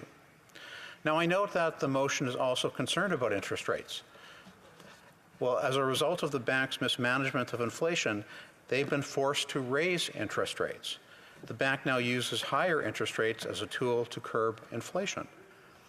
Now, higher interest rates are great if you have savings, but if you're still paying a mortgage or a car loan, which many seniors do, this just compounds the problem, Mr. Speaker. Any discussion of this matter should, in fact, include a discussion of how to protect seniors against inflation eroding their incomes. So in my view, this motion is very timely. Seniors on fixed incomes have been hurt by the bank's mistakes and have to now make difficult decisions around what foods they can afford, or can they afford to visit their grandchildren or buy them presents. On top of this, and to add insult to injury, instead of providing an adequate income for Canadian seniors by any identifiable metric, this government has done just the opposite. They promised to help seniors and Canadians suffering during the deadliest pandemic the globe has seen in a century. And in order to facilitate this, they implemented COVID-related financial relief. Despite warnings from their own ministerial officials, this government sat on their laurels and allowed this benefit, which was taxable, to decimate tens of thousands of vulnerable, low-income seniors this past year by clawing back their GIS. Only after months of advocacy by my Conservative colleagues did the Minister of Seniors finally take action to fix her government's mistake by introducing C-12 and issuing a one-time payment to affected seniors. Well, better late than never, as they say, Mr. Speaker. Well, I'm happy to support this motion. I just can't help but feel that this will just be another study collecting dust on the shelf in the minister's office. The fact of the matter is that these issues have already been studied many times. Seniors don't want or need another study. They want action now, not a year from now or after yet another study. Seniors want action right now, not 12 months from now or 3 or 4 years from now. We have a number of studies that are either done or in the process of being done and recommendations to follow up on. The HUMA committee is currently studying the effects of COVID-19 on seniors. This study covers much of the same ground as this motion calls for. There will be a large overlap between the information the committee has already gathered and what the members' motion hopes to achieve. Also back in 2018, a motion moved by the member from Nickel Belt, M106, and seconded by many of his caucus colleagues, among other things, asked the Standing Committee on Human Resources, Skills and Social Development and the Status of Persons with Disabilities to study and report back to the House on important issues such as increasing income security for vulnerable seniors and ensuring quality of life and equality for all seniors via the development of a national senior strategy. Seniors are still waiting for that national strategy 4 years later. The result of the committee's work was a 142-page report titled Advancing Inclusion and Quality of Life for Seniors, which made 29 recommendations. Mr. Speaker, many of these recommendations speak directly to the motion we are here debating today. And many this government has unsurprisingly failed to act on. There isn't time to review every recommendation in the 10 minutes I'm allotted, but one of the areas my honourable friend mentioned is interest rates and registered retirement income funds in her motion. As I said, we on this side agree that affordability for seniors was an issue before COVID and before the recent record increase in inflation and cost of living under this government's watch, caused largely by the mistakes of the Bank of Canada, which they have admitted to. The very first recommendation of the 2018 report reads that Employment and Social Development Canada work with Finance Canada and the Canada Revenue Agency to review and strengthen existing federal income support programs for vulnerable seniors to ensure they provide adequate income. 4 long and difficult years later, seniors know that this recommendation, along with the national strategy, has been ignored. In addition to the GIS clawback I mentioned earlier, in July of last year, the then Minister for Seniors announced a one-time payment of $500 to seniors aged 75 and over, stating, "Canadian seniors can always count on us to listen, understand their needs, and work hard to deliver for them." But apparently this government was unaware that one particularly important need for seniors, especially those on benefits, is to receive timely and accurate tax information. Once again, this government's incompetence resulted in over 90,000 Canadian seniors receiving wrong tax information, jeopardizing their ability to file their taxes on time and run the risk of once again having their benefits cut off through no fault of their own. This is why our party advocated for this government to extend the deadline for seniors filing their taxes so that there remains zero risk of vulnerable seniors having their benefits taken from them by this government once again. Mr. Speaker, when it comes to seniors, this government is all talk but little action. Seniors cannot afford to be an afterthought when implementing policies and programs designed to help them. We must work together as a House to deliver results. This is why I will be voting in favor of my honourable colleague's motion, and will look forward to seeing the findings implemented efficiently, effectively, and speedily, and most importantly, not another 4 years down the road. Thank you, Mr. Speaker. Continuing debate? Nope. All right. If I recognize the member for Etobicoke North, it's for her 5-minute right of reply. Thank you very much, Mr. Speaker. And I'd like to begin by thanking colleagues for their support of my very focused motion M45 to start a national conversation around registered retirement income funds, or RIFs. Very specifically, motion M45 asks the government to undertake a study examining population aging, longevity, interest rates, and registered retirement income funds, and report its findings and recommendations to this House within 12 months. Studies lead to action. Today, when Canadians turn 71, they must convert their registered retirement saving plans, or RRSPs, to registered retirement income funds, or RIFs, and begin making mandatory withdrawals at a set rate. Seniors are concerned that the current rates do not reflect today's realities, that life expectancy is longer, retirement is longer than when RIFs were created, and people risk outliving their savings. Mr. Speaker, I have done a lot of listening to seniors in Etobicoke North and right across the country. And what they have told me is that they were forced to take out money from their RIFs when they did not need the money, when they were not sick, when they had not lost a partner, and when they did not need care. However, when they really needed the funds, it had been depleted through mandatory withdrawals, or in some cases was gone altogether. They said while their costs were always increasing, their RIFs were forever decreasing. Mr. Speaker, Canadians are facing a perfect storm when it comes to long-term financial retirement security. Workplace pensions are becoming less common, retirement costs are increasing, and Canadians are living longer than ever before. Increased longevity and longer retirements mean that mandated registered retirement income fund, or RIF, withdrawals put people in a position to outlive their savings. Canadians know that the rules around RIFs have not kept pace with the times, and they expect parliamentarians to listen and to have a conversation and to act. Solutions do exist, whether to increase the mandatory withdrawal age, reduce the rate of withdrawal set for each age, do a combination of these, or eliminate mandatory withdrawals. These are just a few options, and the study could identify more. Rules concerning RIFs have changed before, and they can change again. After RIFs were first introduced, amendments were made in 1986, 92, 2015, and most recently in 2020.